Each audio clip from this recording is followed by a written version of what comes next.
He was reincarnated as royalty and kicked out almost immediately, all because his class was mocked as useless. Support magic and alchemy. No sword, no flashy class, just laughs and exile. He learned how the system actually works. Turns out the most ignored profession controls everything behind the scenes. It's even better this way. He can enjoy the world without these losers. Let's see how far the worst job really goes. The story begins with Shirosaki Reito standing at a bus stop and asking when the next bus would arrive. He noticed a strange rift appearing on the ground and asked what it was. He was very scared when he got there and screamed loudly in fear. He found himself in a strange space where a girl with wings flew to him and said with surprise that several hundred years had passed since a human had set foot there, especially such a young one. He was very surprised by this meeting, began to look around and asked what this place was. She called him by name and said that she was pleased to meet him. It is a space that exists between worlds, something like the space between the stars. In simple terms, this place is located between the world in which he lived and other dimensions. He was expelled from the dimension in which he lived. That's how he ended up here. By the way, he will not be able to return to the world in which he lived. He just got sucked into a crack, so he accidentally fell into the pit, leading to the lower level. She is a creature that controls the space between worlds. Her job is to transport those who come here to another world. He asked her with a shocked expression on his face, so there is no way for him to return to his world.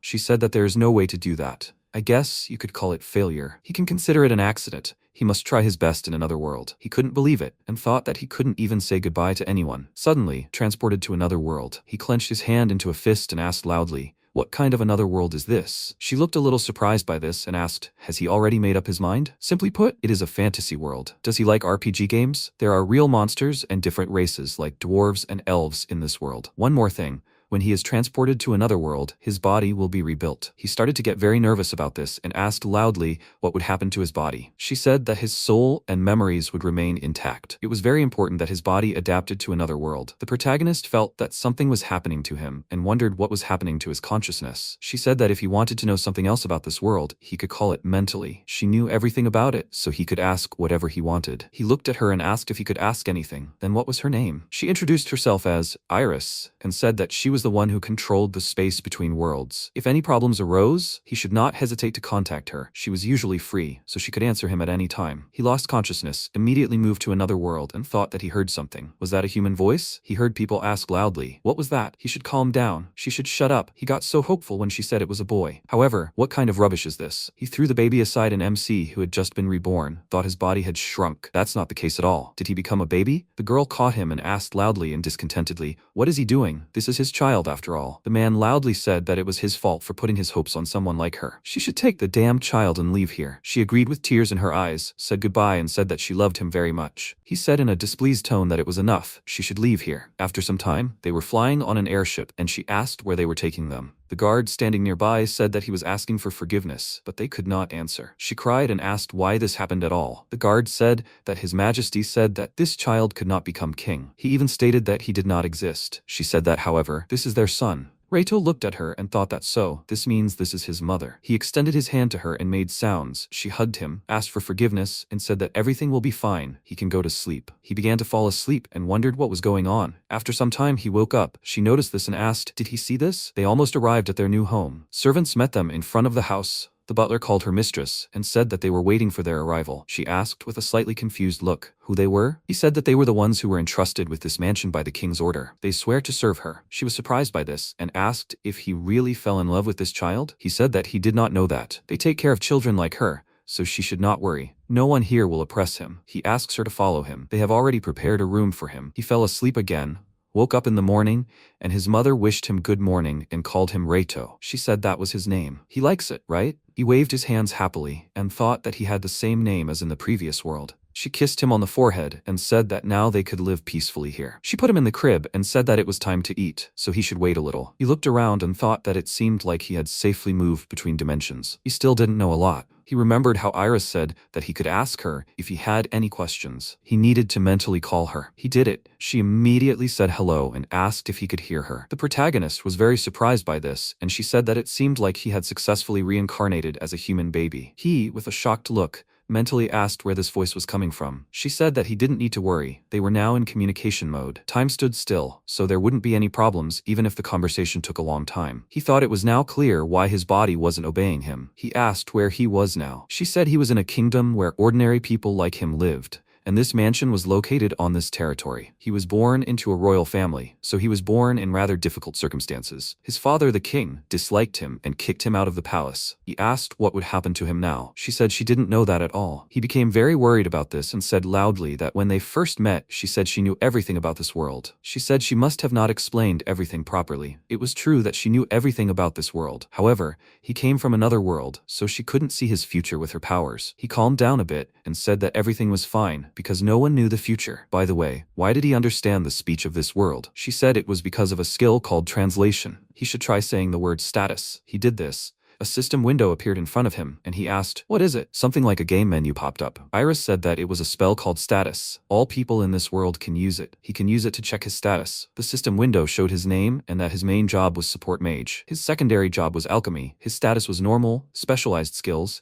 and the translation skill allows the user to understand the speech and writing of any language. There were no attacking or unique skills. MC read this and asked, because he has the translation skill, he understands mom and other people's speech, right? She agreed and said that thanks to this he doesn't need to learn languages. He's quite lucky, isn't he? She read his status and said that his job was, now everything is clear. He didn't understand her and asked, what does it mean? She said that when he was born, he was nicknamed the cursed child. He must be wondering why, right? He asked, does she know the reason? She agreed and said that he was kicked out of the palace because of his profession. He looked at the system window and asked, because of these, a support mage and an alchemist? She said that before telling him about his profession, she would explain the basics of this world to him. He lives in the kingdom of Barutaros, which is ruled by his father, King Barutaros XIII. Before that, his father's brother was king, but he died of illness, after which his father inherited the throne. His brother has 3 daughters. Because the previous queen died, his father adopted and raised them. He asked, the kingdom and the king have the same name, right? She agreed and said that according to the laws of the kingdom,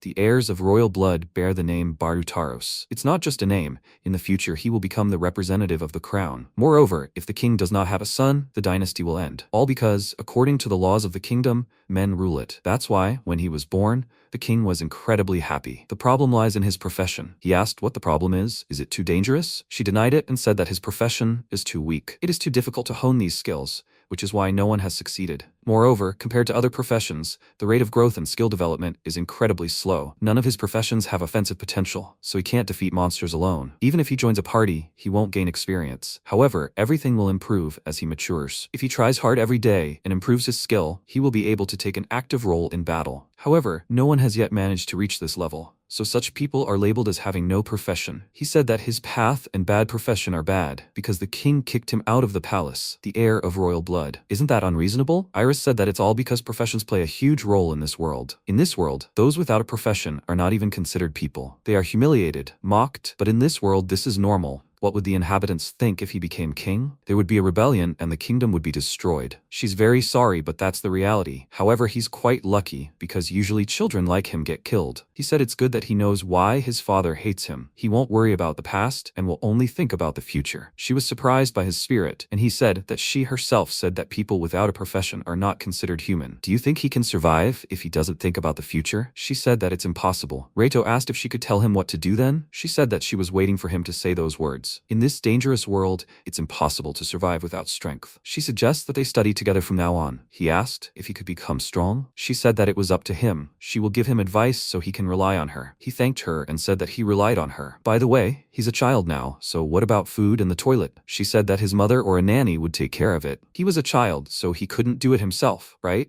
He was indignant about this and said loudly that he didn't want that. He may look like a child, but he was already 15 years old. He couldn't let someone else take care of his daily needs. Iris asked him to calm down and said that he was not an ordinary child, so it seemed he only needed to be patient for about a year. He started crying and asked to kill him, and she asked with disappointment, when did he become a warrior captured by orcs? He was lucky to be reborn. He should enjoy his second life. She said goodbye to him, and he continued to cry and wondered why someone should take care of his diapers. He was surprised when he heard the sound of the door and thought that she had returned. His mother came to him and said that it was time to eat. She started feeding him and said that he was so hungry. The protagonist wondered what would happen to him now. After some time, he ran away from the servants along the corridor and thought that 2 years had passed since his reincarnation in this world. In order to learn to walk properly, exploring the estate became his daily routine. I wonder what this room is? His personal maid Alia grabbed him, loudly called the young master and said that she asked him not to do this. This is a book storage. Why does he want to get inside so much? He started waving his arms and legs and said that she should let him go. She said that he doesn't even know how to read yet. She started to walk away along the corridor and he said loudly that he can read. She brought him back to the room and said that now she will ask him to behave well and stay in the children's room. She was very surprised when she saw this and loudly said that the room was such a mess. She started cleaning. He was about to run away and asked for forgiveness. She grabbed him by the collar and said that he can't run away from this room. He sat down next to her and said that if that's the case, then she should teach him magic. She looked at him and asked, "Is he talking about that again?" It's too early for the young master to learn magic. Besides, she's not very capable of support magic. He said that it would be enough for him, even if she just showed it to him. She refused and said that now they should seriously start cleaning. He got upset about this and she asked, "Who is this little piggy here?" He started putting the toys in the basket with a displeased look and called her evil. Aaliyah turned to him and said that it was not like that at all. She just thinks that magic is dangerous, so she is not going to use it carelessly. MC, looking upset, said that he knew that too, however. He had some idea and called her by name. She turned to him and asked, "What's wrong?" She didn't see him and called out to the young master with a confused look. He jumped on her from behind and said with a joyful look that she had opened up. She screamed in surprise, let out a loud cry and asked where he came from. He said that he had actually been behind her the whole time.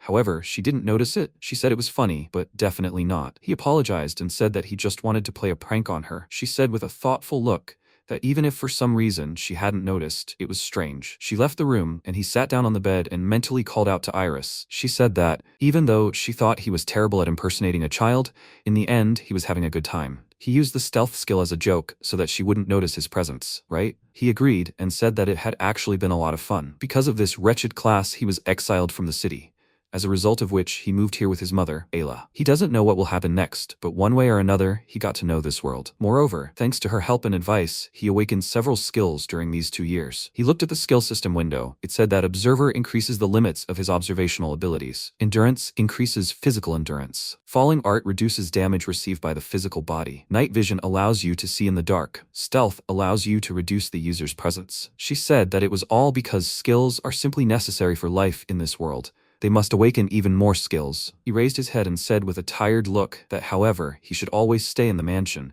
but it is so boring. They do not allow him to leave the mansion. Besides, the territory is surrounded by an iron fence. It is like a prison. She said that it was because this institution was originally built to isolate those who needed to be kept away. Reito called her and asked if she thought he could climb over the fence and go into the forest. Iris advised him not to do this. There were many monsters living in this forest. It was a very dangerous place. If he went into the forest in his current state, the only thing that awaited him was death. He was surprised by what he heard and asked why they built it in such a dangerous place. She said that on the contrary, this mansion was the safest place. It was all so that the royal family members and others would not be in danger of attack by dangerous people. He said with a thoughtful look that it seemed he couldn't go into the forest yet. She said that since he was bored, they could use this time to learn even more skills. Although some skills cannot be awakened because they are tied to certain jobs, there is no limit to the number of skills he can awaken. If so, he must awaken many skills. He needs to keep trying hard until he gains sufficient fighting strength. He agreed, and 2 years later, he climbed out onto the roof. He remembered what happened earlier and thought that there was a secret passage behind the closet, and a place like this is full of them. This place is surrounded by forest on all sides. I wonder when he will be able to leave this mansion. He mentally called out to Iris and said that it seemed like this mansion was full of secrets. She agreed and said that this secret passage was one of the escape routes in case of danger. Is the skill learning progressing well? The protagonist agreed with a smile and said that yesterday he was able to awaken precision and foresight. She asked what he would do today. He said that since he had awakened so many skills, he thought perhaps it was time to awaken magic. She said with a displeased look that he was only 4 years old. It was impossible for such an immature body to handle magic. He said that, however, it would be okay if she taught him at least a little. She said that although he had indeed awakened many skills, it was still not enough. For him, who had a weak profession, it was necessary to awaken even more skills. Moreover, these skills would become the necessary foundation for using magic. He must continue to train himself to acquire new skills. He understood her and said that he would cut off the connection then. Magic was still unavailable to him. He had a headache and said that he knew it. Continuing communication for a long time carries a certain strain. He heard Aaliyah calling him loudly, looked at her standing on the ground, and said that he had been found. She was very angry about this and loudly asked what he was doing in a place like this. Hadn't she told him not to do dangerous things? He said that he was already going down. His foot slipped, and he began to fall with a surprised expression on his face. He screamed loudly in fear. She became worried, dropped the watering can, and ran to him. She waved her hand and called on the spirit of the wind. She created a small tornado that prevented him from falling and ran to him. She stretched out her arms to him and said with relief that everything was okay now. He accidentally kicked her in the face, and she said loudly that it happened again. She sat in front of him and said loudly that he was still a child. She asked him not to do anything so thoughtless. She was ready to cry and said in a worried tone that if something happened to the young master, she and Madame would be very sad. He asked for forgiveness with a worried look. She calmed down and said that since he thought about his behavior, then everything was fine. Can he get up? He agreed, was about to get up but fell because his legs went numb. MC noticed a flower nearby, called her and asked what the name of this flower was. She approached him and asked if he was interested in flowers. However, these are herbs, not ordinary flowers. They are ingredients for making healing potions. Despite the huge number of different types of herbs, this cannot be planted without having the knowledge of how to grow them and the corresponding skill. He looked at her and asked, "So she has this skill?" She said that it was because she was an elf, so she knew a lot about plants. She took care of this garden. He said with a happy look that he was asking her to teach him how to grow plants. She was confused by his request and asked, "However, this is the job of servants. Does he understand?" He continued to ask to teach this, and Aaliyah said that she did not mind, but in exchange, he should stop asking her to show him magic. He agreed and said that he had already seen it, so everything was fine. She was surprised by this and asked loudly, "Will this be enough for him?" He thought with a smile that he was sure that the skill for growing herbs would be very useful. 1 year later, everyone gathered in the hall, congratulated Reito on his birthday, and he said with a happy expression that he was very grateful to them. They took turns approaching him to give gifts, and he thought that everyone in this mansion treated him so well. Despite the fact that he was a cursed child, he should be grateful for that. Alia approached him, handed him a small box, wished him a happy birthday, and said it was a gift from her. He took out a small bottle of liquid and asked what it was. She said happily that it was a healing potion. It was brewed from the herbs they had grown together. He thanked her and thought that it was a gift, a healing potion. Ayla said with a smile that it seemed like only she was left. She handed him the small box, called his name, and said that she was asking him to accept it. It was not yet time to look inside. Initially, she was going to give it to him when he became an adult, but it seemed it was time to give it now. Until he grew up, she would keep the key. However, until then, he should keep it and cherish it. He agreed and thought that the atmosphere was different from usual. It was true that in this world, a person is considered an adult upon reaching 15 years of age. Although he could ask Iris what was inside, the protagonist put this gift in a small suitcase and after some time he came to the garden to grow different herbs. Aaliyah called the young gentleman and asked if it was time to rest. They came to the gazebo, started eating,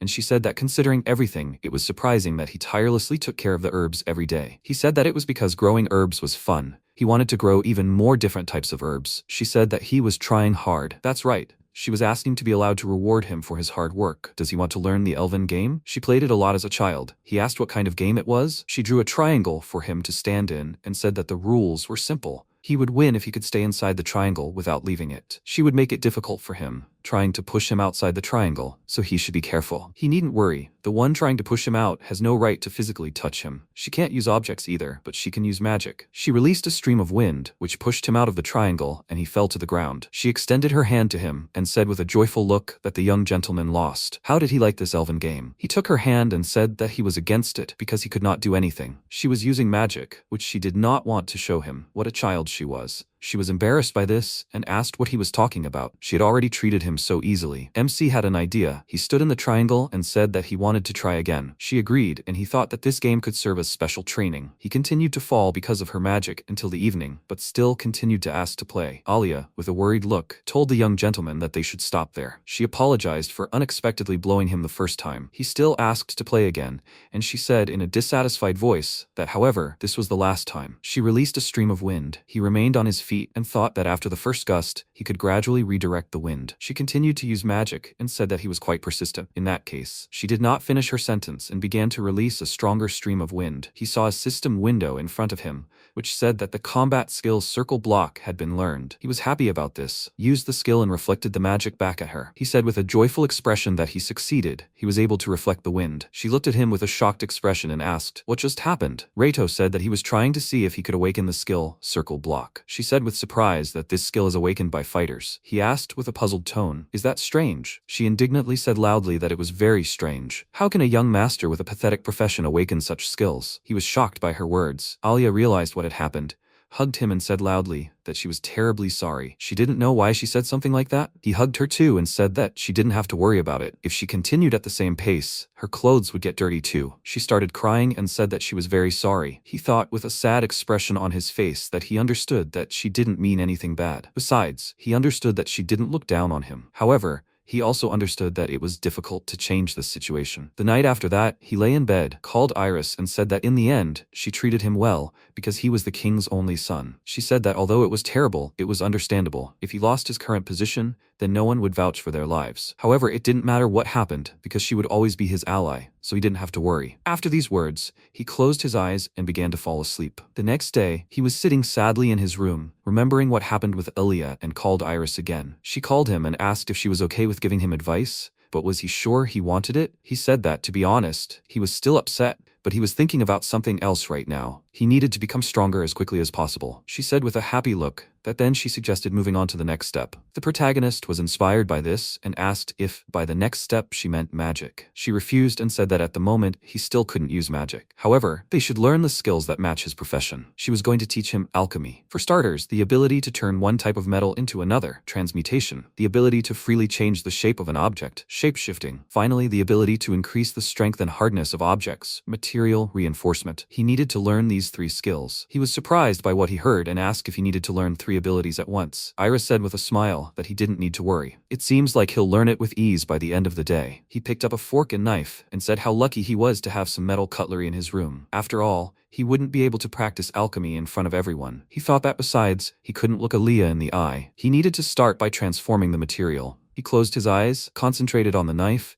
and thought that it should be as strong and hard as diamond. After finishing concentrating, he threw the knife at a toy standing nearby and pierced it. He ran closer, took the knife out of the toy, and said with surprise that it went right through. He looked at the knife blade and thought that it seemed like he accidentally used the shape-shifting skill as well. The system notified that he had learned the alchemical skill of shape-shifting and shape-changing. He was surprised by this and asked, did he learn it that easily? He needed to return everything to normal for now. He picked up the fork and said that now he would make the fork incredibly hard. He used the skill, then hit the fork with a knife very hard. He looked at the cutlery in surprise and said that it was warped, but the fork was fine. However, they are made of the same material, and reinforcement makes such a difference. The system notified that he had learned the material enhancement skill. MC, with a satisfied expression on his face, called Iris, shortening her name, and she asked with displeasure, who did he call that? He became embarrassed and said that he hadn't said her full name, but it worked. She said that they had communicated so many times that she had already gotten used to it. He happily said that it seemed that skills tied to a profession were incredibly easy to learn. She called him with a sly grin and said that he seemed to have stumbled upon the secret of this world. He was a little embarrassed by her reaction and said that she shouldn't exaggerate. Honestly,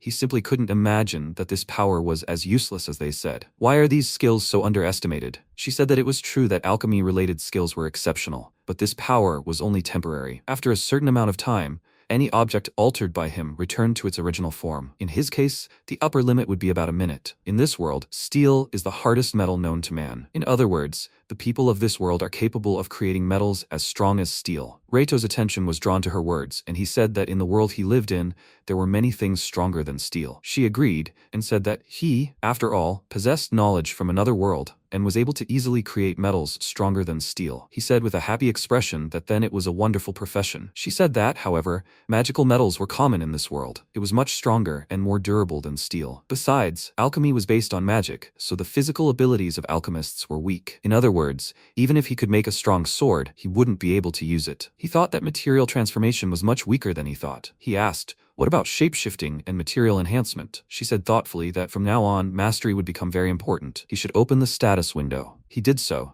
and it said that the unique alchemist skills, material transformation mastery of 5, maximum, material enhancement, material durability increase, mastery of 1, material reshaping, mastery of 1. He was surprised and said that now text appeared after his alchemist skills. Iris said that mastery is a number displayed next to his special skills, essentially close to levels. It shows how much he has used the skill and how experienced he is in it. The protagonist asked, so the more he uses the skill, the higher the number will be? She agreed and said the maximum effectiveness is 5. The higher the level, the easier it will be for his body to cope with the skill. Personally, she recommends that he start by increasing the level of shape-shifting. If he raises the level of this skill high enough, he will be able to use it not only on metals. He looked at the system window and asked with surprise, had his material transformation level already reached level 5? She said that it was because he used his knowledge from another world. He thought with a dissatisfied look, Why was this transformation necessary at all? It was already at the maximum level, and he was not happy at all. He said that then he would start training right now. She said that he should try his best. Besides, he could use the metronome from his previous world to practice shapeshifting. While imagining the metronome, he should try to make it move from left to right in the same way. When he got used to it,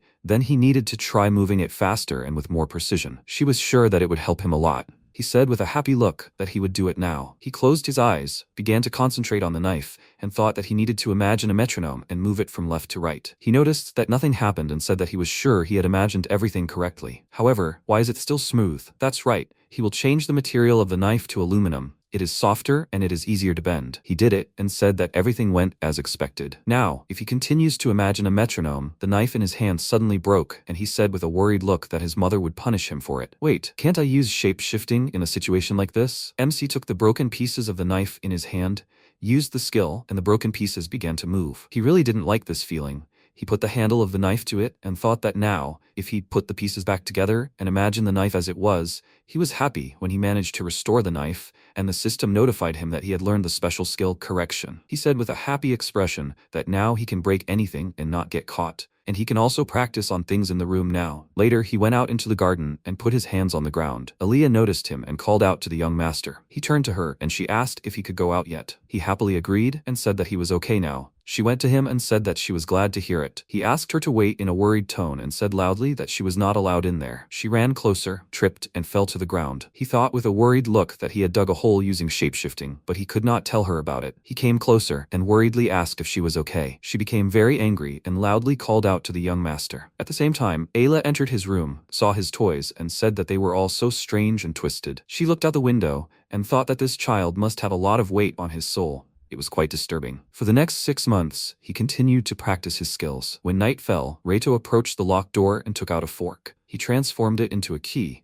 and said that the locks would not stand against him, who was practicing the shapeshifting skill. He made his way to the kitchen and happily took the knife. He thought that he never thought that reaching the maximum level of shapeshifting would allow him to do something like this. It so happened that he discovered this skill during precision training. He used the skill hypervibration and thought that he came here just to test it. It seems that this chair will do. He cut the chair in two with one blow and with a surprised expression on his face thought that he had only lightly grazed it. The chair fell to the ground and the knife slipped from his hands and hit the floor, which really scared him. When the skill ended, he said with surprise that it even cut the floor. He took the knife out of the floor and said that, however, such power would be useful in battle. He put the knife back in place, left the kitchen, and thought that he must admit that shapeshifting is quite useful. He can use it in battle and even open any lock. The vault, which he couldn't get into because of the lock on the door, Alia is not here either. There might be books on magic there. He opened the door, looked around and asked, "What is this?" "This is more of a closet than a storage room. There's only one bookcase here." He picked up a black book and asked what it was. He was surprised when he looked at this bookcase and said with surprise that all these books were black as pitch. He opened one of these books, started reading, and thought that these were the names of the royal and noble families. Maybe this is some kind of list? It is difficult to make out because of the darkness. What about the other books? His attention was caught by the fact that next to the name, it was written that the cause of death was murder. He continued reading it and wondered, are names and causes of death listed here? Are all these books the same? More importantly, why are all the deaths recorded here so detailed? Do Arya and the others know about these books? He opened another book and thought that it couldn't be. His and his mother's names were written here, but the cause of death column was blank. Wait, people who haven't died yet are written here. It's clear that people who become a hindrance are killed. However, the fact that his name was written here. After that, the protagonist put all the books back and quietly returned to his room. Then Iris said that this is how he finally learned the secret. Deceased nobles and members of the royal family are listed as murder victims. He asked why it was kept in this mansion. Most likely, it was in this mansion because she guessed what he wanted to say and said that it was absolutely right because it was isolated from the outside world. It was the perfect place to hide the kingdom's darkest secrets. Even after learning about the library's existence, there was no escape from this place. He said that the surrounding lands were inhabited by demons. If so, then how did they live here? What about food and everyday goods? She said they were hiding it in the basement. The replenishment of supplies was carried out by the movement magic squad. He asked if something like that was hidden underground. She said that, by the way, he had arrived here on an airship. The only way to come and go from the mansion was by air. He said that he needed to start learning to fly. She said that this was it, the magic he used. It was incredibly interesting. He asked if she meant super vibration. She said that she didn't think anyone else in this world was capable of something like that. Also, to use it to his advantage, would he be willing to learn how to wield a sword? He was surprised by what he heard and asked if she was offering this, even though he was a mage. Iris said that he would succeed. It would take a long time to succeed, but why not try? It seemed interesting to him and he said that he would try. 6 months later, one morning, MC was practicing with a wooden sword. Aaliyah called the young master and asked if his last shout had been different. He turned to her and asked if it was time for breakfast yet. She agreed, surprised when she looked at him and asked why he was covered in sweat. How long had he been practicing? He should wash himself before breakfast. He placed the log on a stump, asked him to wait, and said that this would be the last one. He gathered his strength, split the log with a wooden sword, and used the helmet splitter skill. He was happy with the result and then went to wash himself. She helped him wash himself and said that he was actually very strange. She had never seen a mage learning swordsmanship before. He yelped because the washcloth was cold and thought that she had been acting strange for a while. But now everything had returned to normal. He called her and said that he was grateful to her for making him a wooden sword. She said that she was glad that he liked it. He was about to ask something, but she said ahead of time that,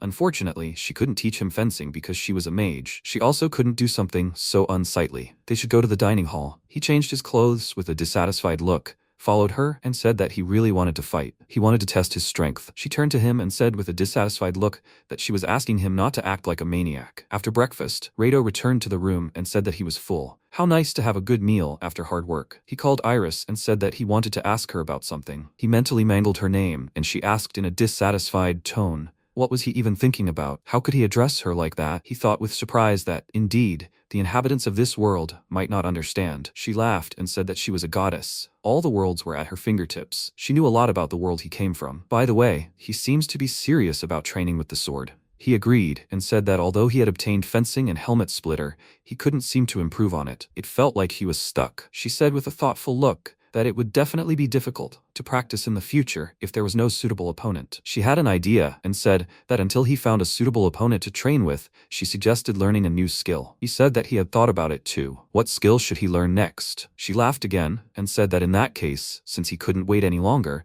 she suggested starting training in magic. He was very happy about this. And she said that although she thought it was too early, she didn't have time to finish because he said loudly that she should teach him magic as soon as possible. She was about to say something else, but he loudly refused and said that if she didn't teach him magic, he would never ask her for help again. She said that he had turned into a child. If he stopped talking to her, then how could she teach him magic? He calmed down when he realized this, and she said that now they could begin their magic lessons. The protagonist said that for some reason she seemed different from usual. Iris said with a cheerful look that it was because she was in a good mood. His main role is support magic. Roughly speaking, he uses his magic to support his allies, and there are 3 types in total: body enhancement, magic enhancement, and recovery enhancement. He excitedly asked what exactly that did. She said that was a good question. She would start with body enhancement. Magic can enhance his physical abilities. The effect depends on the skill level. What will happen if he reaches the skill limit? His physical abilities will increase 5-fold. However, when the effect wears off, his body may shut down from overexertion. Next, magic enhancement. He can use it to increase the power of offensive magic. If he develops this skill to the limit, he will be able to increase the power 5-fold. Naturally, magic consumption also increases 5-fold. Finally, recovery enhancement enhances the body's natural self-healing powers. It may take longer than recovery magic, but with it, you can fully heal. He asked in surprise, does the last skill have any downsides? She agreed and said that, however, the recovery speed is very slow. Now, the best feature of a support mage is their magic reserve, precisely because they can reach the maximum level in any profession. MC said in surprise that this was simply incredible. Iris agreed and said that it was true. Their magic reserve is incredible. It's just like in games, there is magic that this simply may not be enough for. Generally speaking, most professions are very wasteful in terms of magic. He laughed and asked with a worried look, what about the downside? She said that, finally, the greatest weakness of support mages is that they cannot use bombardment magic. Essentially, it's the ability to shoot magical power that turns into something like a beam. It's also called a magic cannon. He asked if she meant beams fired like a gun. She agreed and said that the power of combat magic is quite strong. Even a low-level apprentice mage can destroy about a dozen goblins with it. In short, due to the great power, the magic consumption is also high, so the number of uses is greatly limited. He asked, in the end, support mages can't use offensive magic? She thought about it and said that wasn't quite true. He should remember that he can use more than just support magic. As for the rest of the magic he can use, it's elemental magic. He said that didn't sound very strong. She said that it was called everyday magic and was generally considered weak. However, it could still be used in combat. He thought about it and said that in other words,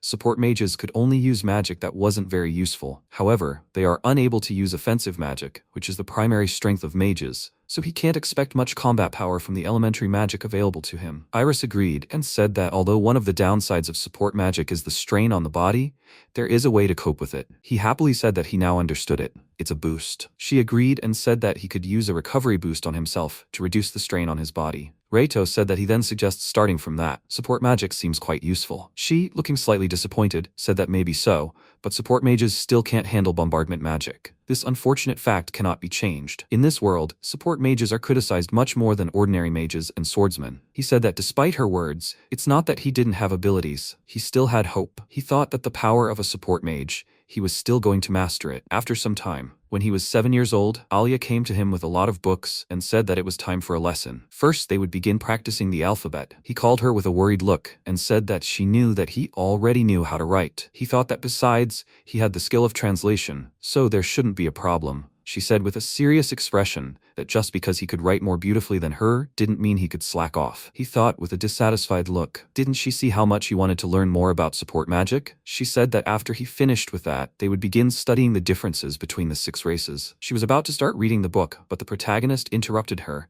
and said that there are 6 different races in this world. First, humans, who make up the majority of the population. In addition, they are distinguished by one of the most developed intellects. Second, elves, distinguished by the longest lifespan and the most powerful magic. Third, beastmen who have features of both animals and humans. Giants, known for their huge and strong bodies. Demons, among all 6 races, are distinguished by the greatest variety of abilities and appearance. In addition, their intelligence can rival that of humans. Finally, dwarves who are naturally rowdy but at the same time very skilled blacksmiths. In addition, they are rumored to be able to create special equipment like holy swords or demonic blades. Or was he mistaken somewhere? She was shocked and said that she had a feeling that he had memorized the entire book. He thought that he had simply repeated to her what he had heard from Iris. She said she was so glad to know he was devoting himself entirely to his studies. Maybe they should continue studying the kingdom? He found it boring with a dissatisfied expression and wondered when he would find time to train at this rate. Alia said that the Baratoros kingdom was founded about 300 years ago. It is a human kingdom, known as the largest state entity in this world. Besides humans, only giants, beastmen, and elves founded their own kingdoms. Be that as it may, in the past, the 6 races waged a brutal, bloody war. However, the king, his great ancestor, was able to form an alliance with the other races. Thus, he ended the war once and for all. MC was surprised and said that he was hearing about this for the first time. She said that now, young master, the blood of this great man runs through his veins. He said in a calm tone that being related to a great man does not make him great a priori. Besides, father still won't allow him to be called part of the royal family. She said with a slightly upset look that she offered her deepest apologies. He was confused by this and said loudly that he didn't mean that at all. Right, by the way, can she use elementary magic? She thought about it and asked, did he mean everyday magic? He agreed and politely asked if she could show him it. She thought about it and said that she believed that it wouldn't be a problem if the young master used everyday magic. Besides, she didn't think it could do any harm. She agreed to show it. Then they should start with a short lesson on magic. He was surprised and asked loudly, another lesson? She said that in this world, magic is divided into 7 elements: darkness, fire, water, earth, wind, lightning, and holy magic. An affinity for any element is mainly determined by race or profession. For example, humans are better at fire magic. Elves like her have a penchant mainly for wind magic. By the way, elements also have compatibility with each other, and the power of magic can depend on this compatibility. Of course, you can increase your mastery of elementary magic through training, but since it's quite weak, it's not considered combat magic at all. Does he understand everything? Reito looked at her with a tired expression and agreed. Aaliyah asked, since they were done with the theory, how about she show him magic in action? To start, she would show him elementary wind magic, which they elves are best at. He thought with an inspired look that he wondered how it would be. Would it be as powerful as the time she saved him? She asked, however, since they were talking about elementary magic, he shouldn't expect anything special, okay? She raised her hand, pointed it at him, and cast the wind pressure spell. She let out a weak breeze. It really disappointed him and he asked, is that all? She said that's why she told him not to expect anything special. He asked, do you think he'll be able to use this magic? She asked. Come to think of it, they never tested what element he had an affinity for, did they? The test will be very simple, but it seems that this will be enough for now. Even though she said that people usually have an affinity for fire magic, sometimes children are born with an affinity for wind magic. Young master, why doesn't he try to repeat what she just showed? He raised his hand in front of him and asked, now he just needs to cast the spell? He cast the spell and the system notified that the combat skill wind pressure had been learned. Suddenly, a very strong stream of wind burst from his hand, which overturned the tables and chairs in the office. They were both very surprised by this, and she loudly asked, what in the name of all the gods was that magic? The protagonist turned to her and said loudly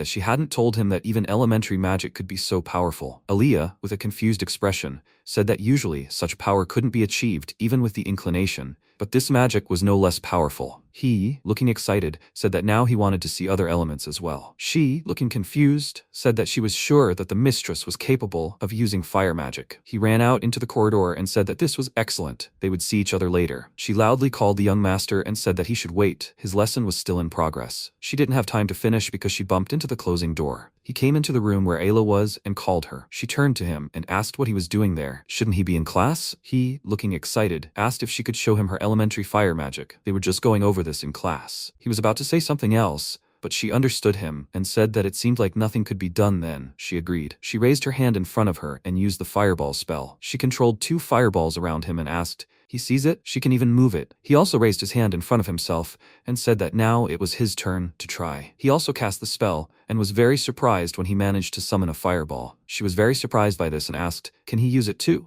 She looked at him and thought, to think that he would be able to create such a big fireball on his first try. MC looked at the fireball and said that making it move was so difficult. She agreed and said that she believed that it was. He managed to make the fireball move, and he was surprised by it. She looked at him with a worried expression on her face, and he said that he was grateful that she took the time to talk to him. She smiled and said that he could come anytime and should work hard in his studies. He ran off, and she wondered, who would have thought that at such a young age he would be able to handle such magic? This child must have an incredible aptitude for magic. She started crying and thought that if only he hadn't been born a support mage, then maybe they could have allowed him to become the next king. After some time, he sat on the roof, summoned 4 fireballs and thought, so this is his limit, right? It seems that as his skill level increases, the number of balls will also increase, so everything is fine. After his mother showed him the fireball spell, he returned to Alia and was able to learn several spells from her. Earth Elemental, Earth Block, Water Elemental, and Ice Block. Based on the results of the experiments, it seems that he is much better at handling the fireball than the Ice Block. I guess that's what she called elemental affinity. Anyway, all he needs to do now is train and train some more. He jumped off the roof and thought, using the spell he saw earlier as an example. He pointed his hand down and used the wind pressure spell and stopped himself before falling. He looked up and thought it was an absolute success. Although he was willing to bet that Aaliyah and Mom would have passed out if they saw this. He should be more careful. By the way, she did say that there is compatibility between the elements, right? Then, perhaps it will be possible to use fusion on 2 elementary level magic. If everything goes as planned, maybe he will be able to get his hands on incredibly powerful magic. He used fire magic and said that first he needed to create several fireballs. Then, he would use wind pressure on them. He did this and was very surprised when the fireballs flew upward at incredible speed and asked, what the hell was that? The system notified that the combat skill Flaming Spear had been learned. He read it and said that synthesis magic obtained by fusing fire and wind magic, of course, by fusing 2 types of magic in this way. However, can this even be called elementary magic? He bet it could seriously injure someone. Suddenly, he developed a severe headache, fell to his knees, and asked what was going on. Aaliyah saw him, called out to him, and said that she had finally found him. She was about to ask something, but at that moment he fell to the ground and lost consciousness, which worried her greatly. Sometime later, Reito woke up in the room, clutched his head, and asked what happened to him. He called out to Iris and asked her to tell him what happened. She said that, simply put, he used too much mana. It seems his interest in studying magic had backfired, right? However, she supposes he should be congratulated on being able to discover fusion magic on his own. If he trains to master it, she is confident that he will be able to compete with a magic canon in the future. He said that might be true, but with his current mana pool, he bet training it would be incredibly difficult. She said thoughtfully that she didn't think it could be helped. How about taking advantage of that? He could increase his mana pool by leveling up by defeating demonic beasts. However, what if she said there was an easier way? She was talking about skill points. He already had those. A system window appeared in front of him, and she said that he could use them to obtain new skills or improve his mastery of old ones. However, if he spent them, he wouldn't get them back, so he should keep that in mind. Anyway, what did he think about using those points to learn a new skill? In her opinion, that was the skill he needed right now. He looked at the system window for the unique skill recovery enhancement and asked, so he just needed to obtain a new skill? She agreed and said that with this, the strain on his body would be minimal, even if he spends all his mana at once. Moreover, it's a unique skill, which means, after learning it, he will reap the benefits for the rest of his life. The protagonist asked, by the way, why she never told him about the existence of such a convenient system. Iris said that after learning about it, people usually become lazy. After all, it's much easier to acquire skills this way, right? She said goodbye to him and said that she would return to her wonderful pastime over a cup of tea. He thought she was right. His head didn't hurt so much anymore. He lay down on the bed with a satisfied smile and thought that so this is it, the power of a unique skill. With such power in his hands, he will be able to train as much as he wants, even if it takes more time. However, again, training support magic and training fusion magic, there is so much to do and so little time. However, for now, it seems the most important question remains how to throw Ali off his tail so that there is more time for training. After some time, he fought her with swords and thought that 8 years had passed since his reincarnation. About 6 months ago, she revealed that her profession was actually a swordsman. From that day on, she began to properly teach him swordsmanship. She parried his attack and said that he was too naive. He jumped towards her and loudly pronounced the name of the skill, Helmet Splitter. She dodged his blow, began to attack in response, and loudly said that he should not rely too much on his fighting skills. She put her wooden sword to his throat and declared that this was her 387th victory out of 387 fights. He gave up, fell to the ground, and she said that when using a fighting skill, his body moves predictably, so he will be left open when the opponent dodges it. However, she will repeat herself. His swordsmanship is improving at a rapid pace. She is confident that his strength is now equal to that of a novice adventurer. She's referring to people associated with the Adventurers Guild. Simply put, they're jacks of all trades. They're known for doing everything for money, from slaying monsters to guarding cities, collecting medicinal herbs, and even helping with household chores. He was surprised to hear that he never thought she knew so much about adventurers. She said she was one when she was young. He was very surprised by this and asked, "Is that true?" She said with a small smile that she was lucky enough to meet her mistress when she was C rank, so she gave up her adventurer life and became her servant. MC asked, "So, do adventurers have a ranking system?" She agreed and said that the highest rank is S, followed by A, B, C, and so on, down to the lowest, F rank. By the way, there are currently only 10 S-rank adventurers in the entire world. He asked with an interested look, by the way, do adventurers make a lot of money? Alia asked with a slightly confused smile. He decided to ask about money right away. Right? She would be lying if she denied it. She leaned towards him with a frightening look and said that, however, weak adventurers usually don't live long. She started laughing because he was very scared and asked loudly, "Is that true?" Later, he lay on his bed, looking at his sword and thinking that he supposed it would be great to be able to freely develop his abilities. After all, he was used to the functioning of skills and all that. Besides, he could confidently say that the number of skills available to him had seriously increased. In fact, over the past 8 years, he had learned over 50 skills. He was willing to bet that he had obtained more than 20 of them this year alone. I mean, Iris had certainly said that learning skills would be much easier once he understood the principle. However, who would have thought that he would learn the skill of butchering just by looking into the kitchen? He wouldn't complain if he got more useful skills like cooking, but the young master is forbidden to go near the kitchen. He means, what good is the skill of cutting if he can't cook anything? His stomach growled. He got out of bed and asked, "I wonder if there was anything left in the dining room." Reito came to the dining room, found some apples, and thought, come to think of it, Iris said that there was a teleportation magic circle in the basement, right? He went down to the basement and noticed a door there, closed with several locks. He called her and said that under the dining room he found a door that he had never seen before. Does she know what room this is? She said it's an armory. Even though she called it that,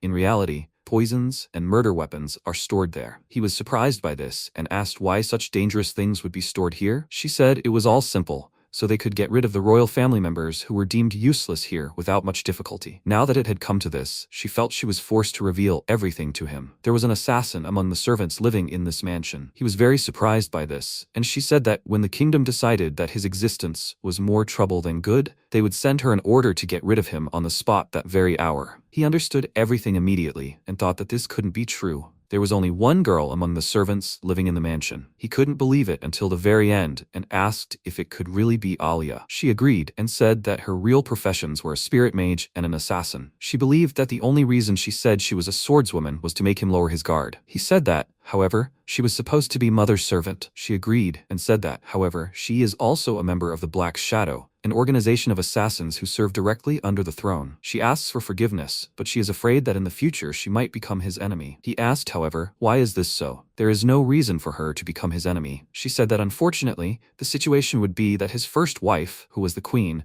would give birth to a boy in 2 years, and he would lose his right to the throne as the sole heir. When that day came, the king would surely give her the order to make him disappear from this world. Sometime later, the protagonist, stunned by this news, sat in his room and thought that he couldn't believe it. She turned out to be a murderer? However, Iris had no reason to lie to him. What should he do now? At this rate, he has no choice but to count the days until his death. Wait, he needs to calm down. After all, she's not going to kill him right now. If he wants to survive, he needs to leave this mansion. The only question is, how? Right, perhaps traveling through the forest would be safer if he took the barrier stone and the decaying stone from the fence. The system notified that the barrier stone is a stone that can create a green protective wall around the user. The wall can negate any physical damage. It can only be destroyed with magic. Decaying stone is a stone that emits a terrible smell when demonic beasts approach. Only demonic beasts sense this smell and try to avoid it. He thought, wait, most likely this is impossible because it is installed quite deep. Besides, if successful, there is a chance that after his escape, they will harm his mother. What did he do to deserve this fate? He needs to calm down. It seems this is to be expected. Born with a miserable profession, it is rather a miracle that he was able to live peacefully all these years. He must use his head because there is still time. He definitely will not let them kill him so easily.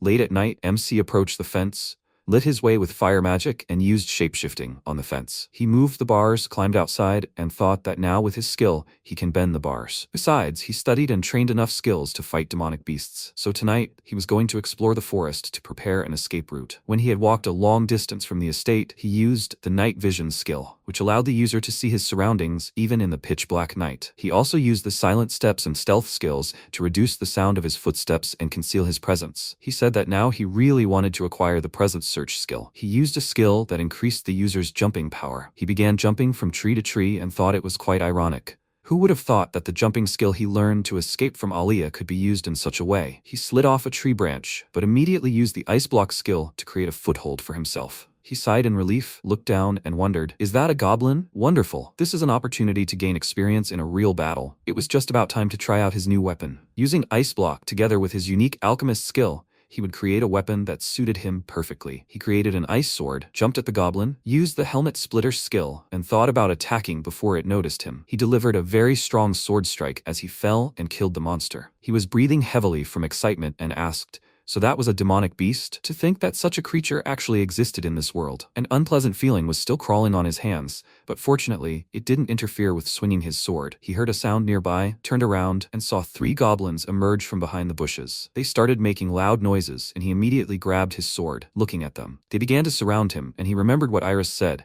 If he encountered danger, he should flee immediately. If he felt like things were getting out of control, he should immediately call her, okay? Reito looked around and thought, it seemed like he wouldn't leave without a fight, right? He remembers what she told him, but if he can't defeat the pathetic goblins, then how was he supposed to escape from this damned mansion? He created another ice sword and said loudly that he would definitely survive. If he wanted to survive, he had to. He used the jump skill, landed next to him, and killed him with one swing of his sword. He heard a goblin scream, turned around sharply, and threw his sword, which pierced the head of one of them. He looked at his hand with a sad expression and thought that this was also a skill he learned with Alia. He was knocked out of his thoughts when he noticed the last goblin jump towards him. He used the physical enhancement skill and delivered a powerful kick to the monster's stomach. He pushed the monster away and used the fireball and wind pressure spells. With this attack, he killed the last monster, began to breathe heavily, and said that he succeeded. He sat down on the ground and said that he had actually defeated them. It seemed that his level had increased, and he had also gained skill points. A system window appeared in front of him, which said that storage magic is magic that allows you to store things in another dimension. However, storing liquids, gases, or living creatures is impossible. The weight limit is 50 kilograms. He created a dark hole using this magic, and said with surprise that something actually appeared. First, he will try to place this stone there. A system window appeared in front of him, which said that a pebble is a very ordinary stone. The protagonist read this and said that I understand, so the list of what has been placed in the storage is also displayed. To get it, you need to reach out and press a button. This storage magic is a very convenient thing. He climbed a tree, called Iris, and asked if she was there. She agreed and asked, it seems like his first battle went without a problem, right? He agreed and said that he was now much more confident in his fighting skills. She asked with a happy smile if he knew that there were still 2 whole years until he could get out of the mansion, so he should try to get stronger, okay? He stood up and said that should be enough for the first day. He would continue training tomorrow night. He returned to the mansion, fell asleep during classes, and when night fell, he went outside again. He chased after a rabbit with a horn and said that, so this is where the horned rabbit was. Although it looked cute, unfortunately, he couldn't let go of it. He tripped and flew forward very quickly, but managed to get his bearings and killed the rabbit with a sword strike. He fell to the ground, and a system window appeared in front of him, which said that the special skill, Fast Step, had been learned. He read it and thought that it seemed like he should thank the horned rabbit for this. He used the skill Cutting on the rabbit and asked if he remembered correctly, then crushed horn is the main ingredient in the cure for exhaustion, right? It seems it would be better to hide this for now. He took out a frying pan, lit a fire, and said that he had heard that making fires in the forests is dangerous. But there is a skill that he wants to acquire at all costs, so he is ready to take the risk. Besides, according to adventurers, the meat of a horned rabbit is very tasty. He cooked this rabbit, tried it, and said loudly in surprise that it was so delicious. When he finished eating, he thanked God for the food and said that it was very tasty. He was confused and said loudly that he forgot about the skill and just ate it. How is he going to get the cooking skill now? It seems he will have to try this again. Suddenly, a monster attacked him, which dealt a very strong blow, but MC managed to dodge its attack. He saw several kobolds who came to him and said that it looks like making a fire was actually a bad idea. He thought that kobolds were usually higher level than goblins, which meant he needed to get away from here. He attacked those monsters with fireballs, started running away, and said that this was his chance. The monsters continued chasing him, not paying any attention, and he worriedly wondered if his fireballs had any effect on them at all. Was it really not strong enough? He turned around sharply, created an ice sword, and ran towards them. He tried to attack one of them with his sword, but the kobold stopped his blow with its jaw. He became very worried when his sword was broken and said that this couldn't be happening. He jumped back from another monster's attack and said that since it had come to this, he would just use a flaming spear. The monster interrupted his use of magic with its attack. He jumped back and used the wind pressure spell. This slowed the monsters down a little, and he thought that they weren't giving him a chance to use fusion magic. All his strength is spent just maintaining distance. If only his fireballs were stronger. He remembered something and thought that he did have that professional skill. He used the magic enhancement skill, released several fireballs, and loudly said that the firepower should now be enough to kill them. He hit several monsters, who screamed loudly in pain, and he was distracted from them. A kobold ran up to him, which with a powerful kick knocked him aside. He slid a few meters on the ground, turned around, and asked, "Wasn't that enough to kill them all?" He became very worried when he saw that two monsters had already jumped towards him and swung their paws to hit him. He thought with a worried look that he would then bet everything on that fireball. With a frightened expression, he put his hands in front of him and used the wind pressure skill. He released a very powerful stream of flame, which killed the remaining kobolds. The system notified that the special skill Flaming Bullet had been learned. Reito looked at the bodies of the monsters he had killed and said that this spell was terrifyingly powerful. Who would have thought that basic magic could become so powerful with the help of magical enhancement? The next day, a servant came to Aaliyah and said that the young master said that he was not feeling well, so he was currently resting in his room. She, with a slightly upset look,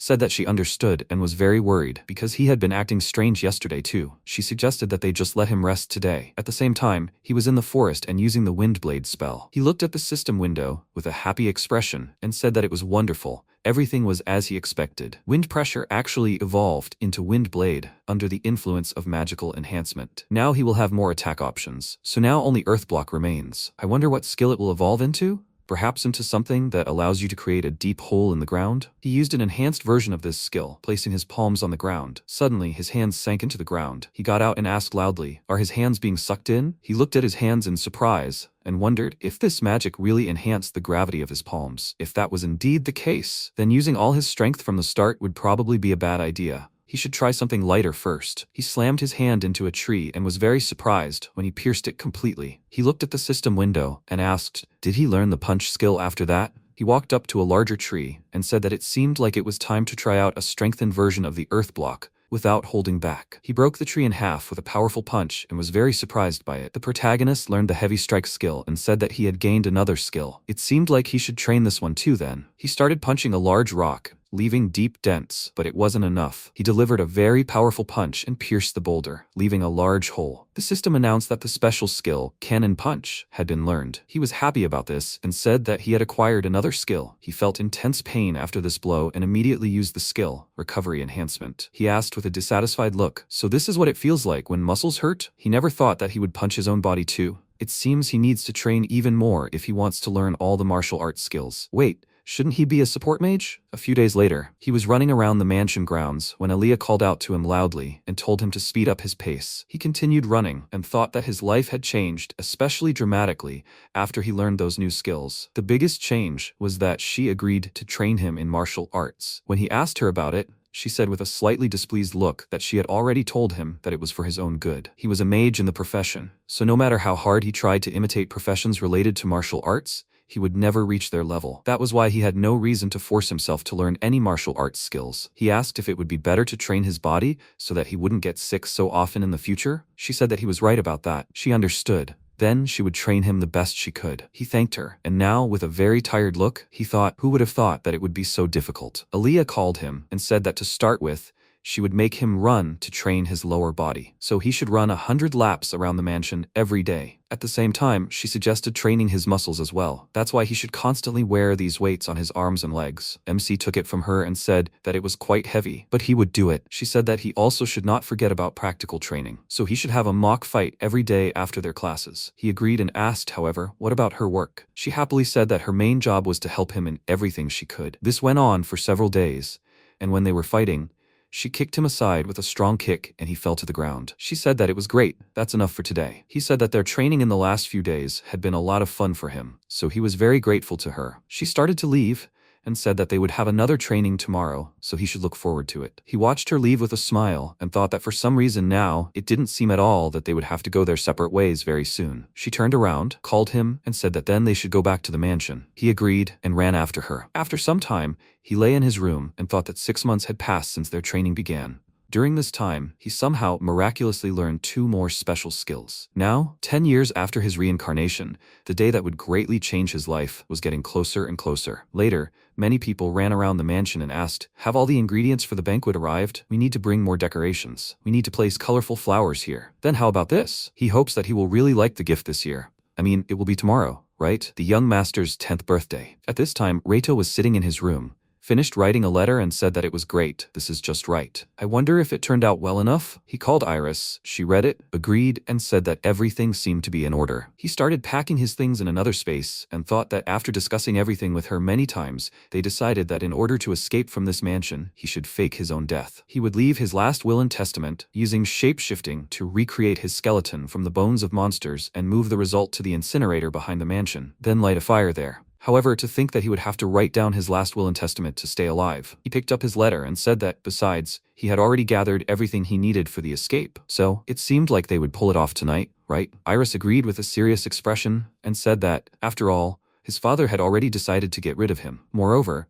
she was sure that the order to kill him would be issued tomorrow on his birthday. So it might sound a little unexpected, but it would be best for him to leave the mansion today. He agreed with a sad expression and said that she was right. She too was sad about what was happening and said that he shouldn't worry, that she would definitely take him to a safe place after the escape. He remembered something, opened a small chest, and said that he thought he should return it. This is the box his mother gave him. I wonder what's inside. He picked up a fork and asked, I guess it wouldn't hurt to look inside, right? He used a skill to create a key, opened it and said, wonderful. It opened. He saw a large stone and asked, what is it? Iris looked at it and said, it's a stone of sacred light. A stone that is destroyed and can only be possessed by members of the royal family of the Baratoros kingdom. It must have been given to Isla as a bride price when she married the king. He's in exile, so he shouldn't have been allowed to have it. However, it seems his mother still wants him to have proof of his royal family. The protagonist looked at it sadly and asked, who gave him such a priceless thing? He wiped away his tears, closed the box, and said that he was grateful to her and terribly sorry. He looked and took a bottle of potion from there and thought,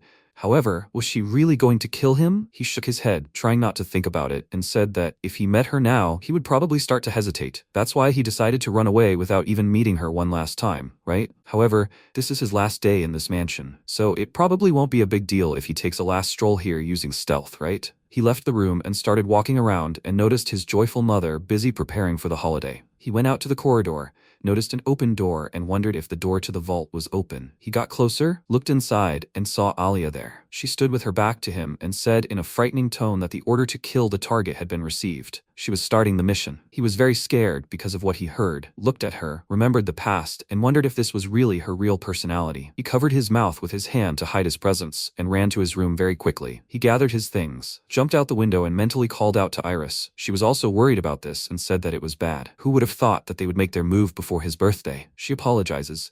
Even if she can't clearly see the future connected to him, it seems she was too optimistic. He said loudly that they will leave it for later. Where should he run now? She said that now, Aaliyah must not know that they know her secret. However, she is sure that she will most likely understand everything as soon as she enters his room. So for now, he must get out of this place as quickly as possible. He understood her, landed and used the body enhancement skill to run faster. He also used the quick step skill, ran to the fence and jumped over it, using the jump skill. He landed on a tree, turned around and used the far vision and observer skills. He saw Aaliyah looking out the window with a worried expression on her face. He calmed down a bit and thought that she seemed to be genuinely worried about him. He became very worried when he noticed that she looked in his direction with a serious expression on her face and took out a knife. He became very worried about this, jumped down from the tree, and quickly ran further away from the mansion. He started crying, remembering the happy time spent with her, and asked loudly, "Why does everything have to be like this?" She must answer him. After some time, MC was sitting under a tree at night and asked Iris with a tired look if he was being hunted. She said that most likely it was not.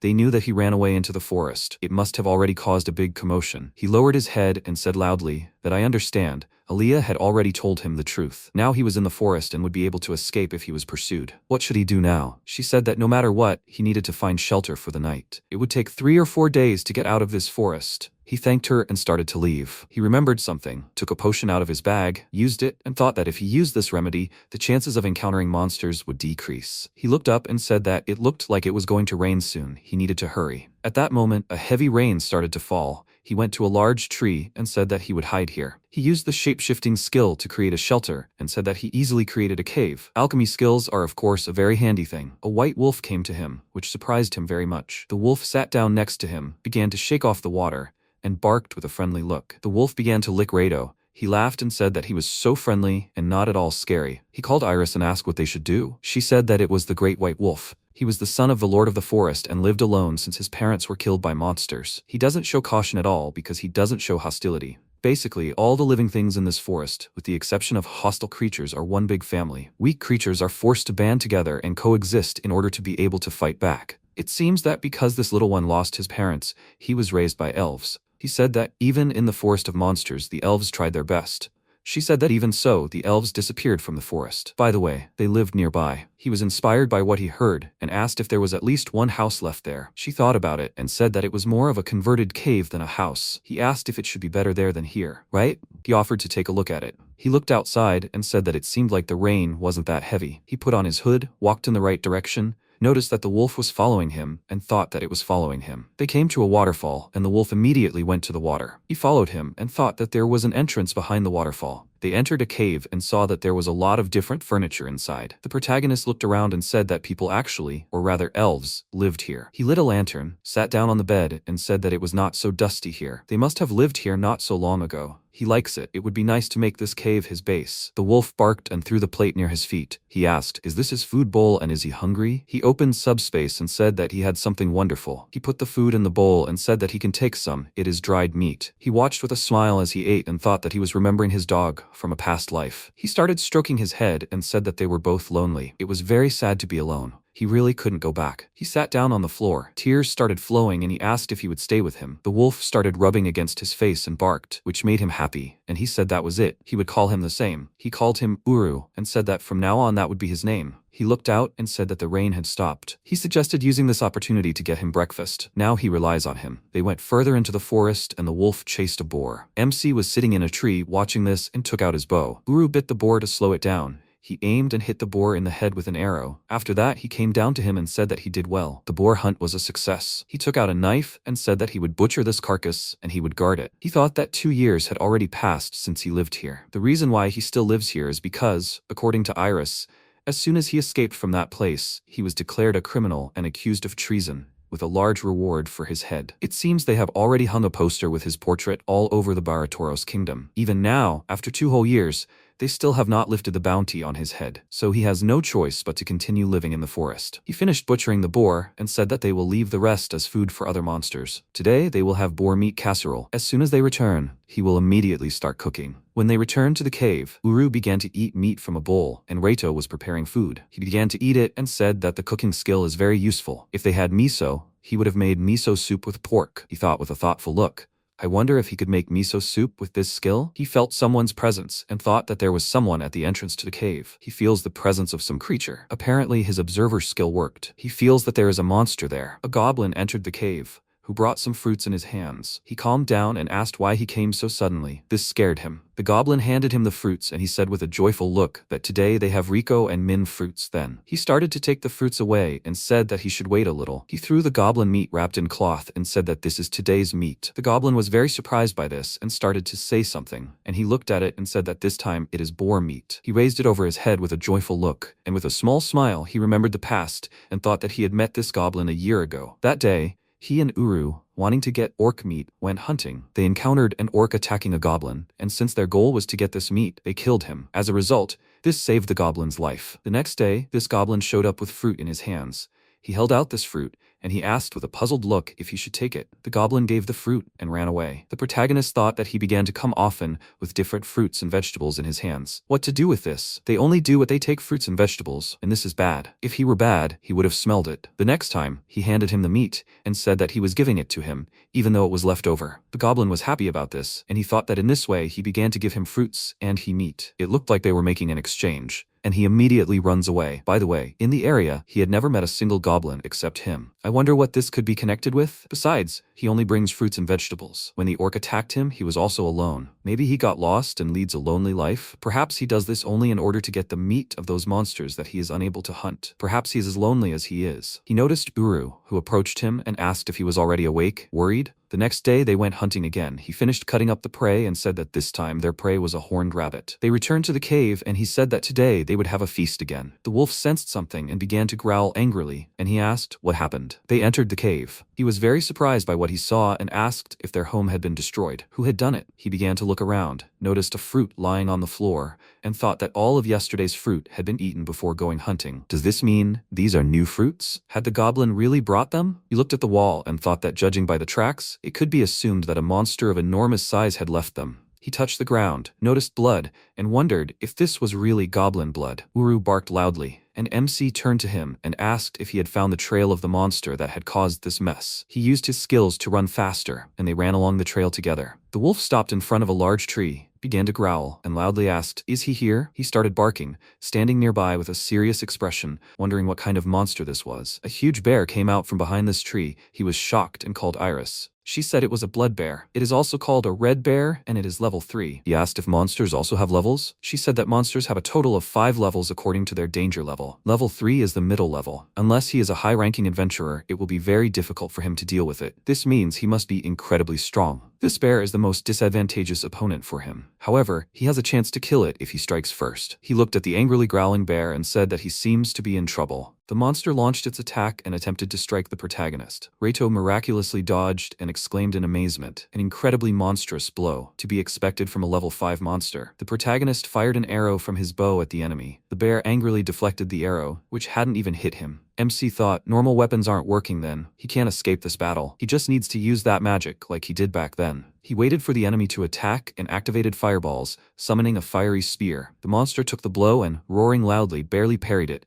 attacking the protagonist in turn. The protagonist, dodging the attack, cursed, "This is dangerous, but he won't give up so easily." MC suddenly fell to his knees, greatly disconcerting the enemy, and summoned a burial mound. At that moment, the ground beneath the monster opened up, swallowing him up. The enemy resisted as best he could, trying to stay afloat. Reito shouted at him, "If a fire spear can't stop him, how can he do it with a more powerful fire weapon?" After these words, MC summoned a large fireball and launched it at the enemy. Finally, the enemy was defeated, engulfed in magical flames, burning to ashes. The protagonist staggered and fell to the ground, realizing he had expended too much mana. At that moment, Uru barked furiously, alerting the protagonist to the danger. Reito turned and saw an equally enormous bear resolutely heading toward him. The protagonist thought in amazement, "So there was another one?" He barely dodged the second enemy's strike. He was weak from the first battle. His mana had not yet fully recovered. The bear roared with even greater force, and MC rolled into a ravine, avoiding its direct blow. Uru took the enemy's blow, shielding Reito. The protagonist, confused, turned to Iris. She noted with bewilderment that the situation was clearly not ideal. He should be careful, as she couldn't see his future. Since he had already expended a lot of mana on the magic combo, using it further was dangerous. Surprised,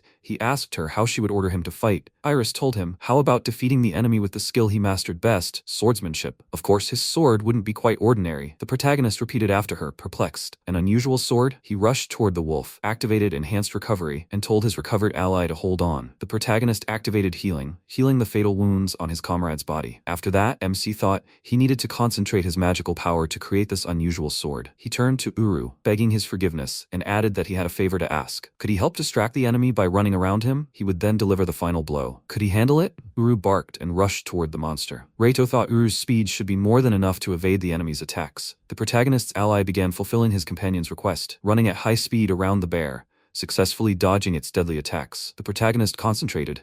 An unusual sword. One only had to imagine it with greater power and considerable size. He managed to create an ice sword, which he immediately activated. The protagonist shouted to Uru, warning him that he was ready. The ally ran back to MC. Reito, lunging toward the monster, swung his sword and, summoning a whirlwind, dealt a powerful blow to the bear. The enemy looked at him in confusion and collapsed to the ground. Reito struck him again from above and shouted, "This is the end." He was about to add something about his armor, but suddenly the bear swung its huge paw, sending the surprised protagonist flying. Uru rushed to his comrade's aid. The risen enemy wanted to strike the protagonist, but Uruk shielded him and took the blow again. The monster appeared right in front of Reito, preparing to finish him off. But at that moment, something amazing happened. A goblin, appearing out of nowhere, leaped onto the bear and began tearing him with its sharp teeth. MC couldn't believe his eyes. A goblin. He was protecting them? The monster tore the goblin off. The protagonist shouted to his protector, "Hold on a little while, he'll come to your aid any minute." But the bear had the goblin pinned so tightly that he had no chance of survival. The monster tossed him aside,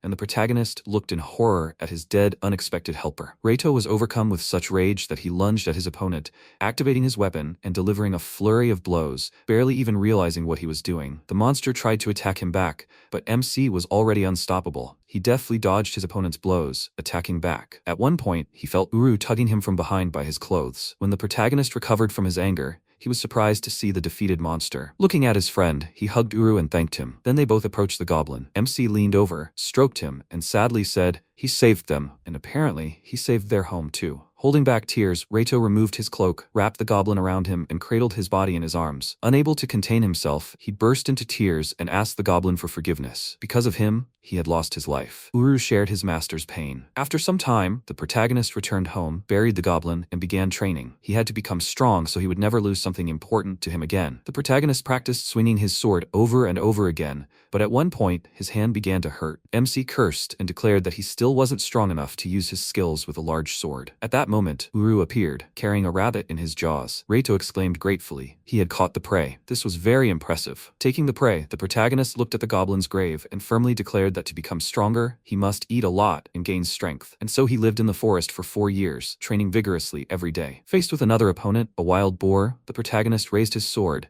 and Uru came to his aid. Reito summoned his skull splitter skill and dealt a crushing blow to the monster, slicing it in half with a single blow. Looking at his fallen opponent, MC praised his ally and told him he could eat half of it. Petting Uru, he remarked he'd grown a lot too, hadn't he? Afterwards, MC suggested his friend make some meat hot pot today. Approaching the monster's carcass, the protagonist suddenly spotted a small stone and, surprised, turned to Iris. "What is it?" The spirit answered, "It's a magic stone. A precious object that contains the magical energy of a specific element. Magicians use these stones to enhance their magical powers." She added that there are only a few places where these magic stones can be found, like volcanoes with fire magic, lakes and oceans with water magic, and so on. The protagonist asked her in confusion, "But why would he end up inside a wild boar?" Iris replied, "It's not that uncommon. After all, magic stones are the favorite food of most monsters." MC exclaimed in amazement. "What, they eat them?" Iris said, "No, they don't eat them. They absorb the magical energy stored within them. Large monsters can use them to enhance their abilities, just like mages." The protagonist, looking at the stone in confusion, thanked Iris for her help. The spirit replied, "You're welcome." Besides, she had good news for him.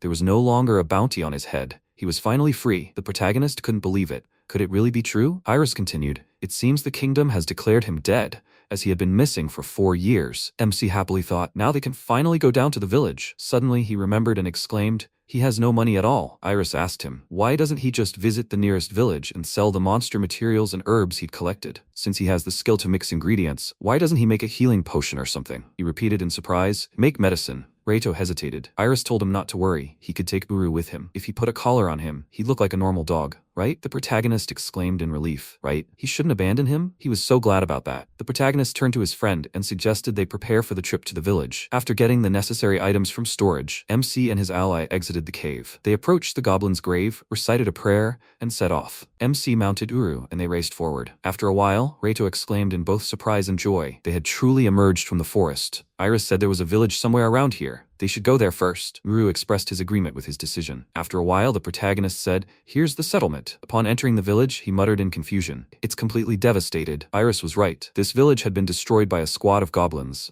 and they'd left the corpses of the villagers untouched. He shuddered at the strong smell of death. Uru also whined. The protagonist warned his friend to keep his eyes open. Reito checked several houses and found clothes that fit him perfectly. The designs were the same as the ones he'd worn before. Was this some kind of fashion trend? He used his sewing skill to mend the clothes he'd been wearing. But after 4 years, it wasn't surprising that they had become too small and tattered. Reito looked in the mirror and thought, now that he could go out in public, he still needed clothes, so everything was perfect. The protagonist looked at the photograph on the nightstand, glanced at the image of the owners, and said, "I'm a little sorry, but I need to get something." Now that he's got new clothes, maybe some new cutlery will come in handy. Suddenly, the MC heard someone's voice. "It's a magical beast. It looks like a white wolf." One of the guys exclaimed in surprise. He'd never seen such a rare monster before. Uru grinned at the bandit family. The bandit leader exclaimed, "Whatever the case, they just need to kill him and skin him. He'll bring them a lot of money." Uru grinned even more, assuming a fighting stance. At that moment, the protagonist rushed up to them, stood between them, and called for everyone to calm down. The bandit family exclaimed in surprise, "What is this?" "The villager survived," one of the guys told the protagonist in bewilderment. "It's a magical beast. If he gets too close to it, he's finished." Reito stroked his faithful friend's head, trying to calm him down. Uru trustingly pressed his head against his and barked. The bandit stared at them in surprise. "What, he tamed the beast?" MC looked at the lead bandit, saw the badge on his chest, and thought it was the adventurer's badge Iris had mentioned. The protagonist suggested the wolf get out of there before they got into trouble. The bandits asked him not to go. They asked Reito if he was from this village. The protagonist replied that that wasn't right, he was just passing by. They asked him one more question. Was this wolf his contract beast? MC didn't understand what the bandits were talking about, and turned to Iris. The spirit answered that a contract beast is a creature tamed through a magical contract, using special spells. Therefore, since he's a support mage, he can't learn such contract spells. The protagonist thanked her for the information and told the bandits that this wolf was his family. The boys were surprised. This wolf? But it's impossible for a monster not bound by a contract to be so friendly with a human. Uru growled again and bared his teeth.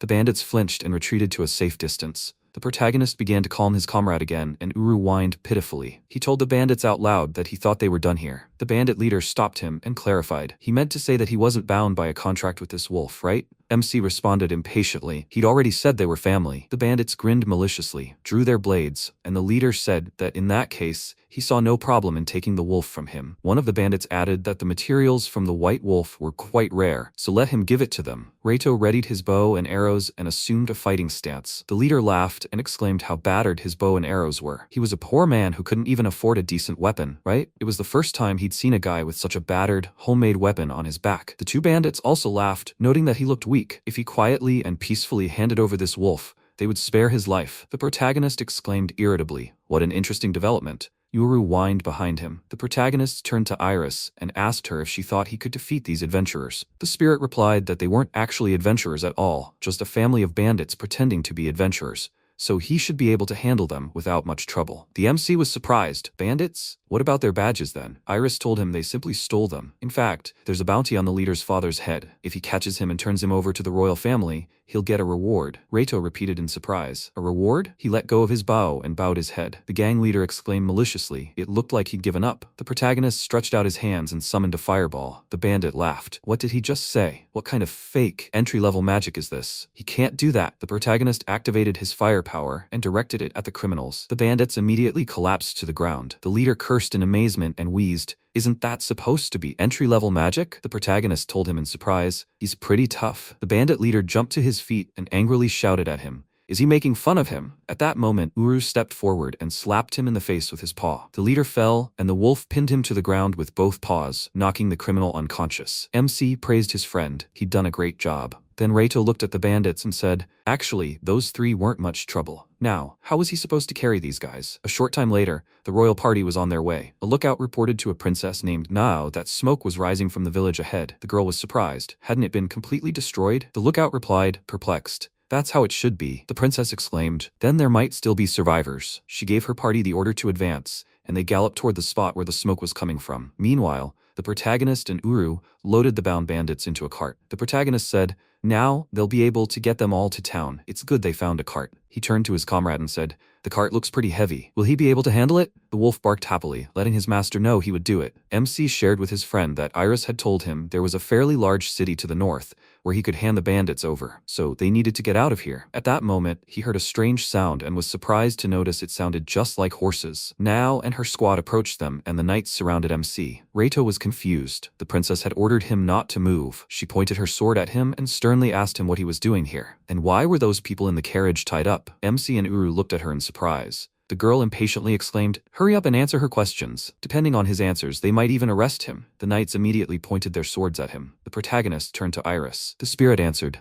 "These are the Valkyrie Knights, one of the knightly orders of the kingdom of Baltros, and the girl before him is the kingdom's first princess. She is the eldest of the previous king's 3 daughters, meaning she is his cousin." The protagonist was astonished. "A cousin?" Iris continued. "Her name is Nao, but people call her the Princess General." MC noted with confusion. His cousin. He had heard little about her after Reincarnation, but he never imagined he would meet her in such a place. And yet, what is a member of the royal family doing in this village? Iris reminded him. She had told him that this village was attacked by goblins, right? However, this village had barrier stones and decoys to repel demons. Reito noted with surprise, just like in the mansion he lived in. The spirit answered him. "That's right. Monsters usually stayed away from this place, but for some reason goblins attacked the village. That's why the Valkyrie Knights came here to investigate, and the royal capital isn't that far from here." The protagonist gasped in amazement. So that's it. She was right, it was strange. Suddenly, Reito caught himself. She'd asked him what he was doing here. What should he tell her? Iris told him she thought he should be honest and tell the princess he'd caught the bandits. However, he should pretend to be a peasant abandoned here. He said, "Excellent." Then, could he tell her his real name? After all, he was wanted until recently. The spirit told him with a laugh that that wouldn't be a problem. In fact, the wanted poster only showed a sketch of him as a child and the reward amount.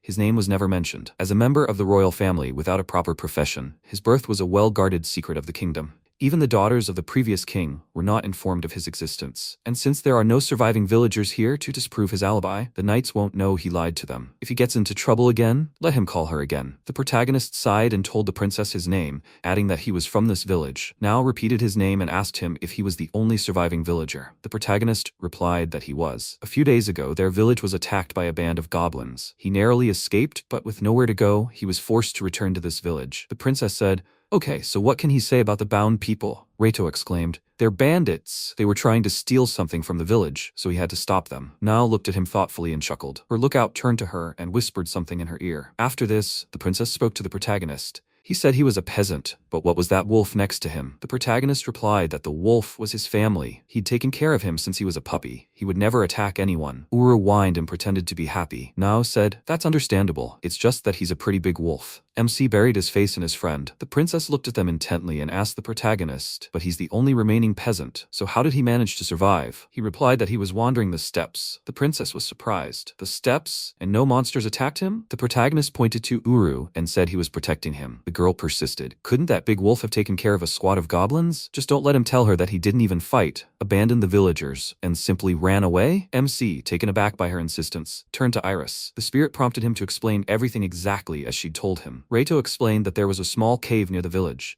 When Uru was a puppy, he kept him in the village, but as he grew older, some began to fear him, so he had no choice but to keep him in the cave. The lookout reported to the princess that there really was a cave in the nearby forest. Nao said, "I see, it seems his story fits." She turned to the protagonist and told him that then he should at least be able to tell her the name of the village chief. Reito replied that the chief's name was Ro. Nao asked the lookout if this was true. The assistant checked the information, and it turned out to be true. The princess asked him again how he managed to catch those 3 bandits. Did he use his wolf? MC said no, he used his magic. The girl was surprised. He's a mage? The protagonist said sheepishly, "That's true. Even if he's just a support mage." Nao exclaimed furiously. "He says he's a support mage? Does he think she's completely stupid?" The protagonist, not expecting such a reaction, exclaimed in confusion, "No, nothing like that." The princess shouted at him, "There's no way a support mage could catch those bandits." Perhaps she misheard him, so she'll ask him again how he caught those bandits? Instead of magic, he used that big wolf, right? MC was completely confused. She suddenly became so angry, but he said it out loud as he already said he used magic. The girl was furious. Don't let him make her laugh. A support mage can't use offensive magic. Or is he trying to tell me his second job is a different type of mage? He exclaimed. He's also an alchemist. The princess, flushed with indignation, pointed a finger at him and told him not to be such a fool. Aren't they both pathetic professions? Reito thought in confusion. Surely, in this world, only profession matters. But still, such an overreaction to unsuccessful professions was strange. He had completely forgotten that prejudice. He exclaimed,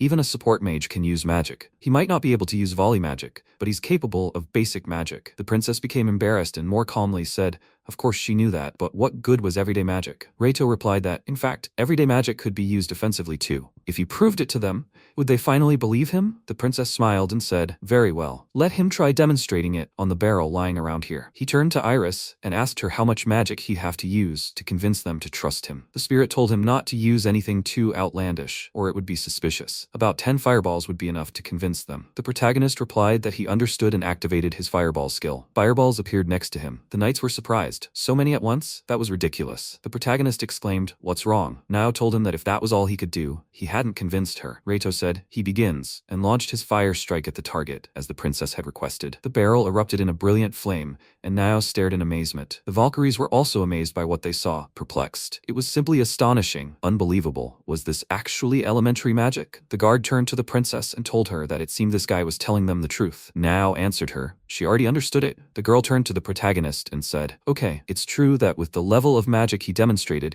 catching bandits of this caliber would be easy. She was very sorry for doubting him. Now she believed him to be from this village. That's why she needed to ask him for a favor. Please, let him help them with the investigation. The protagonist asked her in surprise. Help with the investigation? But he can't do anything that could help them. Nao told him that all he had to do was tell her exactly what happened in the village. MC was confused. Iris exclaimed she thinks it's her turn now. He had to listen carefully and respond to the princess appropriately. The protagonist obediently repeated everything word for word. A few days ago, a squad of goblins attacked the village. They were different from ordinary goblins, and they appeared after destroying the decay and barrier stones that had been placed around the village before their attack. The decay stone emits a scent that monsters detest, while the barrier stone creates a shield that protects against physical attacks. Both are useful for repelling monsters, but each has its own weaknesses. Monsters can approach the decay stones if they somehow manage to block their scent. The guards, however, must activate the barrier stones directly. The goblins who invaded this village acted as if they knew these weaknesses. To prevent the guards from using the barrier stones, they shot them with bows and arrows before storming the village. The goblins were armed like humans and behaved like a well-organized army. That's what happened in this village. The protagonist added that he, too, had fought with all his might,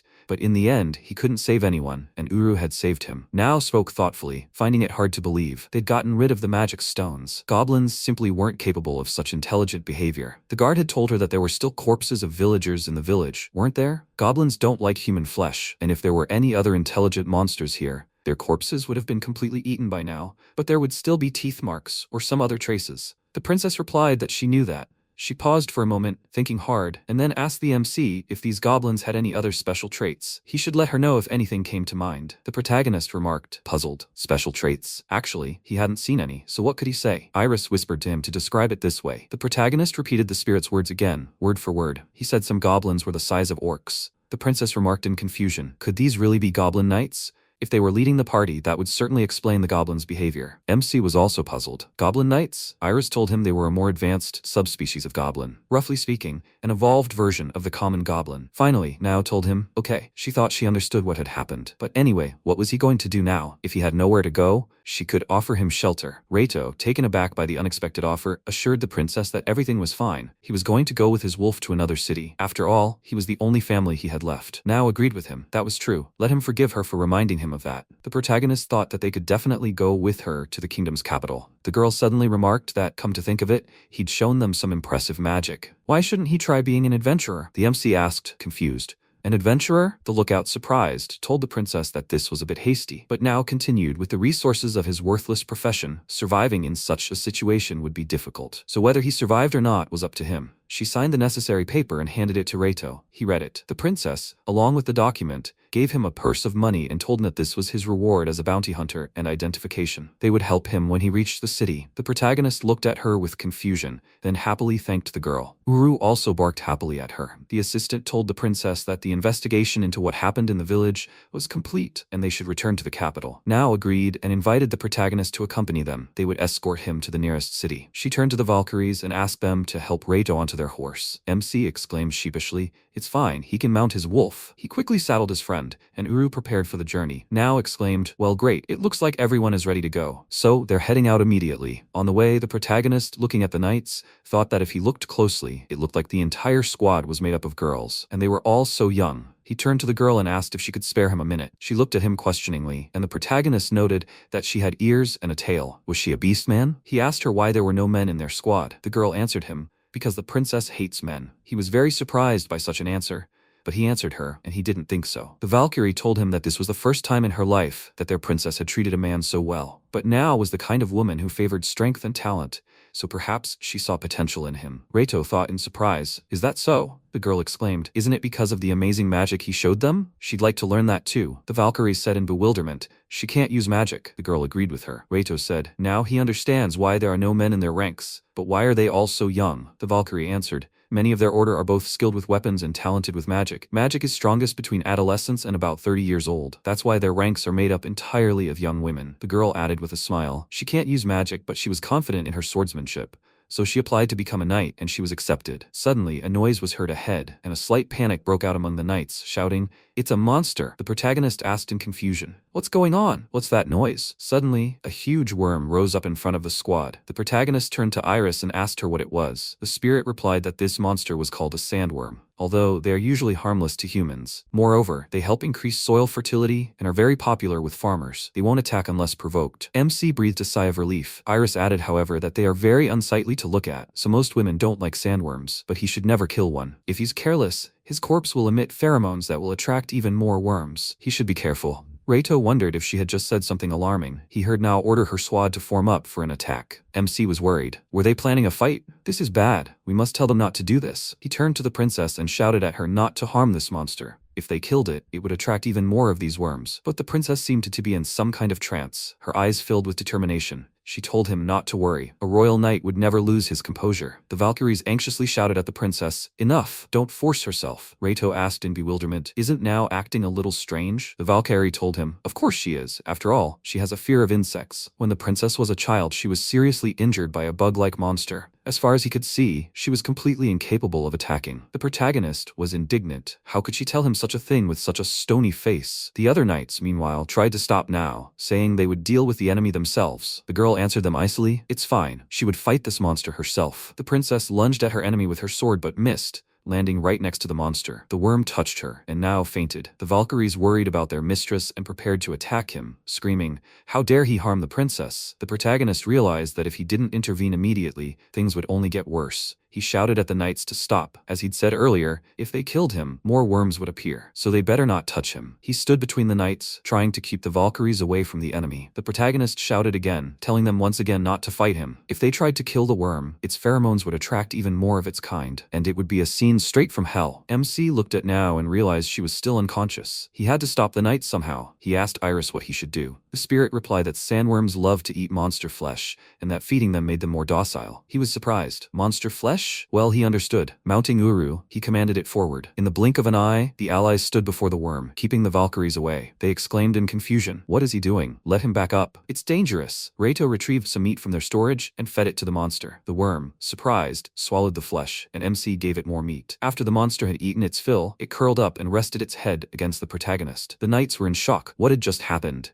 At that moment, the princess woke up and asked for a report on the situation. As the protagonist pulled away from the worm, wiping away its slime, he expressed joy at enjoying the treat. He mentally noted, even though it was disgusting. The worm began to return to the ground, much to Reito's surprise. Now, who had been watching in amazement, worriedly asked the protagonist if he was okay. The protagonist assured her that he was fine. He added that sandworms are completely harmless to humans. The princess sheepishly remarked, "So that's how it is." Suddenly, the worm reappeared and spat in MC's direction, after which it disappeared again. The protagonist was surprised. Did he spit out something? Approaching the object closer, he saw that it was a barrier stone. The protagonist picked it up and said, "I suppose it was in gratitude for the meat?" The object was covered in digestive juices, but he'd keep it for himself. The princess was on the verge of shock, but then she regained control of her emotions and sheepishly apologized to Reito for panicking, now added that if possible, he should please keep what he saw a secret. MC replied that he understood perfectly well, so she shouldn't worry about it. The princess paused for a moment, then explained with embarrassment and shame that she'd had a problem with insects for as long as she could remember, especially the disgusting ones. She simply couldn't stand them. Then she broke off and irritably remarked, "What is she talking about?" The assistant turned to her and said they needed to go. On the way, the protagonist thought about now. At first, she seemed very stern, but she seemed to have a kind heart. Could it be that he felt such a closeness to her because they were related by blood? After some time, the protagonist asked her if she was a swordswoman. The princess answered him dryly, "No, her professions are knight and fighter, and if he called her a muscle head, she'd kill him." Reito was surprised. "Is there a difference between a knight and a swordsman?" Now answered, "Yes. They say that among professions, a knight ranks higher than a swordsman. But in reality, there's no way to determine which profession is better. Even if they both involve the sword, each has its own strengths and weaknesses. Reito inquired, "Do all members of the order have the knight profession?" The princess answered him, "No, that's not true. You don't have to have a sword-related profession to master swordsmanship, but it does require tremendous effort and dedication." MC pointed out that he knew that well. After all, he only had worthless professions. The princess looked at him intently, thinking that the fact that she told him about her weaknesses meant he was definitely strange. Suddenly he exclaimed, he thought he saw something up ahead. Now noticed. Had they arrived yet? Just in time. She turned to the protagonist and said, as she had already said in the village, if he was interested in becoming an adventurer, then why not give it a try? Such people had made a name for themselves throughout history. In the adventure city of Luno, the protagonist gazed in amazement at the large city spread out before them, and thought, this is the first city he'd ever seen. After a while, when the knights approached the city, the protagonist thanked the princess for seeing them off. She told him not to worry. After all, he had helped them a lot too. Now she could properly report to her father. MC, perplexed, asked her what exactly he should report to her father. The girl caught herself, thinking just that she was just saying, nothing serious. She changed the subject and told him not to lose the ID she gave him. Wherever he wanted to work, he'd need it. Besides, he was definitely talented. With such strength and intelligence, even with his worthless professions, he'll fit right in with the adventurers. The protagonist thanked her for such kind words. She shook his hand and asked him to take care of both himself and Uru. She was very grateful. They said their goodbyes, and the princess and her squad rode off on horseback. Reito approached the city's main gates. The guards remarked in surprise, wasn't this the Order of Valkyries? What connection did this guy have with them? The protagonist approached them, handed them his ID, and told them he'd like to pass. The guards, seeing the ID, exclaimed in amazement. It was the royal family's heraldic seal. They bowed to the protagonist, apologized for their rudeness, and allowed him to pass unhindered. As MC and Uru passed them, the guards asked him to take care. Upon entering the city, Reito was stunned by the bustle and movement. He said in surprise, never having seen so many people in one place before. Suddenly, he heard some of the villagers exclaim in surprise, pointing at Uru. Isn't that a white wolf? Did this guy tame it? The beast's fur is beautiful. I wonder how much it could sell for? The protagonist thought irritably. As expected, Uru stood out. The wolf suggested he quickly find an inn. At that moment, one of the merchants called out to MC and asked him if he wanted some roasted horned rabbit meat. Another vendor offered him some smoked orc meat for his cute dog. Suddenly, he realized his presence detection skill had just activated. Someone was following them. He turned to Iris. The spirit confirmed his fears. He was right. They were following him. Their target was likely Uru. If he wanted to deal with them, she had a plan. Let him turn the corner of the house and see a suitable free space. Having done everything as she said, the protagonist looked around and said, this place should be suitable for a fight. Two criminals appeared around the corner behind him, telling him that he seemed to have excellent instincts. Tell him to quickly hand over that white wolf. At that moment, a sound was heard behind the protagonist. He turned around and saw a large woman named Mira. The protagonist asked her in surprise, is she with them too? Mira answered, she doesn't care about him or his dog. Her target is those two guys. The criminals, seeing the woman, exclaimed in fear, oh, this is bad. They need to get out of here right now. It's the Peace Reaper. The bandits seemed to vanish in the wind, running away so quickly. MC looked at her warily. The woman spoke, having also told him she had no business with him. But now that he'd seen her at such a task, he should take care of himself. Reito shouted at Uru to run. Mira pulled a bag from her bosom, shook it, and the air around her became thick with smoke and dust. The protagonist covered his mouth and nose and turned to Iris. The spirit told him the bag contained a potent sleeping powder, and she wanted to deal with him after he passed out. Inhaling even a small amount would cause him to lose consciousness for half a day. The protagonist, covering his face, looked around but didn't see Mira. He wondered where she had gone. The woman behind him, grinning wickedly, clanged her blade, preparing to strike him. Reito cursed and barely dodged her attack. He activated his enhancement and began deliberately changing his trajectory. Mira exclaimed, these movements, is he a killer too? MC replied, you could say the killer raised him. If she wants to fight him, he'll do it. After that, the protagonist summoned an ice sword. Mira was surprised. A sword made of ice? So he's a mage, right? At that moment, Uru attacked her from behind.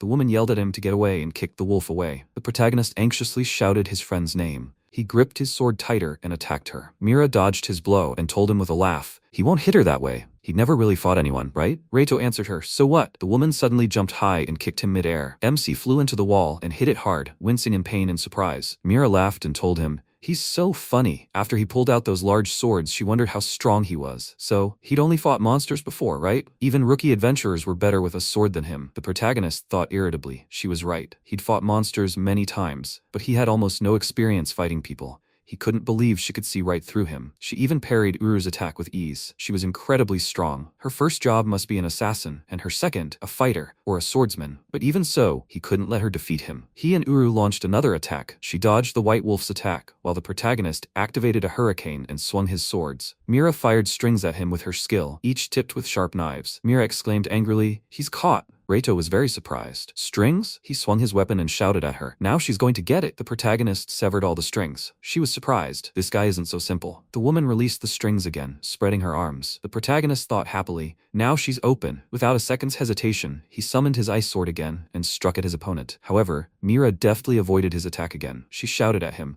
She told him the size of the sword doesn't matter. If it misses its target, it's useless. The protagonist gripped the sword's hilt tighter and answered her. That's exactly why it will hit her. He activated his rotation and lunged at the woman. She exclaimed in amazement. An attack like that is impossible from him. He struck Mira and knocked her out. After that, MC exclaimed delightedly, "That's it." Panting heavily after the battle, he turned to Iris and confessed that this woman was truly strong. The spirit had noticed, and this was dangerous, that there was a large bounty on this woman's head. She couldn't tell him about it sooner, because he had suddenly fled. Reito had pointed out correctly. She could have told him anyway. He still had little experience fighting people, right? Fighting people and monsters were completely different things. Iris told him that to overcome this weakness, he should properly train in swordsmanship. But first, he needed to go to the Adventurers Guild and register there. They needed to receive this reward. When the protagonist, following the spirit's advice, approached the building, dragging Mira along with him, he was surprised. So this was the guild Iris had mentioned. Isn't this place rather shabby? Throwing the criminal over his shoulder, the protagonist, along with Uru, entered. The adventurers, seeing him, began to be indignant. They don't trade slaves here. Someone said, perhaps there's a bounty on her head. Who is this woman? MC approached the reception desk. He turned to Peppa and told her that he caught a wanted criminal and wants to collect the reward. The receptionist stared at him in surprise. A reward? Reito took the bound Mira from his shoulder and placed it in front of Peppa.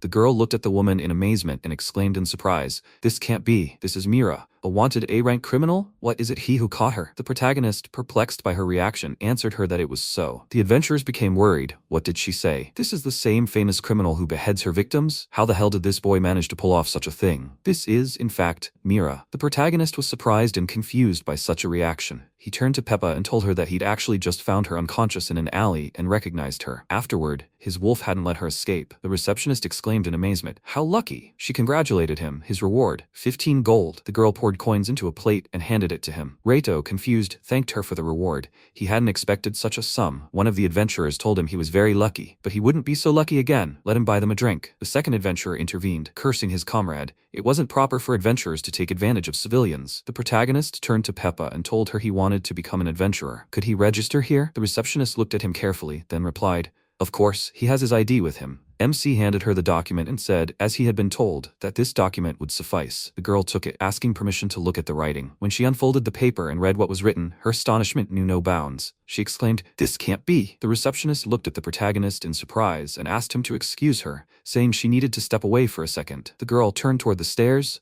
ran down them, and began calling loudly for the guildmaster. Baal appeared from the room, asking menacingly what all the noise was about. Reito was surprised to think how huge she was. She asked again, "What's going on here?" Peppa told her to please let her look at this. The receptionist handed Baal the protagonist's document. The guildmaster, reading it, asked, "This guy got the royal family's signature? She has an appraisal skill, right? Is this document genuine?" Peppa replied that the document was genuine, which is why she called her for advice. Baal expressed surprise, but it was hard to imagine the man-hating princess doing something like that for a guy. An excellent user of elementary magic. He uses magic in an interesting way, right? She looked closely at the MC. He clarified. "So now he can register as an adventurer?" Peppa asked the guildmaster what they should do now. After all, the princess herself had recommended him. Should they exempt him from the exam? Baal said categorically, "No way. It doesn't matter how many recommendations he gets. Rules are rules. He'll have to pass the test." She thought. Besides, she was curious how exactly he fights with entry-level magic. The woman turned to the protagonist and told him that if he wants to become an adventurer, he should follow her. They'll start the exam right now. The protagonist looked surprised. "What?" Peppa reminded her. "But they still haven't received the exam fee." Baal told her they'll deal with that later. She abruptly opened the next door and resolutely walked there, MC following her. Entering, he looked around and wondered what kind of place this was. Baal told him to keep going. The training grounds were further away. Finally, they arrived. Baal told him her name and added that she was the guildmaster. Now let him get into the arena. Climbing onto the platform, he asked her what they were going to do. The guildmaster replied that they were now holding a practical exam. Although she wasn't planning on doing anything, he could freely attack her until the sand in the hourglass was completely empty. The damage he inflicted would be used to determine his adventurer rank. There were no restrictions on the use of weapons or magic. She would defend herself at all times. He asked her in surprise. What? She could get hurt that way. Baal shouted in irritation. It was too early for him to worry about her. The only thing she couldn't do was attack. She could still move, so he shouldn't worry about that. The protagonist replied that he understood everything. He activated his physical enhancement and summoned an ice sword. Baal noticed that he was using strange magic. A sword made of ice, right? She flipped the hourglass over and exclaimed, "The exam begins." The protagonist attacked her, but the guildmaster deftly parried his blow. He repeated his attack, and once again Baal parried it. The woman mockingly asked him, "What kind of moves are those?" He couldn't even be called a half-swordsman. MC cursed and activated the whirlwind skill, attacking his opponent. He then summoned Helmet Splitter and, using a spinning motion, attacked Baal, releasing the weapon. The guildmaster was surprised. Had he let go of the sword? Reito clenched his fist, activated the bullet strike skill, and prepared to deliver a powerful blow to Baal's torso. The guildmaster immediately summoned a reinforcement, and the protagonist swatted his hand away from her body. He exclaimed in surprise, "What kind of skill was that?" Baal grumbled. "Who's talking? What are his fists made of?" He left a terrible bruise on her body. The woman continued, "Be that as it may, let him attack." She admitted he managed to hit her, but he'd have to keep going until time ran out. The protagonist was amazed. "Isn't the exam over yet?" Baal remarked irritably. Didn't she tell him from the start that he had to attack her before time ran out? After all, his rank would be determined based on the damage he dealt her, so he better take this seriously. If he tried hard enough, he could become a high-ranking adventurer right from the start. MC looked at the hourglass and noted that it was only halfway through. He asked Baal,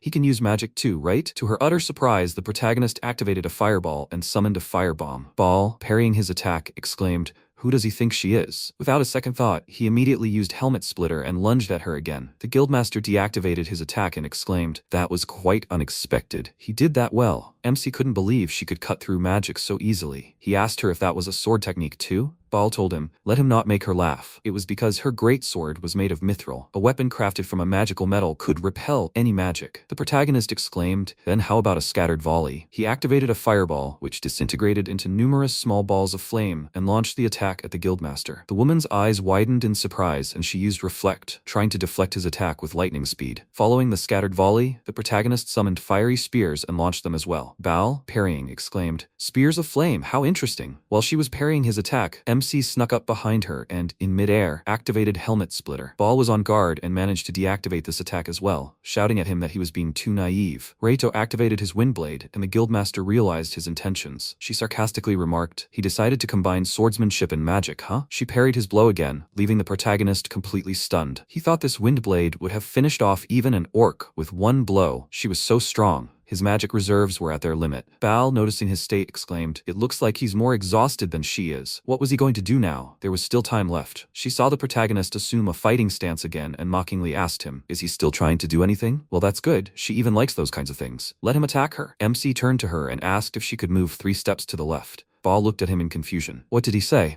Then she answered, she believed it could be done. When the guildmaster complied with his request, Reito activated his all-seeing gaze and realized the position and distance seemed appropriate. He tightened his grip on his weapon and began spinning. Baal asked him in surprise, why is he spinning? What was the purpose of his movements? The woman noticed that he had accelerated. The protagonist suddenly screamed loudly and attacked her, dealing a powerful blow. Baal activated her charged blade and attacked him in return, sending him flying. He fell to the floor. The guildmaster looked at her sword and said in amazement that she couldn't believe he could damage her weapon. Cracks appeared on her sword where he had struck it. She looked at him and said, "He's good. The exam results are in. He passed." After that, no one would have been so foolish as to refuse him. She also attacked in the heat of the moment, so as compensation, she will waive his exam fee. Reito, lying on the floor, said in surprise, "He passed. How good." Iris asked him if he was sure everything was okay. If he wanted to live a normal life, he needed a C or D rank. Adventurers of B rank and above were often the subject of rumors. He told her that he thought he had tried hard, but he wondered what rank they would assign him. Baal approached him, extended her hand, and, helping him to his feet, congratulated him. She added that from today on, he was an F-rank adventurer. The protagonist couldn't believe it. Was she serious? The guildmaster remarked. He wasn't happy, right? She would have assigned him a B rank. After all, he was able to injure her. But she was worried about his swordsmanship. He mainly fought monsters, right? The protagonist agreed with this, and thought he had been told the same thing before. Baal noticed, as she thought, If he thought adventurers only fought monsters, he was mistaken. Catching thieves, escorting nobles, and guarding the city in place of soldiers were all part of the job. She acknowledged his strength, but he wasn't used to fighting other people. Therefore, she couldn't easily promote him. Reito replied that he understood. Bao laughed, looked at her sword, and said that she had used this weapon since the very beginning of her adventurer career, but in fact, it wasn't perfect. MC muttered in surprise. What? The guildmaster continued. It emphasized the sword's strength and size, but at the cost of sharpness. In fact, it was too heavy for a normal swordsman to fight. So, besides her, only giants could handle it. The protagonist asked her in bewilderment. Giants? Is it really that heavy? She handed him the sword and asked if he'd like to hold it. The protagonist took it but immediately dropped it to the floor, saying it was too heavy. Baal picked up her weapon and said it wasn't something a normal person could handle, but to think that her sturdy weapon was now covered in cracks. That last attack was incredible. The woman slung her sword over her shoulder with ease. Reito thanked her for the praise and wondered in amazement how she could wield such a huge sword so easily. If she'd fought him seriously, he would have been easily defeated. Baal looked at him, still unable to believe she'd used the charged blade attack she'd abandoned when she'd given up being an adventurer. It seemed she had a worthy air. He was still a beginner in swordsmanship, but he had potential. He was a diamond in the rough. Baal asked him his name and who taught him how to use a sword. He told her, an assassin, meaning a servant from his house. The guildmaster stared at him in amazement and asked, what did he say? Servant, assassin. So which one? Reito smiled and remarked, it was a long story, and he'd mostly learned it himself. Baal thought he'd learned it himself, so that's why his blade movements were so unusual. She instantly realized he had little experience fighting people, but his skills were undoubtedly well suited for fighting monsters. That was very interesting. It would be excellent to teach him a charged blade attack. Baal asked him if he remembered the attack she used at the end of the exam.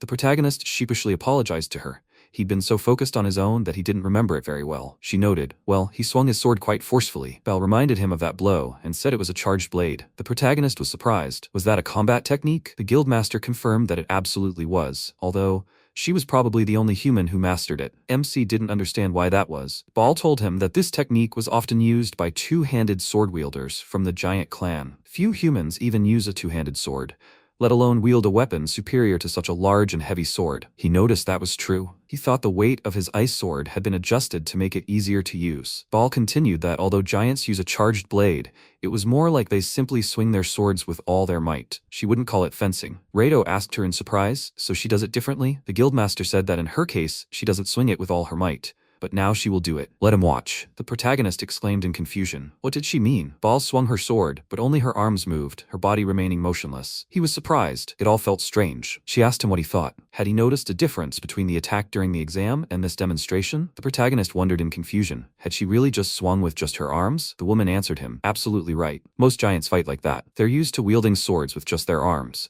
But if an ordinary person tried to do that, their arms would simply be torn off. That's why you need to swing with every muscle in your body. She showed him how to do it again, and the protagonist barely managed to stay on his feet from the force of the blow. Baal said that when wielding a heavy weapon, it's not the strength of your arms that matters, but how you use your lower body. The legs and lower back play a crucial role in wielding such a weapon, although it seemed he had a lot of training in this regard. MC objected. Calling it training was too much. Given his life in the woods, it probably just happened. Baal told him his spinning skill was incredible, but he couldn't repeat those extravagant moves in every battle, right? So why not try learning the charged blade skill? Reito couldn't believe it. He exclaimed happily. He'd really like that. Baal smiled and said, excellent, then they can begin. She'll teach him the basics. MC was surprised, right now? After a while, Peppa congratulated him on passing the exam. She added that his registration as an F-rank adventurer was complete. Reito thought he'd been practicing that skill so much he could barely feel his hands now. Peppa handed him his guild card and badge. He picked them up and said, this is proof that he's an adventurer. The registrar noted that badges were mandatory, so please make sure he wears them. The protagonist assured her he would do everything right. At that moment, Baal approached him and announced that,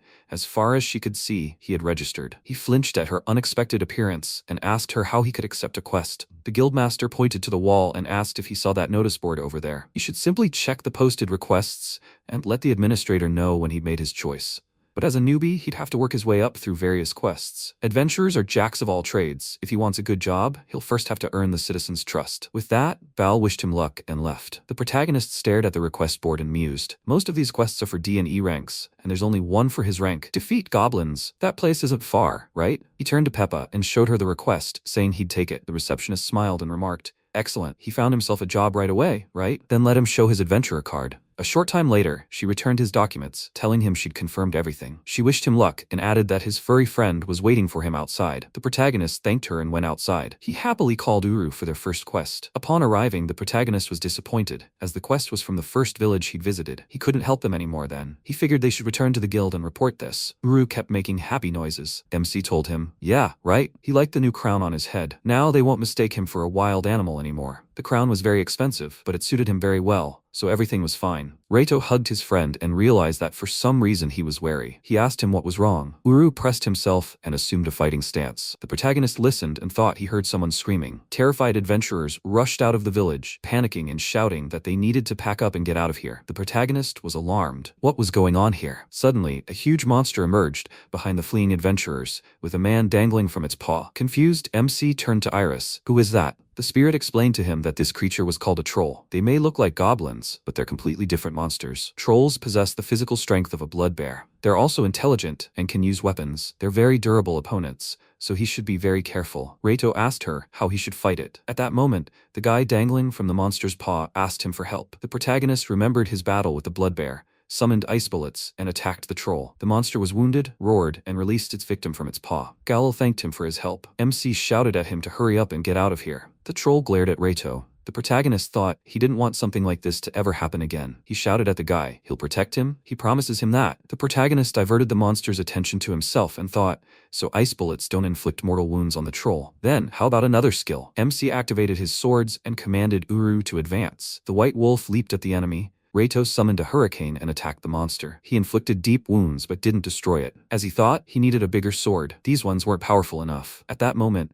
Mizeri and Dashin called out to him, telling him to forgive them, but they were getting out of here. He had to take care of this guy. The protagonist was surprised at first, but then, looking at their condition, he muttered, when some of them are injured, there's nothing to be done. He just hoped they'd be okay. Regardless, he had to defeat this monster. He looked at the troll, who ran past him after the fleeing adventurers. The protagonist was surprised. What was going on? Turning around, they screamed in panic. Why? He shouldn't come near them. They tripped and fell, and the monster approached them. It raised its leg, intending to crush them. MC jumped on his friend's back and rushed forward, trying to reach the adventurers in time. Approaching the enemy, the protagonist summoned a magical enhancement, activated his weapon, and stabbed the troll in the back, piercing it. He thought that if his skin was too tough to pierce him completely, he could simply shoot a blast of cold air from his sword and freeze the troll from the inside. Everything turned out exactly as he expected. Reito had to shoot a blast of cold air and freeze the enemy. The troll seemed to turn into an icicle. The protagonist let go of the sword and was surprised to realize that his palms were painful. They were also frozen. He muttered that using magical enhancement while holding a weapon that shoots cold air right in front of him was quite dangerous. MC activated accelerated recovery to revive his hands. After that, he looked at the frozen troll and said he was able to defeat him, but he didn't think any materials could be obtained from his frozen body. Uru barked, as if telling him otherwise. The protagonist decided, just in case, he'd try it. The protagonist activated the firebomb and blew up the troll. The adventurers stared at him in surprise, exclaiming, "They're saved?" When MC turned to them, Mizeri thanked him for his help. She told him that if it weren't for him, they would have died already. The girl turned to Dashin and reproachfully said, "Come on, he should thank this guy too. He saved their lives." The adventurer caught himself and apologized for telling him to take care of the troll and for letting them escape. Reito replied,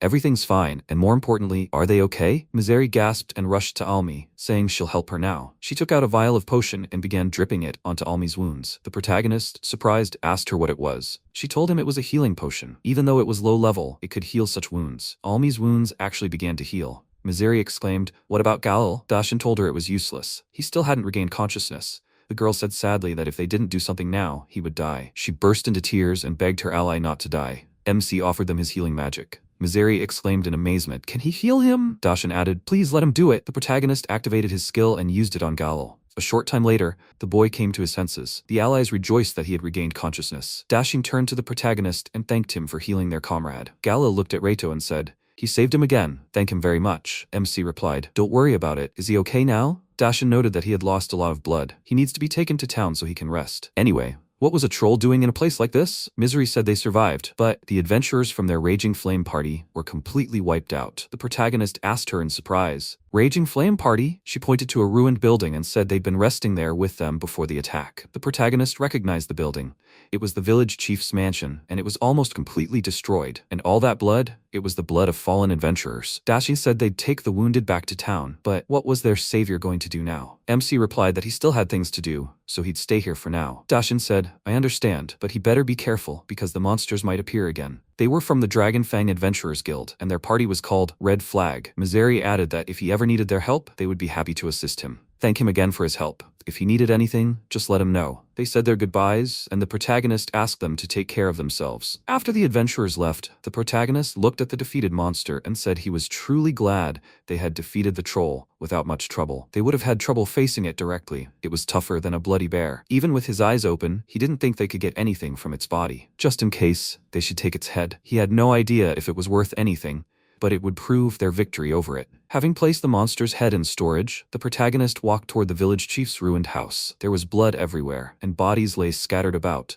emitting the stench of corpses. MC pinched his nose, thinking, this is terrible. The poor condition of the bodies made it difficult to tell, but it appeared the party consisted of 4 adventurers, men and women. He turned to Iris and asked her what he should do with them. The spirit said sadly, yes, dead adventurers. If any of the adventurers in the party died, their property rights were transferred to the living members. The remaining members were then required to report their deaths to the guild. In the case of a lone adventurer, the one who discovered their corpses was responsible. Afterward, the guild became the owner of the deceased's belongings, and the discoverer would be duly rewarded. Raito said, since they were completely destroyed, he supposed he should take their adventurer badges for now? Iris said, indeed, most people simply searched the bodies of adventurers and took whatever they wanted before reporting them to the guild. The protagonist exclaimed in confusion, what is she talking about? Is that even allowed? The spirit replied, well, it's a bit complicated, but usually the guild turns a blind eye to such cases. After all, they don't know for sure whether it was a human or a monster who stole the dead adventurer's belongings. MC remarked that it sounded terrible, but if this was the norm, there was nothing to say. Iris asked him, how about just collecting their belongings? Hadn't he already used someone else's property in the cave without permission? Reito thought, looking at them. The Blazing Flame squad consisted of a swordsman, a fighter, a mage, and an axe wielder. The Red Flag squad had a similar job distribution. They were all equipped according to their jobs. Is there anything here he can use? He said out loud, their armor is useless. The troll's attacks damaged it. Then, he'll just take the weapons. The protagonist bowed over the fallen and apologized for his actions. He found a mage's staff with a magical stone and a sword crafted from a magical metal,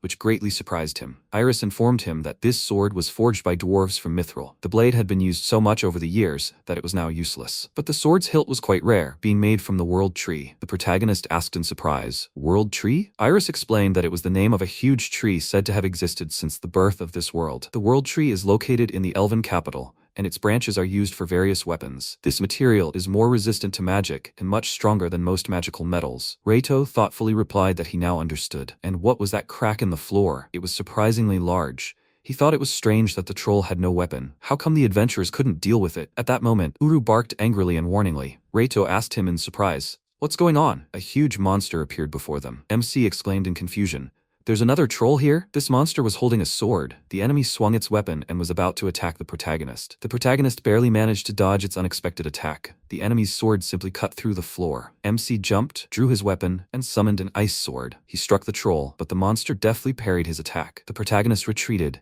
The enemy lunged, swinging its sword with all its might. Reito turned to his friend and told him that if things got too dangerous, he would rely on him. The wolf barked, letting him know it understood. The troll began frantically swinging its weapon in all directions, and the protagonist barely managed to dodge its attacks. He noted in surprise that he was attacking so recklessly. If this continued, he wouldn't be able to get close enough to attack. At that moment, Uru attacked his enemy from behind and sank his fangs into his neck. The troll was distracted by him, and the protagonist shouted to his friend that it was a good job and attacked the monster. But the enemy was agile. He sensed the danger and managed to parry Reito's blow at the last moment. The protagonist, not flustered, activated a rotating block, attacking the enemy. He also activated a physical enhancement and dealt a crushing blow to the troll, but the monster seemed unaffected. The protagonist, however, slammed his fist into it, hard. He muttered, the enemy doesn't take damage even when using a physical enhancement, right? He must have used too much magic on the first troll. If he remembered correctly, trolls, like orcs, are vulnerable to fire. He couldn't waste any more time. He had to finish him off with one blow. The protagonist activated a firebomb and directed fiery magical power at the troll. The enemy, though darkened, withstood his attack. The protagonist cursed. One charge isn't enough, but this time the troll had taken damage. He simply had to attack it one more time. If he attacked it at close range, he would definitely defeat it. Reito approached his opponent and activated his firebomb again, aiming his blow at the monster. But only a small amount of smoke came from his hands, which completely threw the protagonist off balance. He wondered in surprise, what did this mean? It couldn't be. Had he run out of mana? That simply couldn't be. How could it run out in a situation like this? The troll, taking advantage of the protagonist's confusion, attacked him. Reito would have died if Uru hadn't arrived just in time to pull his master aside. MC thanked his friend for saving him. He thought that, although his magic was gradually recovering, he wouldn't be able to use powerful spells right now. How could they deal with him? He turned to Iris. The spirit told him that it seemed he was having problems due to mana depletion. Reito asked her what he should do now. She replied that he could stall for time, restore his magic power, and then attack him again. Although, running away was also an option. The protagonist countered that he couldn't just run away and let that monster roam around. Iris told him that since his future was unclear to her, please don't let him do anything reckless. The protagonist replied that he knew it. After that, MC turned to Uru. The wolf understood his intentions and rushed forward, circling the troll. The protagonist decided that he and his friend would circle the enemy so that his magic would have time to recover. The monster began swinging its weapon furiously, trying to attack them. The allies, dodging its blows, continued their carousel, which was very difficult. Then the white wolf threw the protagonist off, causing him to fall, and he called out to his friend in confusion. Uru continued circling the enemy, and the protagonist realized the wolf was trying to buy him time. Uru began attacking the monster, then leaped onto its neck and sank its fangs into it. Reito thought he needed to hurry and regain his strength. He still didn't have nearly enough mana to use the firebomb, and Uru couldn't defeat the troll alone. Something had to be done. The troll shook off the wolf, began grabbing nearby rocks and hurling them at Reito and Uru. The protagonist, in his hiding place, tried to avoid the falling rocks, although this wasn't easy in the confined space. Uru continued circling the enemy, dodging the rocks. The protagonist, taking cover, suddenly realized it had become suspiciously quiet. Peeking out from behind cover, he saw the wounded Uru lying next to his shelter. Reito called out to his friend in horror and looked at the troll, who had assumed a wait-and-see attitude. MC thought, his anger growing even more intense. What should he do? He grabbed Uru and realized his magic hadn't fully recovered yet. Besides, Uru was wounded, so escape was impossible. He needed to ask Iris for advice. The protagonist looked at his friend and decided, no. Running out of his hiding place, he shouted at the enemy to come to him. The protagonist decided he couldn't rely on Iris forever. He needed to become stronger to protect his family. He needed to think carefully. How could he defeat the troll? While fleeing from the enemy, he barely managed to dodge a blow from the monster's weapon. How could he finish him off without expending too much magical power? If only there was a powerful technique that would allow him to do so. He suddenly remembered his lessons with Baal, how she'd explained it to him. A charged blade is a sword technique that uses every muscle in his body to attack with a large sword. Giants can do it with just their arm strength, but obviously, weaklings can't do it. He doesn't need to think about it too much. All he needs to do is swing the sword with all his might. He knows the bullet strike, right? He used it in the exam, right? It's a martial artist's technique, but the concept is similar to a charged blade. He spins his body and then attacks, right? If he can do that, then he's already learned to attack using every muscle in his body. Let him trust her. He can definitely learn this technique. However, he shouldn't blindly trust the charged blade. The protagonist understood. Here it is, the way out of this situation, the charged blade. He grabbed his sword, which had fallen while he was running, assumed a fighting stance, and tightened his grip on the weapon. The troll began to approach him. Reito thought, with the magical power he had now, this was the best he could do. He activated his physical enhancement, used all his muscles, as Baal had taught him, and leaped with all his might at his opponent, delivering a crushing blow, cleaving the troll in half. When it was over, the protagonist was briefly stunned by his success in defeating the monster. Then he rushed to Uru, hugged him, and told him that thanks to him, his faithful friend, they were saved. At that moment, a system window appeared in the air, informing him that the charged blade skill had been learned. Reito joyfully exclaimed, "Excellent." He fell exhausted onto his friend, thinking how his entire body ached. The charged blade was dangerous. Sometime later, Reito sat in the guild building and said that the first request ended in failure. The workers said that since the client was dead, there was nothing to be done. However, it was impossible to say that his work was in vain. Wasn't that great? He agreed with this and thought that after defeating the troll, he returned to the Black Tiger Guild. Sometime later, the Red Flag Adventurer Party, whom he had helped earlier, visited them. They also explained the reason for what had happened. The two trolls that appeared in the village were actually the target of a search undertaken by the Red Flag and Fiery Flame Party. These two trolls were not wild monsters. Instead, they appeared to have been raised by a nobleman. When they grew up, the nobleman no longer wished to care for them, and so they were released back into the wild. The two trolls adapted to life in the wild and began attacking numerous villages, causing enormous damage. Apparently, after this, adventurer squads from the Dragonfang, Raging Flame, and Red Flag guilds were sent to investigate, While resting in an abandoned village, they were ambushed. The Raging Flame squad was completely destroyed. Earlier, one of the squad approached him and said that he didn't know what would have happened to Red Flag if he hadn't appeared. He placed something in his hand and said that it was a gift for helping and healing his comrades. He asked to accept it. He looked at what was in his hand and asked, "Are these 5 gold coins?" They said goodbye, thanked him, and he said that despite the failure of the request, in the end, there were more positive aspects. Currently, he laid his head on the table and asked, "It's okay if he relaxes a little, right?" Uru barked, standing next to him. He began to sip a drink from a mug and thought that living like an ordinary person is simply a pleasure. Baal approached him and loudly said that the failure of his first job was no reason to lose his spirit. Everyone must go this way if they choose the path of an adventurer. Further development requires different experiences. He turned to her and with a confused look called her guildmaster. She took a flyer from the notice board with a serious expression, brought it to him, and told him that he should take a look here. What did he think about this? The danger level was low, which was very suitable for beginners. The protagonist took it,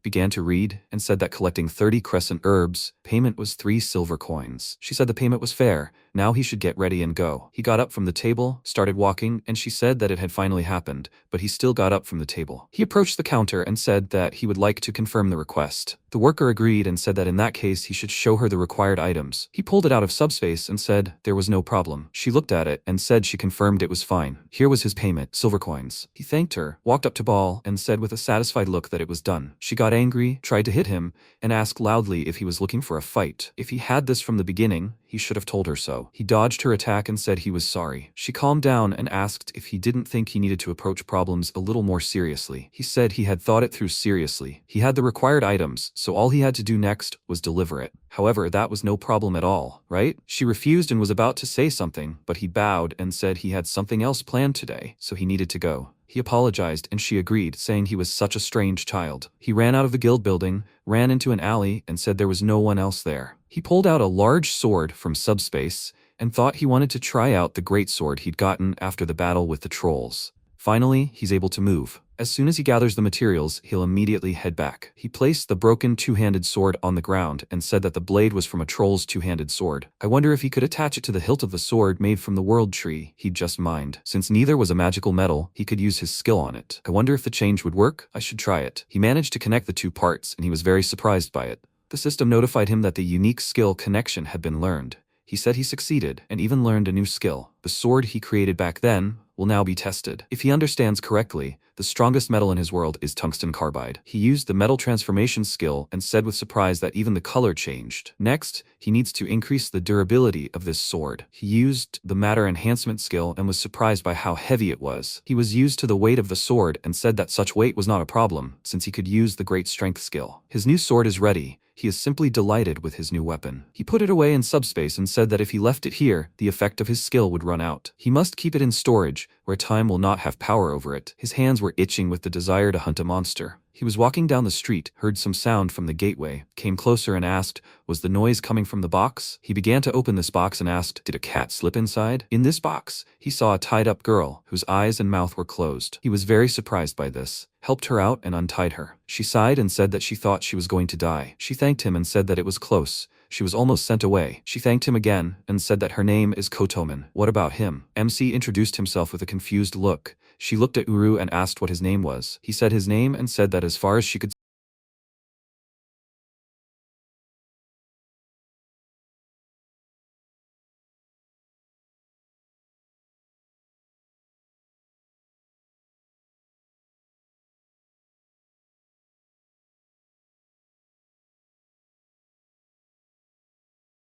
looked around and started to lead her through the crowd of people. 2 guys noticed them and said that he saw her. They should stop because she belonged to them. He looked at them and said that they had been noticed. He led her in the other direction, but a man stood in their way. He said in a serious tone that he had plenty of courage to dare steal their goods. Reito said that he was just trying to help this girl. The man asked if he at least knew anything about her. 2 guys ran up to them and loudly asked if they really thought they could escape. He looked at them and thought that the situation was only getting worse. They were surrounded. One of them pulled out a knife and said that she would bring them a fortune. They wouldn't let him take her. He looked at Uru, who nodded at him, put his hand on Kotomin's shoulder, and told her to hold on to him as tightly as possible. He picked her up and used the jump skill. He started jumping on the roofs of the buildings, ran a long distance, and said that it seemed like they couldn't be reached here. She looked back and said that she doubted it. The man was chasing them, and loudly said that they had stopped. He looked at him, noticed that the clothes on his head were hanging, and wondered, was it a beastman? He swung his hand and loudly said that he must return it immediately. The protagonist pointed his hand at him and used the wind pressure spell. It threw him back, and he fell onto the counter, which attracted the attention of the villagers,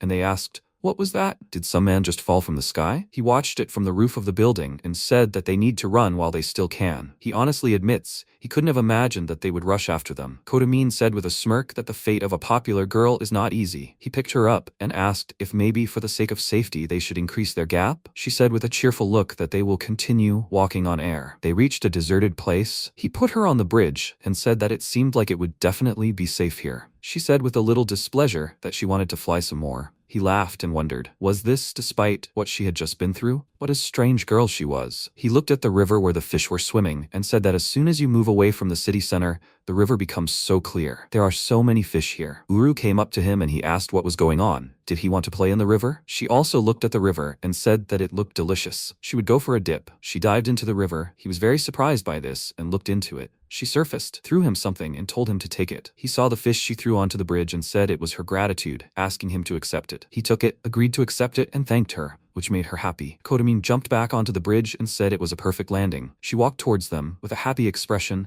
and said she was grateful for him helping her. She kissed him on the cheek, kissed Uru, and thanked him too. She climbed onto the side of the bridge, turned to them, and said goodbye with a kind smile. Right after that, she jumped into the river, and he loudly called her name. MC looked down, used the skill Observer's Sight, and thought that she had completely disappeared. What kind of swimming speed is this? Who is this girl? He returned to the city, called Iris, and asked, in the end, why did they want to capture Kodamin? She asked happily if it wasn't wonderful to meet such a sweet girl. He said, a little embarrassed, that she should stop talking about it. Does she know why they were trying to catch her? She said that she had been kidnapped by criminals who made a living by stealing human goods. Although she called them criminals, they were just small-time punks. He asked if maybe he should capture them and hand them over to the guild. She said that it wasn't worth it. He could leave them with the royal guards. Since there was no reward, he wouldn't get any money from it. He said that, however, it seemed he should still track them down. She said that it was unnecessary, since the princess was entering the picture again. She had returned to search for an important person. According to her foresight, even if he did nothing, fate had predetermined that these criminals would be captured by the Valkyrie Knights in the near future. He said that the clothes were almost dry. It was time to go back. He felt something, turned around, and noticed an old woman standing next to him. He looked at her and wondered who it was, and since when had she been here? He hadn't felt her presence at all. He used the skills Aura, Disguise, and Stealth with a worried look. She used the teleport spell,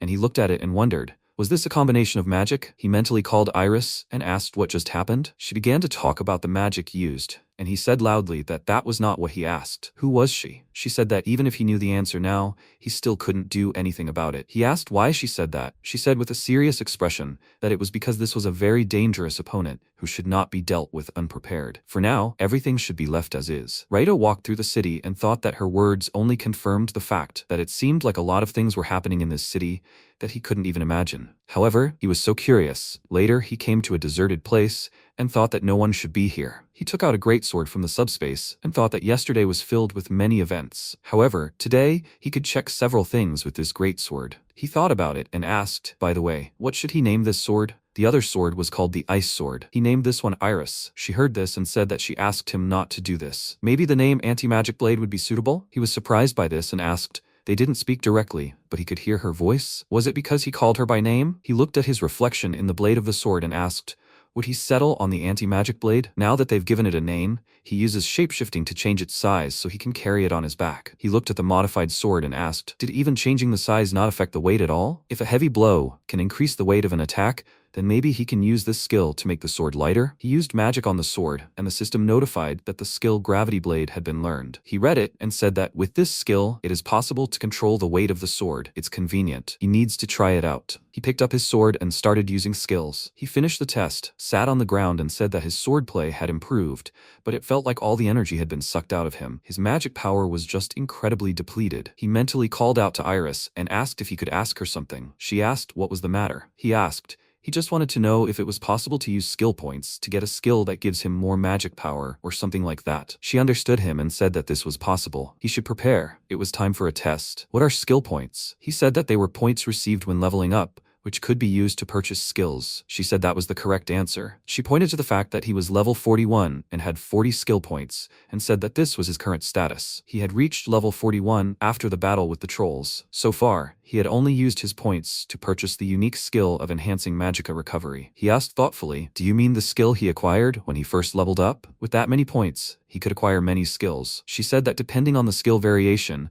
the number of points required changed. For skills that didn't match his profession, the number of points would be significantly higher. That was the limitation of its use. In his case, the magic-related skill available to him would initially cost 1 skill point, the second skill would cost 2 points, and the third 3 points, and so on. For each new skill acquired, the number of points increases by 1, while the cost of acquiring skills that don't match his path is 10 points each. However, this cost is fixed. It won't be higher or lower. By the way, he can use the points to strengthen his skills and improve his mastery. Now they should move on to the main topic. She recommends the magic power expansion skill to him. As the name suggests, this skill increases the capacity of his magical power. In addition to the fact that he will have more magical power, which is, incidentally, what he strives for, the skill also has a great affinity with enhancing magic recovery. By the way, since this is a unique skill that is always active, there is no need to reach any mastery level. He agreed, clicked on the system window, and said that since this is the second skill he bought, the cost will be equal to 2 points, right? So he has 38 points left. She said that in addition to this, he should learn the magic output increase skill. As the name suggests, it increases his magic output both for battle and healing. The protagonist agreed to take it and said that since it was his third skill, he now had 35 points left. What other skills did he have? Iris said that since they were spending his points anyway, she suggested strengthening his existing skills. They would use those points to strengthen his unique skills. By the way, strengthening skills costs 5 points each. He thought about it and agreed to improve these skills. He leveled up 3 skills and she said that his skill levels had increased. Unique skills are determined by level, not proficiency. A higher level skill has better stats than a skill with a high proficiency level. However, at the same time, he only had 20 points left. What should he do next? Learn another skill. He said that if he could choose, he would prefer to put more strength into his muscles. Can he strengthen his strength skill? She said that was impossible. Skill points can only strengthen skills related to his profession. He asked then if there was another way to increase his muscle strength. She had an idea and said that if he wanted,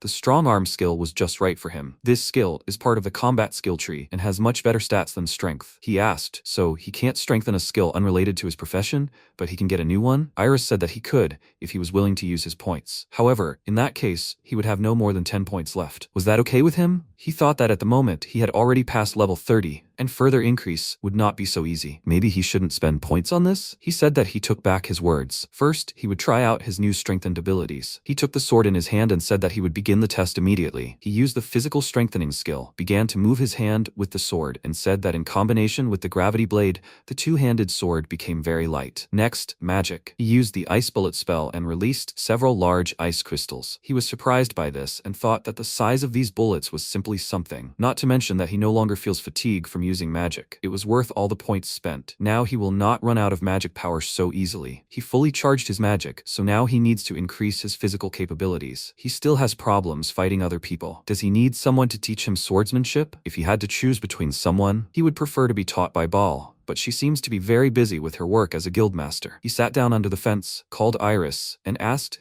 if there was anyone in this city who could teach him how to wield a sword, or any school where he could learn how to wield a sword. She said that it wasn't that there weren't any, but Baal was practically the only person who could teach him how to wield a two-handed sword. After all, two-handed swords were mainly used by giants. They also used them more as clubs, so she doubted that they had any techniques he could learn. She had a solution for him. He should learn to wield a sword by fighting monsters. He said that again. He needed to learn to fight people, not monsters. She asked, hadn't he already fought goblins and trolls? Of course, she didn't mean that he should fight every monster that caught his eye. Like people, these monsters had mastered the use of weapons. Even among monsters, there are many who use weapons, just like humans. He said that he understood her point, but he wasn't sure that monsters would want to teach him, even if he asked. She said that he wasn't going to go begging monsters to teach him how to use weapons. He only needed experience using weapons. If he kept hunting monsters who wield weapons, then his skill with weapons would grow. He remembers the goblins from that village, right? He said that he heard that they were goblins armed like humans. Now, and her Valkyrie Order, as well as the Adventurers Guild, are still busy searching for them. She knows something about them, right? Iris said that of course. In fact, they aren't wild goblins. They are goblins raised by a monster tamer. MC asked, did she say monster tamer? It's a profession that allows you to team up with monsters, right? She said that, to be more precise, this profession gives access to magic that forces monsters to obey. For such purposes, a tamer uses contract magic. As long as the contract is is fulfilled, any monster can be tamed. He said that this means that, according to rumors, armed goblins attacked a village under the control of a monster tamer. She agreed and said that, moreover, the monster tamer does not act alone, but in a group of 5 people. He was surprised by what he heard and asked, "So this is an organization? Why would someone create such an organization?" She said that it is in the name of enmity with the kingdom. After all, this kingdom is an object of hatred for many shadowy organizations, especially for those from the ancient empire. Their hatred has deep roots. The ancient empire existed in human territory for a long time, even before the emergence of the kingdom of Barutoros, which was founded by his ancestor. This empire used military might to control its people. This empire ruled over human territory for a very long time. The empire waged numerous wars, placing a heavy burden on its own people. Unable to bear the oppression any longer, the people rebelled, but all who attempted to resist were killed. However, the empire's 13th prince could not abandon the suffering people, so he founded the kingdom of Barutoros. The 13th prince received great support from the people. Even some military officers came under his wing. Of course, the emperor was not happy that his own flesh and blood had turned against him, and this led to a war between the kingdom and the empire. In terms of military might, the empire should have won an overwhelming victory, but neighboring countries decided that the kingdom would be easier to manipulate, and therefore sided with the kingdom. After the empire's destruction, the emperor was executed along with his entire family. However, some of his relatives managed to escape execution. Now, hundreds of years later, their descendants still hate the kingdom and plot to restore the empire. They call themselves Imperials and will resort to any means necessary to bring about the destruction of the kingdom. Reito asked if the monster tamers use armed goblins for this purpose. She confirmed this and said that, however, the reality is somewhat different. Only a handful of people truly desire to restore the ancient empire. They are trying to gather an army of monsters with whom they have made a contract. However, they can only make weak goblins obey them. He said that it is still quite dangerous. In short, if he can defeat the armed goblins and the monster tamers who control them, will his swordsmanship improve? She agreed, and he asked if he could fight these dangerous people alone. She said that, of course, he cannot handle them alone. However, as long as he has a plan, he will succeed. Fortunately, all 5 of them are in different locations. They are being careful and avoiding detection at all costs. However, they can hide as long as they want. No one will be able to hide from her sight. Since they are taking on such a task, she suggests making these tamers disappear. Now, while everything has turned out like this, they need to prepare well. He asked why she was so worried. After some time, he rode Uru to the mountain and asked, "It is there, right? It looks more like a rocky mountain than a mine." He thought that in order to learn to fight people, he must defeat monster tamers. Earlier, Iris said that before going to the monster tamer's lair, he needs to stock up on plenty of food. He should also take spices and kitchen utensils with him. He thought with a slightly worried expression that because of this, the preparations took longer than he expected. However, will he even need these things? To the east of the adventurer's city, 2 days' ride by horse, is the Ymir mine. A meteorite fell on this steep, rocky mountain, and oddly enough, mithril was found at the impact site. The kingdom turned the mountain into a mine, but due to the depletion of the ore, the mine was abandoned. Now people rarely approach the mine's ruins, as monsters have made themselves at home there. The icing on the cake was the monster tamers, belonging to the Imperials, who made the old mine their base and even stationed part of their goblin army there. The protagonist said that they could run out and attack them at any moment. From now on, they need to be more careful. After that, they killed a boar, and he asked, "There aren't any dangerous monsters, right? This carcass could serve as good food for him." Uru began to eat, and he said that they could use the assassin skill so the monsters don't notice them, although that would destroy the very reason they came here. He noticed goblins following him, attacked them, and said that although they weren't that dangerous, it was hard to believe they were still encountering goblins and trolls. Even in the forest, there weren't that many of them. It would probably be a lot easier if he had a team behind him. This was part of the training. They had to try their best. Later, they moved on. He saw the entrance to the lair and thought they were already quite deep, so he thought it would be appropriate to use the assassin skill. Stealth, presence tracking, and presence obfuscation were activated. Then he needed to increase his mobility with quick step and also activate his night vision. There were armed goblins patrolling there. Was this a sign of a contract? So these goblins belonged to the monster tamer? Exactly, and they looked strong. He quietly called Iris and said that he was at the lair and was awaiting further instructions. She said that these monsters would earn him a good number of points. It looks like the monster tamer himself is a little further away. It seems the monster tamer hasn't noticed them yet, so they should deal with these monsters quickly. MC said, in a displeased tone, that she was making it sound like it was very easy. He looked at Uru. They nodded at each other and said that they should deal with those who separated from the group. He ran closer and used the throw skill using ice daggers. He hit them in the head and they went even closer to the entrance, and he said that then he would defeat these 3 at the same time. His task was to howl as loudly as possible in 10 seconds. After that, he jumped on a rock next to them and looked at the 3 goblins located nearby. A loud howl attracted the attention of the monsters,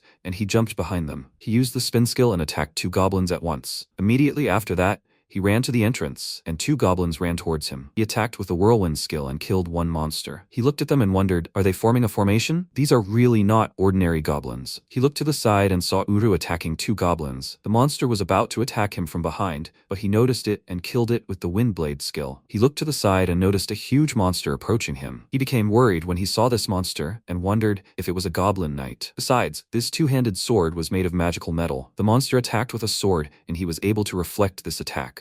But he was pushed back a few meters. The goblin quickly ran up to him and began to strike him with a lot of sword strikes. He reflected its strikes and thought that this opponent was different from other armed monsters he had fought before. He didn't just swing the sword with brute force, he imitated the actions of a swordsman. The goblin began to strike with a very strong sword strike, and Reito used the skill Rotating Block to reflect this strike. Immediately after that, he used the skill Charged Blade and cut off the goblin's head with 1 strike. After that, they both entered the mine, and he thought that the light was on, which meant that someone was definitely here. He called Uru and asked if he could smell anything here. He started sniffing, and he looked around and thought that the corridor was wide and the ceiling was high. He could probably swing a 2-handed sword here without any problems. He barked loudly, which worried him a lot, and he said that there was an echo here. They shouldn't make noise. They continued walking down the corridor and saw a large closed door. He mentally called out to Iris, and she said that there was no trap on this door. He should open it and go inside. He opened the door, went inside, and was surprised when he saw many wounded monsters lying on the floor and in cages. He covered his mouth with his hand and thought that it was a huge pile of goblin bodies. He calmed the worried Uru and wondered, who could do something so inhumane? He should examine the corpses that had not yet had time to decompose. They all had damage from blows and blade marks. Their arms and legs were bent in ways nature had not intended. Their fangs had been ripped out and their claws removed. Were they tortured? Was this the work of monster tamers? If so, what were they trying to achieve? They had no mark of contract magic. Although the monsters they encountered outside had such a mark, not a single corpse had a mark. He called out to Iris and mentally asked, what happened here? She asked, had he seen the contents of the cages? This was the kind of game the ancient empire played. They captured and tortured goblins to fuel their hatred of humans. Goblins, filled with incredible hatred of humans, became ferocious and began attacking humans without any fear of death. He asked with a displeased expression, why do they do this? She said that the Imperials were disappointed that they could only tame goblins. That's why they think they should at least produce much stronger goblins that can be tamed later. After all, no matter how strong their hatred for humans, goblins can't go against the contract mark carved into their skin. He slammed his fist on the ground and said in a displeased tone that even if they were monsters, being captured and subjected to such torture was a shame. He walked on, looked around, and asked if anyone was here at all. He used the presence tracking skill and thought he heard something approaching from above. At that moment,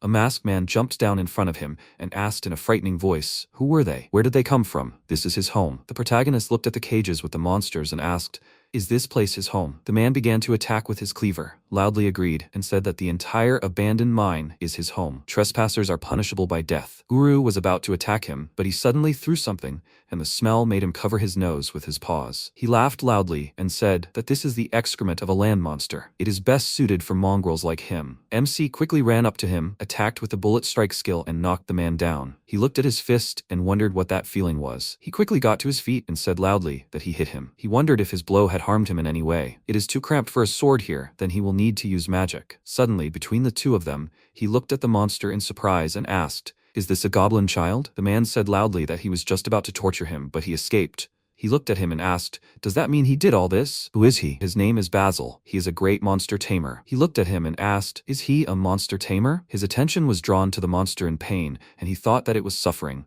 but with such wounds, it would not survive. He killed the goblin and said he was very sorry. This made him very angry, and he said loudly that he had killed his slave. Does he even understand that a little more and he would have become his slave? Reito asked loudly in a dissatisfied tone, why did he stoop to torture? If he was going to be his ally, then there was no need to torture him like that. Basil looked at him and asked what he just said. He remembered the past and said that if he remembered correctly, if he hurt them, they would become stronger. It seems that is exactly what Gain said. He said in a serious tone that he did not know who it was, but he would remember that name. He got into a fighting stance and said that he must prepare. Now he would know the bitterness of defeat. He looked at him with a puzzled look and asked what was wrong with him. Why was he angry? After all, he killed him himself. He personally did not need a weak servant. He threw the goblin next to him with a strong kick and said that he should get out of his way. He died so quickly, a useless piece of meat, not even fit for service. The protagonist became even more enraged by what happened, ran up to him and delivered a very strong punch to his stomach. He continued to deliver many quick blows. Basil paid no attention to this, began to attack with a cleaver and loudly said that he should stop. He stopped his blow with his hands, used the shape-shifting skill to corrupt his weapon. He was surprised by this and loudly asked what he just did. He began to attack with his fist and loudly said that this freak should shut up. He knocked him to the ground and said in a serious tone that the blood of more than one monster was on his hands. But unlike him, he did not stoop to killing his own comrades. His mask cracked and he asked how he even dared. It fell to the ground and he was very surprised when he saw the features of his face. The monster said in a displeased tone that he saw his face. MC asked in surprise, "Isn't he human?" Basil got very angry, started attacking him with his fists, and loudly said that he was human. He grabbed his arm, threw him over his shoulder, and loudly said that this was not true at all. He pushed him to the floor, looked at the color of his skin, and thought that he looked like a human. He rolled over on his stomach and loudly said that there would be no forgiveness for whoever saw his face. He thought that he had the characteristic features of both a monster and a human. He asked in surprise, "So he's a demon?" He threw a cage at him and loudly said that he should shut up. He was human. He dodged this attack and thought that it meant he was so cool because he was a demon. Basil wished him death, started attacking with his fist. He looked at it and thought that in order to defeat this freak,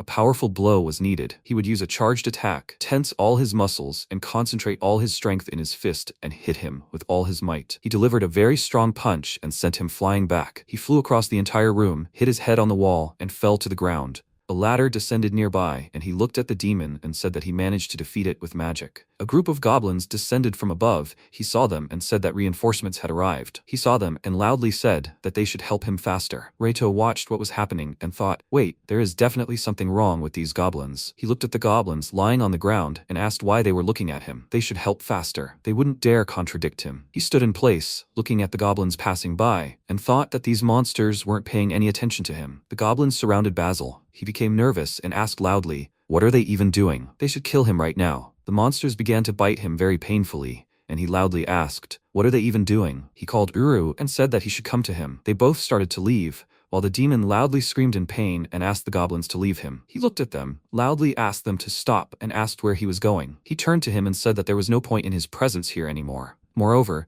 instead of pestering him, he should worry about himself. He asked to listen to him, but the goblins continued to attack, and he screamed loudly in pain. After that, the two of them left the mine, made a rest. He called Iris and said that this is the end. She praised him and asked how it went. He said that everything ended with an unpleasant aftertaste. "Anyway, who is this Basil?" She said that, as he had already guessed, he was a tamer of demonic monsters. The Ymir mine was one of the Empire's bases, but it also served as a place where troublemakers like him were locked up. He always ignored orders and indulged in torture. So instead of increasing the number of potential soldiers, he only diminished it. Even though the Empire punished him, they continued to use him. But after he killed his immediate superior, from whom he received orders, they had to abandon him. He asked, "So he even killed his own allies? Why did he do that?" She said that Basil was a demon, endowed with traits of both humans and goblins. He was an orphan from birth, taken in and raised by a slave trader. Among demonic creatures, goblins are the weakest species. Therefore, he was raised under constant torture, so severe that it warped his personality. The slave trader planned to sell him to a wealthy aristocrat who was fascinated by monsters. However, the deal fell through. He grew too large and remained unsold. Unable to keep him any longer, the slave trader sent him to an imperial monster tamer. The monster tamer learned that he was also a tamer and passed on his knowledge and skills. Thus, he became one of the Empire's subjects. He first achieved recognition as a human when he became a monster tamer. Ultimately, his own violent nature doomed him to be sent to the Ymir mine. The protagonist remembered that he called himself a human and said that now it was clear what lay behind those words. Judging by this story alone, he seemed like a man with a terribly tragic past. However, he still cannot approve of his actions. By the way, he mentioned the name Gain. She said that he is one of the leaders of the Empire. He is one of the most skilled fighters and is responsible for the deaths of hundreds of the kingdom's soldiers. He even scared Basil to death. He said that means these are the kind of characters the Empire is rich in. So what's his next move? She said she saw that he was genuinely interested. However, before they headed to their next destination, he had to make a small detour. After some time, they reached the right place and he asked, by this, she meant visiting another abandoned village. He climbed down from Uru's back. A man noticed him and asked in a surprised tone, "Is he an adventurer?" He was surprised because he met people in this place. The man turned around and loudly said that help had arrived. People began to come out of hiding. He looked at them and asked, "What happened here?" The villagers came to him and said that they were attacked by armed goblins. Those freaks broke through the village barrier. They not only destroyed the village, but also destroyed their food and weapons. They were hiding in the basement under the village chief's house. They sent a request for help to the Adventurers Guild. He is their adventurer, right? MC said he was sorry, but he is not. He is an adventurer, but he was just passing by. They were upset about this. He loudly apologized and said that if they needed food and water, his supplies were enough for everyone, so they could take it. They thanked him and said that the goblins threw the corpses into the well and they could not drink from there. He thought it was clear, so Iris told him to get more food and water. He got his supplies from subspace and said that he would handle the distribution, so they should line up. They should also let him heal the wounded with healing magic. One of them loudly asked, "Is he a healer mage?" He denied it and said that he was a support mage. They were surprised by what they heard and loudly asked, "Is he a support mage? Are these the ones with a miserable profession?" An old man came to them and loudly said that they should not be rude to him. He was their savior after all. He said that everything was fine. It was true, so there was nothing to worry about. He approached the wounded man and asked if he could start healing. The villagers looked at this and asked if everything would be okay. He used the skill enhanced healing and the man's leg was instantly restored. He was surprised by what happened and asked, "Does the leg not hurt?" He apologizes. He really saved him. He is very grateful for that. His daughter bowed and loudly said that he saved them. She's very grateful for that. He looked around and thought that everyone received their share of food and water. He also finished treating the wounds. In total, about 20 people remained alive. He asked them to listen to him and said that it was not safe to stay there. He suggests going to the neighboring village. They agreed, and he asked if there was a cart in this village, if possible, one that could handle the transportation of many people. One of them apologized and said that, however, they only had a cart. He turned to Uru and said that this would be enough. Reito harnessed him and said that he would pull the cart. Women, children, and the elderly should get in. He was sorry, but he would ask the men who could walk to continue on foot. They need not worry. He would take on the fight against all the monsters that came their way. The people thanked him and said that since they had decided, they needed to begin preparations. The people gathered their things, got into the cart, and were getting ready to leave. The village elder approached him with a small box and said that he asked for this as a token of their gratitude. He showed 2 stones inside and said that he had kept them in reserve, however. He realized that they were the disintegration stone and the barrier stone, closed the box, and said that he accepted them with gratitude. After some time, the man turned around, loudly called out to the master adventurers, and said that they had arrived. This was the village of Ethel. He looked at the village gate and said that this is where it is. The guard noticed them and asked loudly if they were residents of the village of Athens. He opened the gate and said that it was good that they survived. They could go inside. They needed to immediately report to the village elder and prepare food and water. Later, they gathered in the hall, and the village elder said that this must be such a misfortune for them. So were they attacked by those goblins that everyone was talking about? The protagonist said that it seems so. By the time he arrived, the village was already in disarray. He managed to take the survivors with him, but he didn't know what awaited them next. He said that their village would take care of them. The trouble is that survivors like them, but from other villages, who were attacked by armed goblins, arrived here. This is puzzling. He asked if there were really that many refugees. He said he heard that a village nearby was completely destroyed. There's a protective wall made of magical stones in that same village. They're relatively safe, but with the growing number of refugees, their food supplies are dwindling. He contacted the royal army with a request to exterminate the goblins so that this problem could be resolved as quickly as possible. However, for some reason, they replied that an investigation was underway. Not even a single soldier was sent in their direction. They also submitted a request to the Adventurers Guild, but no one responded. Perhaps it was because the reward was insufficient. This happens everywhere. Perhaps because there have been more monsters lately. Perhaps the Adventurers boards are full of requests from other villages. He asked if he could find out the reward amount. After hearing the answer, he thought that for a reward of 30 silver coins, an adventurer would remain in the village for a long time, expecting an unknown number of goblins to raid, and it was unknown when he would return. Besides, with the refugees from other villages, there's a food shortage. Honestly, even he would refuse under these conditions. It's simply not worth it. However, this place doesn't look like a poor village. His strength isn't enough to help them all. He had an idea, turned around, and asked, "Do you think the request he sent to the Adventurers Guild can be cancelled? If he can get his money back, he'll agree. However, he wants the conditions changed." The village chief said that this village is poor. They can't raise the reward higher. Something besides the reward. He didn't have time to finish because the MC said that he would accept his request and include the condition of strengthening the village's defenses. This is the best option for protecting the village. He said that he understood it. However, how will he do it? He said that first he asks to show him the outskirts of the village. After that, they left the village, walked along the wall, and he said that the wall was very dilapidated. There weren't many monsters in the area that could attack them, so repairs were postponed. He touched the wall and thought that although they actually had a defensive wall, armed goblins could easily break through it. Perhaps a little later, using the right material and the alchemy skill, he could repair this wall. He turned around and said that he proposed making a moat. With a huge moat behind the wall, it would not be so easy to enter the village. The shocked guards asked loudly, They were standing here silently, and he dared to ask for such an impossible thing. How much effort and time did he think it would take to make a moat? The village chief said that the idea seemed good, but they didn't have the time and manpower to make a moat that would surround the entire village. He said that everything was fine. He sat down on the ground, placed his hands on the earth, and used the excavator's skill. After that, he turned around and asked, "What do they think about this?" The guards were shocked by this and said that he created a moat in an instant. This was too incredible. The village chief, looking shocked, called him over and said that he didn't even know he was a universal mage. The guard bowed and said that he apologized for his harsh words. Reito said that everything was fine. There was nothing to worry about. More importantly, could they call a couple of free people? They would need help to dig the moat deeper. The guard ran away, and he thought that it wasn't that he wasn't capable of doing it himself. He just wanted to conserve his magic power, just in case. Later, many people came down to dig a ditch. He looked around and thought that the magic stone was protected, so it wouldn't be that easy to destroy. They also reinforced the wall, and that was all their preparations were done. Later, they finished digging the ditch, and the village chief said that this should calm the villagers. He said that he was sure that this would be the case. He sensed something, activated his presence tracking skill, and thought that someone was watching them from afar. It didn't seem like a villager. Their identity was unknown to him, but recklessly chasing them could be dangerous. At the very least, he should be on guard. The guard noticed that he was worried about something and asked if something was wrong. He denied it and asked how many guards were in this village. He said that they had about 20 armed guards. If you count the villagers with combat experience,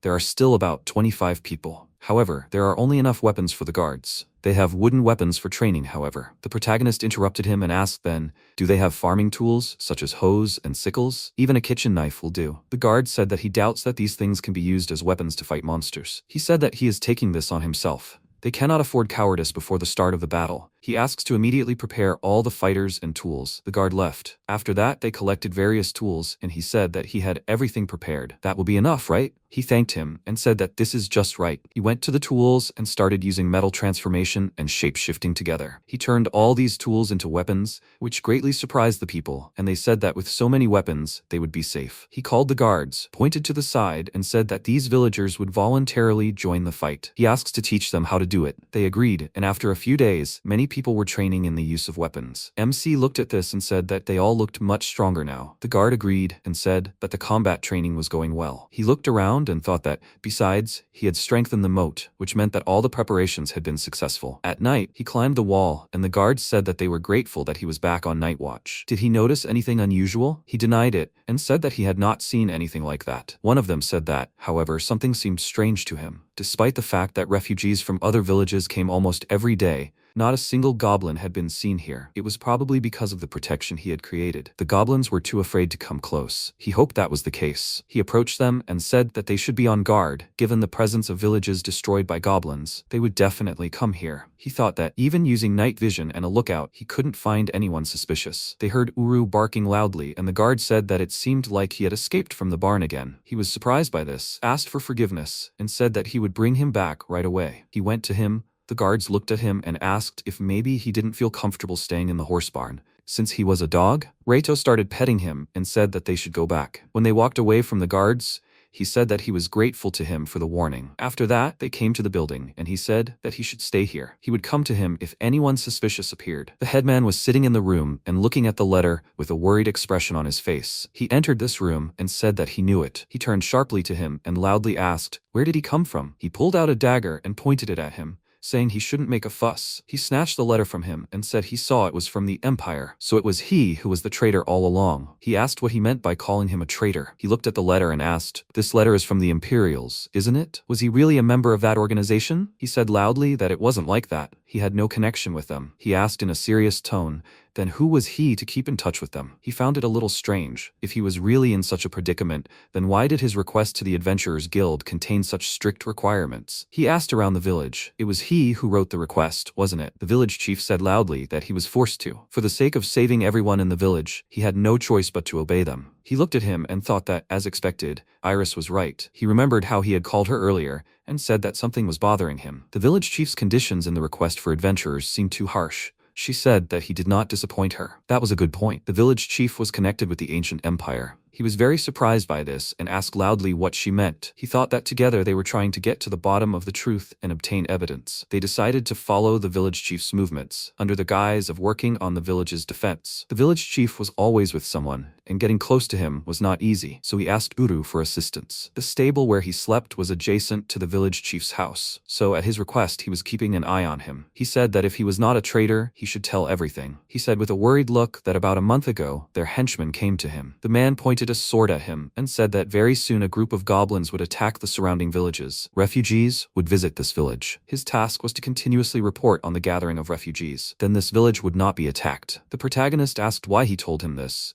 The village chief said loudly that he himself would like to know more. However, he had no choice but to believe. Indeed, a few days later, refugees arrived and no one attacked this village. He asked, hadn't he asked for help? He said that the servant they sent to ask the royal army for help never returned. The next day, his horse was poisoned and a warning letter arrived. It seemed he was being watched the whole time. His request to the Adventurers Guild and the story about the royal army refusing to help him were all lies he made up. He asked to listen to him. He admitted that he had made a terrible mistake. However, he must understand that he did all this to save the village. He looked at him and said that this wouldn't solve the problem. How much food do they have left? Because of the refugees, the supplies are almost depleted, right? He agreed, and he said that he shouldn't worry. No one will be watching him anymore. He was surprised by this and asked loudly where he got such confidence from. He handed him a letter and said that it was because the Imperials were going to kill all the villagers tomorrow. The village chief started reading it and asked what the hell was this? He said that he caught a suspicious man outside the village and he had this letter. He was probably the one who was watching him. The letter said that the food supplies in the village were running low. It further said that there was a loophole in the southern wall. The village chief became even more worried about this and said that this loophole appeared when the goblins started attacking the village. He did this so that the villagers could escape if necessary. However, it said here to use the loophole to attack. They weren't going to keep their promise? MC agreed and said that, according to the contents of the letter, the goblins would raid this village tomorrow night. He slammed his fist on the floor in anger and loudly called them freaks. What did he do? He looked at him and said that from the beginning, they didn't intend to leave anyone alive. If a refuge like this village exists, everyone will inevitably gather there. By killing all the people gathered here, the ancient empire will make a loud statement to the kingdom. He must tell the villagers everything. Time is short. They need to prepare for the goblin attack. He later reflected that the revealed secret had initially left everyone perplexed. The only thing the village chief did for the ancient empire was report on refugees visiting the village. Moreover, he did not abandon them and gave them shelter. Moreover, it is also true that he tried to seek help from the kingdom's army, even though he was under surveillance. Considering these circumstances, his punishment was postponed. The people gathered in the hall, and Raytos said that he asked for their attention. Tomorrow night, armed goblins would attack the village through the hole in the wall. The villagers were surprised by this, and the guards said that they should calm down. They were ready for battle at any time. If they got through the hole, shouldn't it be sealed? He denied it and said that they needed to intercept the goblins sneaking through the hole. They had to listen to his plan. The next night, the Imperials and goblins gathered at the village, watched from afar, and asked what was going on. He heard that Basil had been killed. Perhaps they were right to stay together as a precaution. However, there was no moat a week ago, right? Didn't he read that stupid report? It said that some crazy adventurer lured the villagers into building a moat. However, he was a low-ranking support mage. There was no need to fear him. Seriously, the worst mage, unable to even learn offensive magic. What should they do next? He thought these obstacles would be easy to overcome. However, this moat was much deeper than he imagined. They would simply use the loophole mentioned in the report. There was no way they could protect such a large village with 20 guards. If they managed to get close enough and use the loophole to slip in undetected, then the job is done. He can rely on him, and he himself will make sure those big freaks are under control. He agrees, but he must be careful. There is no such thing as too much vigilance. One of them went to the village. The second Imperial stood in the same place and thought that nevertheless, it is hard to believe that this crazy headman was so obsessed with strengthening the defenses. He made them do a lot of unnecessary work. He said that if anything happens, it will be easy for these goblins and him, the monster tamer, to deal with everything. After some time, the Imperial and the goblins reached the wall on a raft and thought that the defenses could always be strengthened. But it looks like they still don't have enough men. There is no one on guard at all. They reached a hole in the wall, and he asked, "Did that idiot think that covering it up like that would make the passage invisible?" The goblins tore off the boards that were boarding up the wall, and he said that it would be difficult for the big goblins to squeeze through. He had no choice but to start with the small ones. They had to go first. The goblins started to go through the hole one by one. He smelled a strange smell, realized it was oil, and said loudly that it was a trap. At that moment, the hole caught fire and the goblins screamed loudly in pain. The guards came out on the wall and said loudly that it was too late. He looked at them and saw that they were aiming their bows. They continued shooting at them. Some people came down the stairs towards them and loudly asked how they dared attack their village. They can't let them escape. The Imperial was shocked by this and loudly asked, "What is this?" The villagers loudly said that none of them could escape and needed to be killed. They started attacking the goblins with loud shouts. The villagers were shocked when they managed to kill the goblins. The protagonist said that if they followed his training, they would be able to win. They would use traps, take advantage of the enemy's confusion, and attack immediately. The Imperial said loudly that they should cover him and run from here. The guard asked loudly, "Does he think he can escape?" They weren't afraid of him. They needed to aim at him, then the goblins wouldn't move. The Imperial became very worried about this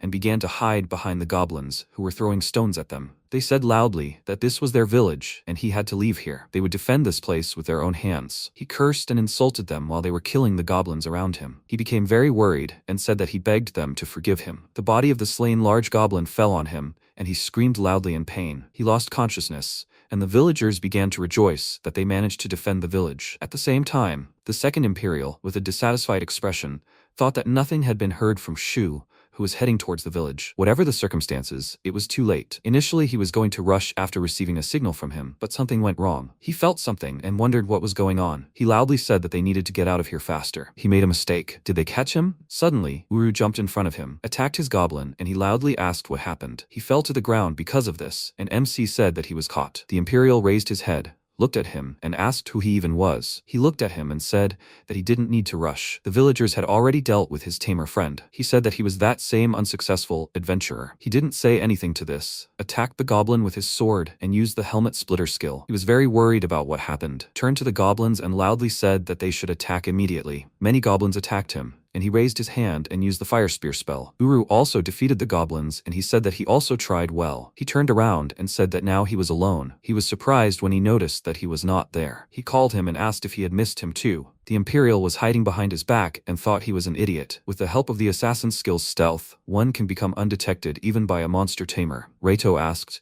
"I wonder if he went to help his friend? They should return to the village." The Imperial took out a dagger and was about to attack him from behind. He turned sharply towards him, struck him with his sword, and said that it was so unexpected. He was thrown aside, his back hit a tree, and asked how he found him. He approached him and said that he probably had to thank the presence tracking skill that he unknowingly acquired while living in the forest. After that, he tied him up, called Iris, and said that he was finished. In total, he dealt with 3 monster tamers. She thanked him for his hard work and said that there were 2 more left. It seemed they should return to the Adventurers Guild. She was sure that he would be rewarded with a rank promotion for his efforts. He said that would be nice. Do she think those 2 know where the Imperials are? She said that was unlikely, because they were just puppets. They would hardly be trusted with any important information. However, one of the remaining ones is the one named Gain. He is the one pulling the strings. He said that Basil mentioned him. By the way, what will happen to the village of Ethel now? She said that there are no more people in the village who could interfere with establishing communication with other settlements. From now on, everyone will be safe, and help will arrive soon. He asked what he should do upon returning to the city. She said that he can explain the situation to the guild and give them the captured tamers. He should let the guild take care of everything. This is the end. He was surprised by this and asked loudly, shouldn't they pay attention to the rest of the tamers? She said that everything went smoothly this time, but with the disappearance of 3 tamers, the ancient empire will be vigilant. He attracted too much attention in the village. The ancient empire will soon find out about the existence of such an interesting person. So she suggests entrusting everything to the guilds from now on, and they will return to normal life. He found this unconvincing and wondered if he was capable of solving this problem himself. She said that he defeated 3 monster tamers who were attacking the local population. He had worked hard enough as it was. He should leave the rest to someone else. By the way, wasn't his original goal to gain experience in battle? He agreed with her. After some time returned to the village, where the villagers thanked him and said that saving their village was entirely his doing. They would never forget his mercy. He said that they shouldn't worry so much. He was just doing his job as an adventurer. The guard said that he shouldn't be so modest. He said that he was also grateful to them for the cart. He asked if he was sure he only wanted to accept the cart as thanks. He noticed the village elder, and the guard said that he didn't have to worry about him. The village elder actually did provide assistance to the refugees. They didn't make the situation worse. If anything ever happened to him, he could come to them. He didn't know if they could help him, but they would do everything in their power. The protagonist went to the cart and said that he wished them all the best then. He began to leave with the tied-up tamers, and the villagers thanked him. After some time, he reached the city of Luno. He entered the guild building and said that he apologized. He caught and delivered the criminals. A worker said that he should wait a little while. They processed his request. The adventurers looked in surprise at those he brought and said that these were the Imperials who had a bounty on their heads. He's the only one with F rank, right? How did this happen? She came back, apologized for the wait, and said that the guildmaster was waiting for him. He entered the office, and Basil said that he always gets into trouble. He laughed and said that he was very sorry. She got up from the couch and said that he did a good job this time. Capturing those guys from the ancient empire is a big deal. She tossed him a small bag. He caught it and asked what it was. She said that the contents of the bag were the bounty placed on the two he brought. It seemed that they occupied a rather low position in the ancient empire. However, she was sure of their involvement in the recent goblin attacks. Handing them over to the kingdom promises great benefits. He asked with a happy expression on his face if maybe she could raise his rank. She opened the drawer, took something out, and said that it was an E-rank guild card. He was very happy about this and thanked her, and she said that today was just a special occasion. It's rare for a new adventurer who has been an adventurer for less than a month to advance in rank without taking the exam. However, next time, he will definitely take the exam. He was about to say something about the Ymir mine, and she said that she had read his report about the randomly found goblin corpses and the encounter with the demon, and an investigator had already been dispatched. However, the investigation would take time. However, there was also a possibility that the ancient empire had already managed to destroy the evidence. Why did he even go to such a place? Was he really tempted by the search for Mithril? He agreed with this, handed her the drawing and said that it was a sketch of the demon he had seen. She looked at it and said that it was Basil, the so-called tamer, and there was a reward for him too. In her opinion, he was more beast than demon. He asked if there was a reward for him too. She agreed and said that a rather large reward, as much as 10 gold coins. However, from what she heard, he was caught a few years ago and sent to the prison city as a death row inmate. She would need to check later. He said 10 coins was such a waste. She didn't hear him and asked, did he say something? He denied it and asked, what will happen next? She said that she didn't even know. She had no choice but to leave the rest to the kingdom. They would most likely face the death penalty, which would be well deserved. If they knew any useful information, they could simply be thrown into prison. The incidents that happened, since it was somehow doubtful that they acted alone. In the future, the kingdom's security would be strengthened more and more. MC said that there was something else that was bothering him. Does she know someone named Gain? She was shocked by this and asked loudly what he just said. Everyone was very surprised when they heard a loud bang. She slammed her hand on the wall next to him and asked in a serious tone, how did he know that name? Did he know anything about him? He was very scared because of this and said that the tamer he caught was muttering that name. She calmed down, started to leave, and said that from now on, this story no longer concerns an E-rank adventurer. He should entrust the rest to them and can live like an ordinary adventurer. She left the office and with a very serious expression on her face, wondered if he was also involved in this matter. That freak took something valuable from her. She remembered her childhood, when her parents told her that she should hide quickly and not come out. Basil, looking worried, loudly called out to her mom and dad. They locked her in the basement, but through a small crack she saw what was happening outside, and thought that, on that day, she saw him for the first time. To avenge her parents, she became an adventurer. When she grew up, she asked, they know they don't have to follow her, right? The adventurers asked, what is she talking about? She's going to fight her enemy, isn't she? What if something happens to her before the wedding? They will cover them. They are comrades after all. She was touched by their words, but when they met Gain, most of her comrades were killed. He stood in front of her with his sword and said that it was too weak and boring. It was time to end. He said goodbye to her, but a member of her team called out to her loudly and said that she should be careful. He stood between them and killed him with his sword. He said with a calm expression that it was a pity that he blocked his way. She was shocked by what happened and remembered that earlier he asked that when they dealt with him, she would become his wife. She was very embarrassed by this and said that since it was him, she didn't mind at all. At the present time, she was very angry about this, grabbed her sword and dealt a very strong blow. They both left wounds on each other's faces. He laughed and said that she did it after all. It was adorable. It was a pity that he didn't have time to play with her a little more. He left and she loudly asked him to stop and screamed in anger. She thought that today the victory was his, but next time she would kill him. At the present time, Rato called Iris and asked why Basil was so angry. She said that she should have told him earlier. He shouldn't have mentioned Gain's name in a conversation with her. He asked what she meant. She said that they don't know each other, but they are not close. There's a history of brutal murders hidden in their relationship. He asked, so they are opponents? She said that 2 decades ago he killed her parents. When she became an adventurer, they met again, the result of which was the death of her comrades and her lover. For her, Gain is the culprit behind the deaths of people important to her. He asked, did he touch on a sore subject? She agreed and said that, however, if they did nothing, she would die. She would soon leave the Adventurers Guild and begin acting alone. She would find him on her own and try to kill him. However, she would fall into a trap where she would die. However, he would also die from his wounds. He asked loudly, can they prevent this? She said with a worried look that it was difficult to say. Without his intervention, they would both definitely die. However, his participation could lead to big problems. He asked, what was she talking about? Wasn't the future of everyone else open to her except for him? She said that, as she had already mentioned, if he were born in this world, she would be able to see everything. However, his future, as a soul that is originally the soul of another world, is hidden from her. It is also difficult for her to foresee the future of the people connected to him. So if he tries to help her, even she doesn't know what the outcome will be. At this point, without his intervention, they will both surely die. However, if he does intervene, perhaps she will be saved. However, on the other hand, there is a chance that Gain will survive, or they will both die, taking him with them. And such a development cannot be denied. He asked, does this mean she is no longer able to give him the same advice as before? She said that she could tell where they both were now and what they were doing. However, their future would be unknown to her. As for her, she was not eager to get involved in this matter. What should they do? He plucked up his resolve and said that he wanted to help Ball. She said that she had no doubt about it. He said that he apologized for his recklessness. However, his involvement could change her future. While she was not yet involved, did she know what she would do next? She agreed and said that she knew it right now, before he took full-scale action. He asked to tell him about it, and she said that in 5 days she would find Gain's hideout and go there alone. There she would defeat his minions. However, before battling him, she would be hit by a poisoned arrow. Her body would go numb, but she would be attacked again. She would spend the last of her strength on fatal blows, but the poison would kill her. He said that they would need to get ahead of her and make it before they fought. Iris said that it would be difficult. He was a very skilled swordsman,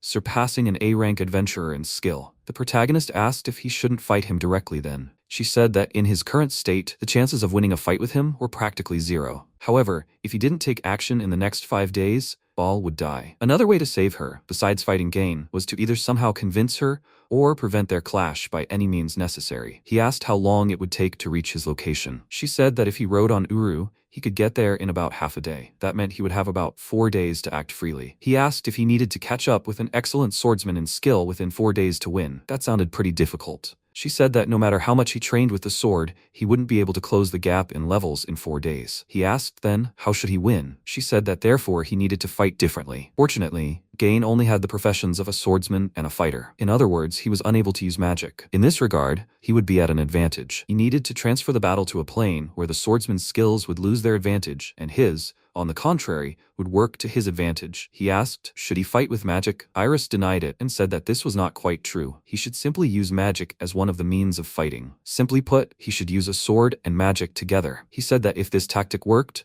they might be able to defeat him. She said that everything depended on him. He thought that he could not win in his current state. He asked her, with a determined look, to tell him how he should train. Later in the Ymir mine, several guards entered inside and said that there was nothing unnatural about armed goblins. All evidence relating to the ancient empire was destroyed. They should go back and report. Their attention was drawn to Gain sitting by the stone, and they mistook him for a child. One of them approached him and said that everything would be fine. She would help him. He jokingly thanked her and suddenly pierced her with his sword. He ran between them very quickly and killed a group of knights with one blow. He said with a wide smile that his love should come to him soon. After some time, MC reached the abandoned village of Foss and used the Flameblade spell. He released a powerful wave of fire, which hit an empty house and said that it was simply amazing. It was easier to control than a fire bullet. Fire and wind magic combine quite well. He managed to master a new skill. He needs to try something else. He thought that now he was in an abandoned village and was busy training aimed at defeating Gain. He does not have the best profession. He cannot use powerful offensive magic,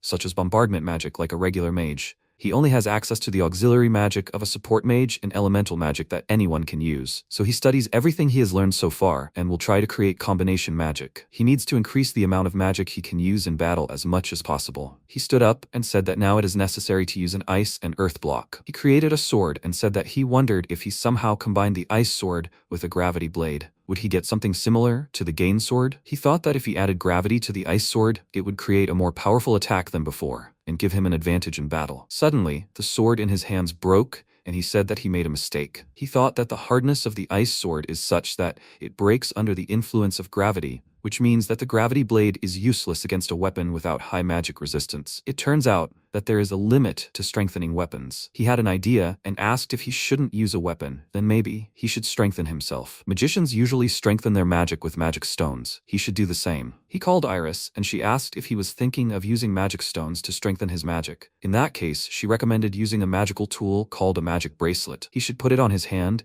and that's it. No problem with the staff. He asked where he could buy it. She said that since he agreed to the bracelet, there was a way to get one without going back to the city. She just had an idea where to find such a bracelet. He became a little wary and said he had a bad feeling about something. After a while, he came to the right place and said it was the forest where they used to live. There weren't any demons in sight. Were they even here? At that moment, he saw a minotaur and thought he hadn't noticed it at all. She had said earlier that the minotaur owned a magic bracelet. This is the demon who killed Uru's parents and mistress. He was surprised by this and asked, "It's not a monster, but a demon? He should kill it and take the bracelet." She denied it and said that if he engages in battle, he would hardly remain unharmed. He will understand everything on the spot. Uru began to growl, and Reito, with a worried look, thought that the atmosphere was quite tense. The Minotaur took the bracelet off its horn and threw it on the ground. He picked it up, and the Minotaur began to leave. He was surprised by this and asked, "Why so easy?" Iris said that he returned the souvenir to him. The Minotaur of this forest has a noble character, like a warrior. He wears some of the equipment of defeated opponents out of respect for those who challenged him. The Minotaur must have remembered him and returned what belonged to his mistress. He will not touch someone he considers weaker than himself. He asked, since he simply gave it to them,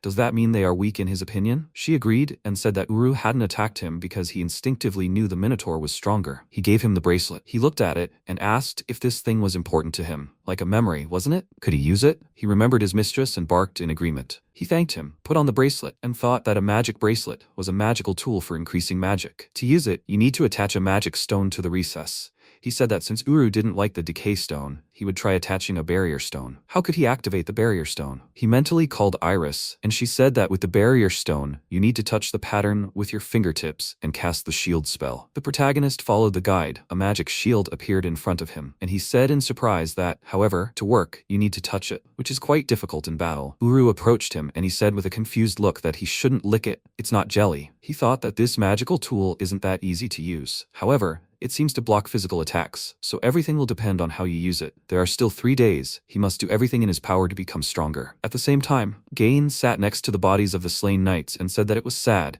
They should understand each other with people. It's hard to believe that it has come to this. Does she think so too? Next to him, behind the stone, stood an unknown girl who called him a worthless person. He asked if she still can't understand his thoughts. She said that she is not interested in his thoughts. She's going to give a report. What will he do? He said that someone in the neighborhood finally found out about him. He plans to greet his guests with his family. She asked, "They are servants, aren't they?" He turned around with a displeased look and asked menacingly what she said. He swung his sword and used the Bato spell. It cut through the rock she was standing behind, and she managed to escape. It doesn't matter if she doesn't understand it. As a vampire, he looks forward to meeting the girl who gave him this indelible wound. The blood of a person who swears revenge will be the best delicacy for him. A favorite dish that has only gotten better with time will soon come to him. How he looks forward to it. After some time, MC used the charged blade skill and dealt a very strong blow. He said with a thoughtful look that this skill is certainly powerful, but he will be in danger if the opponent is fast enough to avoid his attack. In this regard, it has the same weakness as the martial art spin. He thought that the martial art spin is a skill that, as the name suggests, uses spinning as an attack. Each time the number of rotations increases, the speed and attack power also increase, but he will no longer have access to defense or evasion. In the case of a charged blade, he accumulates power from the very beginning and quickly releases it. However, compared to spinning,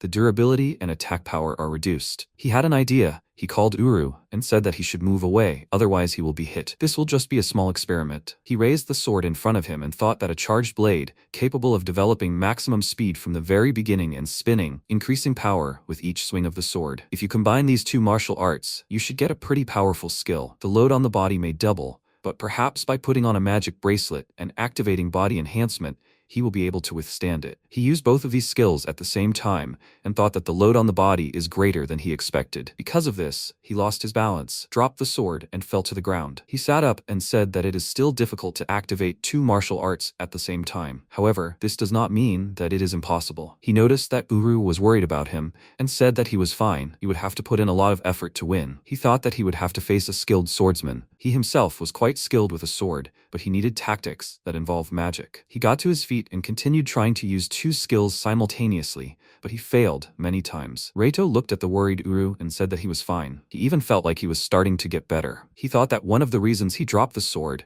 was because of his weak grip strength. From now on, he should train this too. He will continue until he succeeds. After many more failed attempts, he stood up and said that he had even gotten used to training, but it was still not enough. He delivered a powerful blow with the sword, and the system notified that the combined combat skill swing swing, had been learned. He looked at it with a happy expression and said that he did it. He fell to the ground and said that he was able to combine combat skills into a new skill. Good, now he should try other skills. Now it's the helmet splitter and the charged blade. However, first, he needs a short break. He thought with a serious expression that there were still 2 days left. By then, he would have created another new skill. After some time, he came to the mountains and asked, "So, Gain is here?" It's hard to believe that fate has brought him here again. Iris said that it looks like he already managed to find out about the ball, and with the help of his subordinates, he wants to lure her to him. Right now, there is no one else nearby except him. This is the perfect time for a fight. He said that he wonders if he can win. She said that it is not too late to change his mind. He called it a good joke, and she asked, "So, is he ready?" Also, did he remember everything she told him? The protagonist agreed and said that he is completely ready. He walked on and thought that he knew not only how to wield a sword but also his history,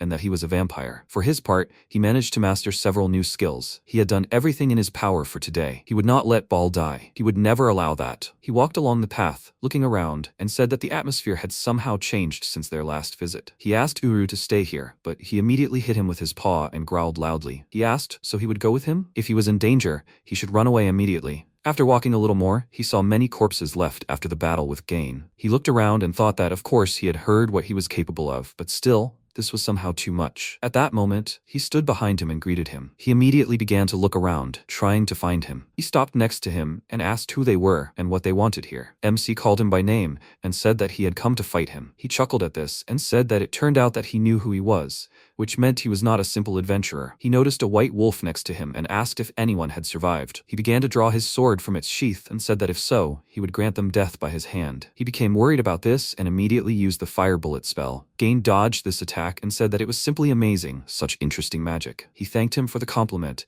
after which he immediately used the flame blade spell. He dodged his attack, landed next to him, and asked why he was turning his head. He was already here. He started laughing at him and ran next to him at high speed. He looked around with a worried look and thought that it was a simple jump skill, but at a very high speed, like instant movement. Gain stopped and asked, "He is a mage, isn't he?" Then he is well aware that he can't compare to him in speed, right? He won't be able to keep up with him. Reito looked at him and thought that, however, there is a way to stop him. He put his hands on the ground and asked loudly, "How about this?" He broke the stone under his feet. He landed and asked what he just did. He looked up and said that it was a block of earth, elementary magic. Now he won't be able to use jump anymore. He calmly looked at him and asked, does he expect to win since he can't jump anymore? That's so naive of him. You will just cut him. He took his greatsword and used the physical strengthening spell. Gain heard this and wondered, is this really support magic? Which means that this guy. He chuckled and said that he was a newbie with a worthless profession. He drew his sword from its sheath, pointed it at him and said that no offense, but he was expecting a guest, so he should just die. The protagonist swung his sword and said that he shouldn't underestimate him just because he didn't have the best profession. He used the charged blade skill and delivered a strong slash to the ground. He said that he wouldn't let him meet Ball. He wouldn't let him kill her. He was here to defeat him. He chuckled and said that his skill was good, and it seemed like he got along well with her. This is an interesting scenario. He wouldn't mind presenting his corpse as a gift. He used the Battle skill to release a wave of energy, which knocked the sword out of his hands. Uru immediately stood in front of him to protect him,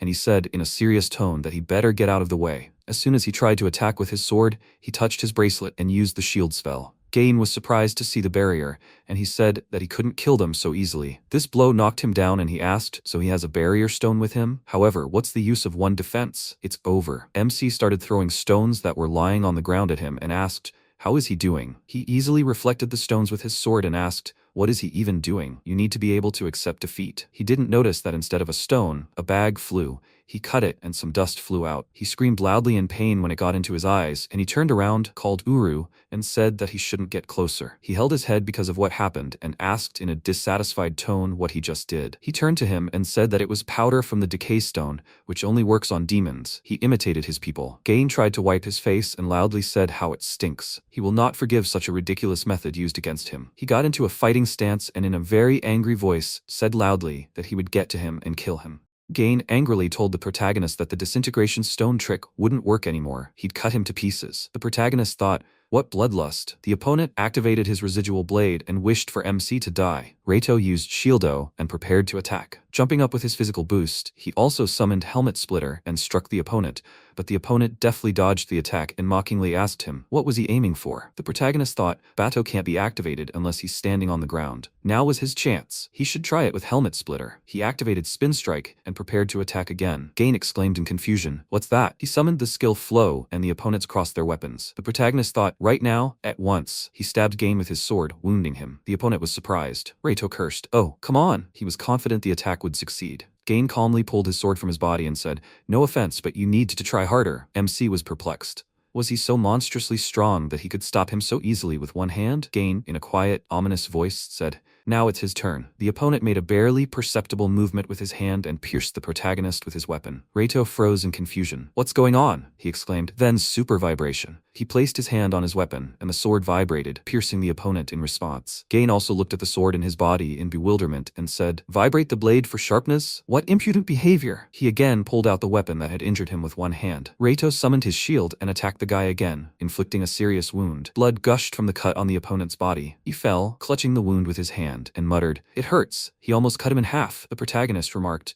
he can still speak? He was a real monster. Gain pulled out a vial of dark liquid and poured the blood that had ended up in the container onto his wound. Afterward, he began to writhe, clearly in great pain. But before the astonished MC's eyes, the wound began to heal. Reito exclaimed in bewilderment, what's going on? He generated the wound with blood? Gain rose to his feet and muttered, well, he's a vampire. He can heal, though it's quite a painful process, but he'll make him feel the same pain. Gain took his weapon and prepared to attack. The protagonist thought irritably, he still has something else in store. The opponent activated his residual blade, while the protagonist summoned a bullet of Ice Blade and unleashed it at the vampire. Gain, unharmed by the blow, grinned and asked Reito how long his magic would last. MC told him he knew the weakness of his residual blade skill. He crouched down on all fours, touched the ground with his hand, and summoned a boulder. The opponent's eyes widened in surprise. The protagonist told him this skill was the same as Bato and couldn't be activated if its base was destroyed, right? And he wouldn't be able to maintain it if he lost concentration. Gain asked him in surprise, how did he know that? Who the hell was he? The protagonist remarked, oh well, he didn't have to answer him. The vampire, grabbing his sword, told him that if he didn't answer, he'd just kill him. MC told him threats were pointless. This sword technique has a time limit, doesn't it? Gain exclaimed in confusion. What? Iris told her protege that Bato could only kill those within the sword's range. In other words, he couldn't attack until Reito got close. Baal managed to wound Gain in the eye because she'd noticed this weakness. The protagonist asked his opponent which sword he thought was longer. Gain countered, maybe they should test it. The protagonist remarked, well, he'd better not regret it later. The vampire looked at him in bewilderment, then thought with a smirk, what an idiot. How stupid. They faced each other and assumed fighting stances. MC thought he'd lost too much blood and didn't have much strength left. This would be the finishing blow. He summoned a charged blade. Gain noted with surprise that, just like her,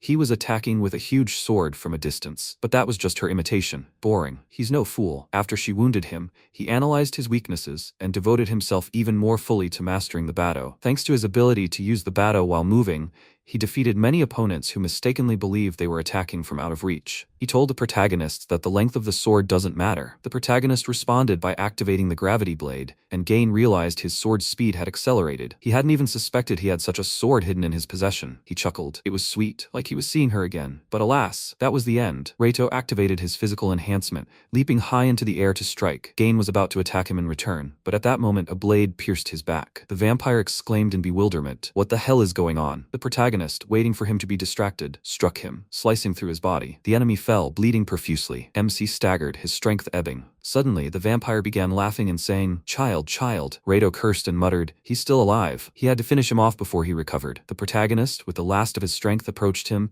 and suddenly, Gain told him that with such wounds he wouldn't regenerate. He should thank him. Finally, he could die. Finally, he was human. The boy looked at his bloody palms and smiled. The protagonist muttered in surprise, human. Gain continued, finally, it's over. He thanked MC again and added that it was fun. After these words, he suddenly turned into a skeleton. The protagonist couldn't believe his eyes. He had defeated him? At that moment, Uru ran up to him, barking, and pressed himself against his master, licking his face. The protagonist laughed and tried to reassure his friend that he was fine, but one thing nagged at him. Why had Gain thanked him? Iris thanked the protagonist for his hard work. He told her he wanted to hear about this guy. The spirit told him that Gain wasn't originally a vampire. He lost his humanity because of a certain vampire. Because of his vampirism, people feared him, and his loved ones abandoned him. Losing everything broke his heart. He began killing mercilessly for pleasure. The protagonist sadly said that perhaps all this time he'd been searching for someone to kill him. Iris smiled and replied that in any case, she was glad he was okay. It was good that he activated the recovery boost. Without it, he would have been in danger. MC agreed with her. He looked at the skeleton that remained of Gain and thought, that dagger. At that moment, he thought he saw it fly out from behind Gain's back. Where did he come from? And who abandoned him? Suddenly, his wound became noticeable, and he doubled over in pain. Iris told him his wound hadn't healed yet. They should go to the mine and rest there for a while. Reito didn't mind. When the allies arrived, the protagonist lit a fire, snuggled up to Uru, and murmured how warm it was. He would leave security to him, his faithful friend. Uru barked softly, letting him know he could count on him. The protagonist fell asleep and dreamed of his mother. After he woke up, Reito turned to Iris and asked her if she was awake. The spirit answered no, or rather, she didn't need to sleep. The protagonist asked her with bags under his eyes, how is his mother doing? Iris assured him not to worry about that. She was fine. She asked him if he wanted to ask her anything else. She couldn't see his mother or Alia right now, but she could always tell them about them. Couldn't she? He told her everything was fine. If mother is okay, then everything is okay. Iris asked, is he sure? The protagonist told her that was all for now. After a while,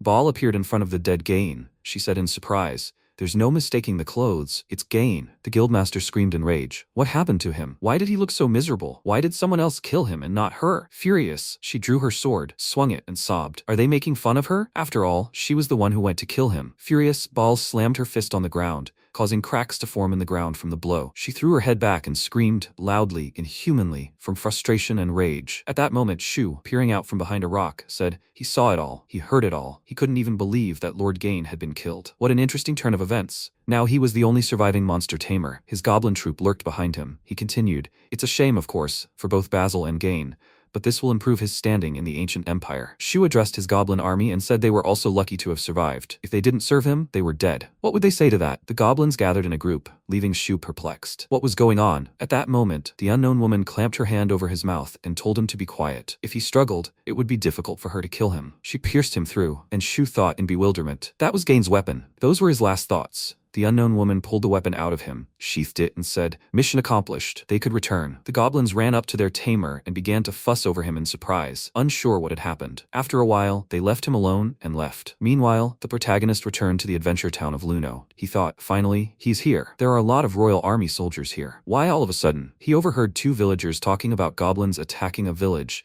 and they said it had something to do with the ancient empire. The protagonist realized they were investigating. He told Uru that they were going to the guild now. When Reito entered the building, he was astonished to see everything around him in chaos, and Peppa standing in the middle of it all, a broom in her hands. He asked her in surprise, what happened here? Were they attacked? The receptionist answered him in a quiet voice, no, it was Miss Baal. She had been absent for the past few days, and upon her return, she announced that she was resigning as guildmaster. They all tried to stop her, and that's when she became so enraged. MC checked with Peppa. So what now? She said. It seemed like everyone's coaxing had managed to stop her. She was working in her office. The protagonist, dejected, couldn't believe Baal had tried to leave her position as guildmaster. She had longed to kill the enemy with her own hands, but he had stood in her way. The protagonist silently apologized to Baal for this. Peppa asked him not to disturb her for now. He replied, okay, and added that he would help with the restoration of the guild. Peppa countered, no. They were already grateful to him for capturing the followers of the ancient empire. The kingdom had placed a bounty on the guild for this, so everything could be fixed. She would make it shine again. Perhaps after the restructuring, the number of adventurers would increase. The protagonist was surprised. Was the guild really short-staffed? The registrar replied that, in her opinion, this happened all the time. Guilds poach their employees. But some excellent adventurers were replaced by others. The protagonist noted that yes, that was true. At that moment, the guildmaster of the ISEKAI'D Guild, Maria, said that she had just recently snatched an A-rank adventurer from the Black Tiger,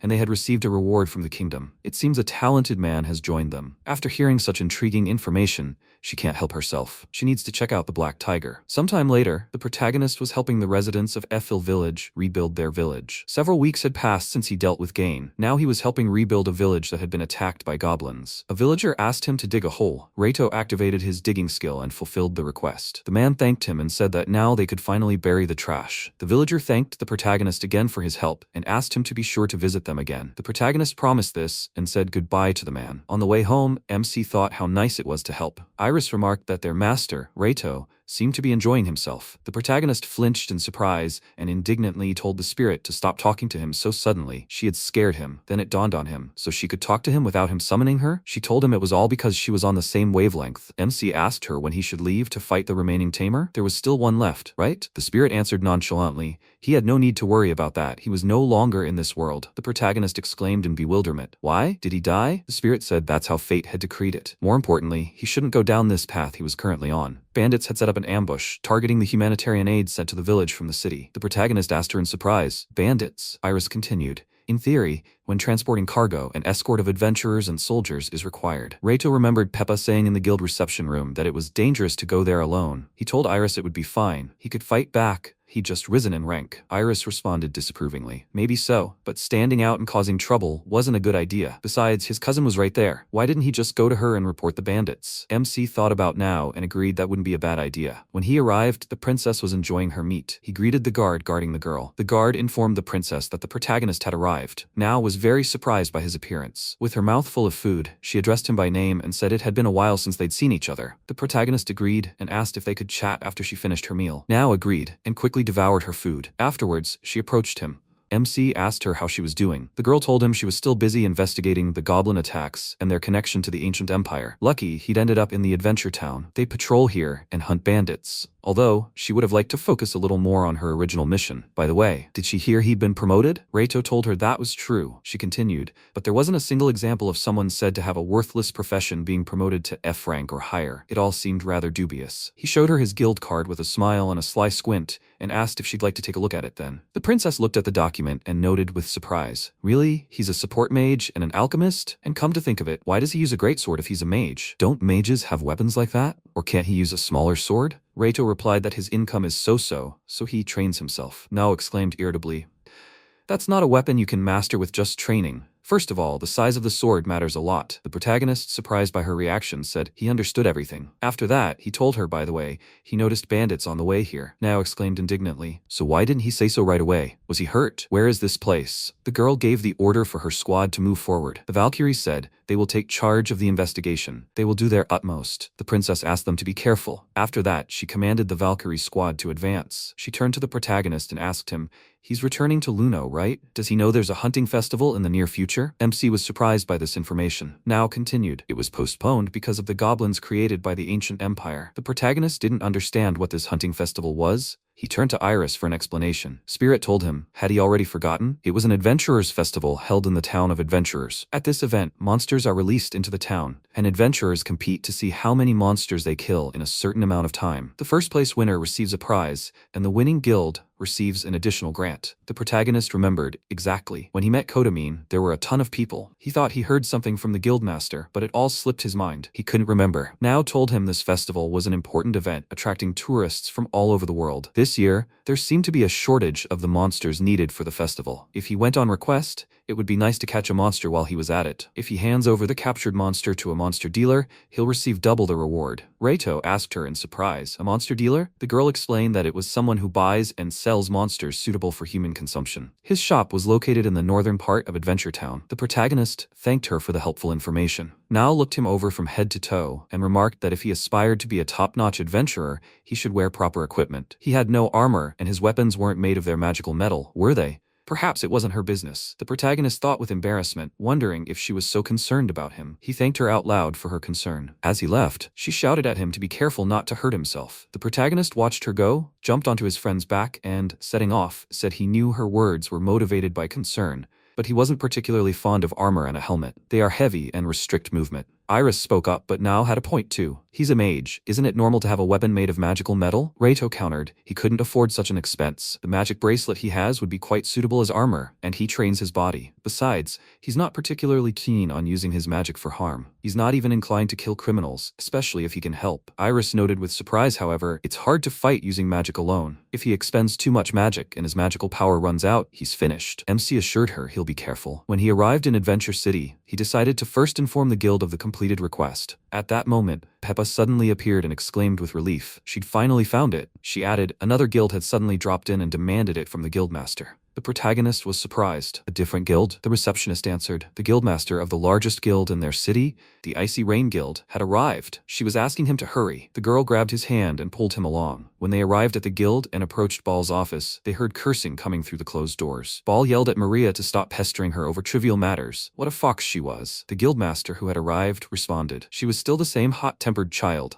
She should calm down already. Baal had lost her temper again. She shouldn't treat her like a child. The protagonist was surprised. A stranger's voice? Peppa knocked on the door, apologized for the disturbance, and said that Mr. Reito had arrived. Baal allowed them to enter. When they entered, the guildmaster greeted the protagonist and told him to forgive her. She hadn't meant to invite him, but why were they standing there? Let them pass. Peppa pushed MC ahead of her. Reito felt a little awkward and apologized to the girls. Maria exclaimed, "Oh, that's the boy Baal has been keeping an eye on lately." The protagonist looked at Maria and wondered in surprise. "She's the Icy Rain Guildmaster?" Taking a closer look, he nearly fainted, exclaiming, "Mother?" Maria repeated after him in bewilderment. "Mother?" Reito noticed her ears and couldn't help but mention them. He realized she was a forest folk. Baal exclaimed in bewilderment, "What nonsense! She doesn't have any children." She turned to Maria and asked sarcastically, did she really miss the moment when Maria had children? The Icy Rain Guildmaster exclaimed indignantly, "Don't let her talk nonsense." The protagonist wondered in amazement, wondering how he could have been so mistaken. Maria looked at him in bewilderment and said, "He called her mother. So he means she looks like a woman with a child his age?" Baal told her that if she was offended, she could safely deprive them of her company. Maria countered, "She's not done talking yet." This topic was important to both of them. The protagonist coughed in embarrassment. Maria asked him, "So what's he dawdling about? Have him sit down already." The protagonist obediently did as she said, thinking how awkward it was. When their tea was brought, Maria tried it and grumbled about how cheap it was. "You shouldn't serve that to your customers." Baal answered her rudely. She should have kept quiet, and was grateful that she at least offered that. Reito plucked up his courage, apologized for interrupting, and asked why he was there. Why had they invited him? Both Baal and Maria glared at him, making him feel uneasy. Maria introduced herself, and Baal added that their visitor was the guildmaster of a rival adventurers guild. Maria was indignant. A rival? What nonsense. They weren't enemies, they just worked in the same field. Baal flared up, but she shouldn't be talking nonsense. They constantly shifted the most problematic requests onto them, and they were always poaching their workers. A B-rank adventurer had just been kidnapped. Maria countered, "So what? It's natural for top-notch adventurers to seek better conditions. Didn't she also switch guilds in her youth?" And regarding the adventurer, she hadn't forced him. She had merely invited him. She hadn't exerted any pressure on him. Baal exclaimed in irritation. But even so, she was still deliberately selecting their adventurers. "How many times has this happened?" Maria, calmly sipping her tea, said, "Perhaps for the 34th time. What does it mean that A and B rank adventurers have left their guild?" The protagonist thought in amazement. "Really?" Maria asked Baal if she thought her guild would even exist after this. The woman answered angrily, "It doesn't hurt to dream. They have good adventurers working for them. Low-ranking ones, but good ones, just like this one." With these words, Baal grabbed the protagonist by the shoulders and pulled him towards her. He winced and turned to her, making it clear he was in pain. Maria answered her, "Exactly. That's why she came to meet him." She'd heard rumors, but she was nonetheless surprised that he actually had a worthless profession. The protagonist stared at her in bewilderment. "What?" Baal shook him and told him to be careful. This lady had a unique skill, the eye of appraisal. She could determine the status of others just by looking. He was surprised. "Just by looking?" Maria looked at him intently and said, "He's mastered many skills there." She'd never seen someone who had mastered so many skills before, and he was only 14 years old. She did the right thing by coming here. She's taking him with her. After these words, she hugged the protagonist and held him close. MC was very confused. Baal angrily yelled at her, "Are you crazy? Let her get out of here quickly." Maria said sarcastically, "What a pity. Okay, so be it. This time she'll give in, but just in case, she'll leave him this." Maria handed him the crystal, surprising him even more, and added that if he wants to see her, he should come to her guild. He'll always be a welcome guest. Then she looked at Baal and said that since she'd met him, she might as well leave. Baal irritably yelled at her to go away already. Maria smiled slyly, waved goodbye, and left. Reito looked at the crystal and wondered if this was a magic stone. It looked beautiful, but he didn't sense any special power in it. Baal told him to give it to her. The protagonist protested, but the guildmaster snatched the crystal away, amidst the protagonist's indignant cries. She told him to let him look, and with that, she smashed the crystal. MC exclaimed in bewilderment. What was she doing? Baal showed him the item that had fallen from the crystal. He asked her in confusion, "Another stone?" The guildmaster answered, "It's a magic stone called a magic absorber. It has the ability to absorb the magical power of its owner." Reito repeated in confusion, "A magic absorber? Why did she give it to him?" Baal said it was revenge. That's just the way she is. If she can't take possession of someone, she does it this way. She loves to pull such petty dirty tricks, and he shouldn't accept everything she gives him so easily. The protagonist thought, it seems the guildmaster of the Ice Rain is quite a scary person. Baal clutched the stone in her hand and exclaimed, "Well, thank her. Even a stone like this can be used. Even stones like this can be sold for money for a drink." The protagonist looked at the crystal shards, picked up a broom, and thought about how he would sort this out. He would go and feed Uru. Meanwhile, Maria got into the carriage and thought about Reito calling her mother. He really is a rather strange child. Had she seen him somewhere? She couldn't shake the feeling that she had met him before. The assassin asked her if something was wrong. She was surprised. He was already here. The guy asked her how the meeting went. Maria answered him as usual. It seemed she had no intention of returning. The assassin asked her, "What are the next steps?" The guildmaster replied that they would work as usual, let him pass on requests but discreetly. Otherwise, they would be hated even more. That's how you become an unofficial intermediary in the highly paid work that the Black Tiger does. The assassin asked her, "So, no return to Lord Bar?" Maria said she thought Baal would get tired of playing guildmaster. It was very difficult. After all, she was in her guild. She, more than anyone, knew that Baal was an excellent adventurer. If a person wants to fully realize their talent, it's better to be an adventurer than a guildmaster. She was like a mother unable to let go of her child. Indeed, a mother. The assassin asked her, perplexed, "Did something happen?" She said she couldn't stop thinking about that funny boy. Please let him check it out for her. The assassin asked, "That adventurer?" Maria confirmed it was the black-haired guy she'd met today. The assassin assured her he'd do everything right and disappeared. Maria looked out the carriage window, lost in thought. That boy, after all, he looked very much like someone. Suddenly, she realized this child, his features, reminded her of her sister as a child. Perhaps it was just a coincidence or something to think about. Sometime later, the protagonist woke up one morning and thought about how hungry he was. While taking his morning bath, he thought about baking some fish today. A month had passed since he defeated Gain, the vampire of the ancient empire. His adventurer rank had risen, and now he was living a quiet, peaceful life. He now had the opportunity to accept requests with greater rewards. His surroundings had changed slightly. Stepping outside,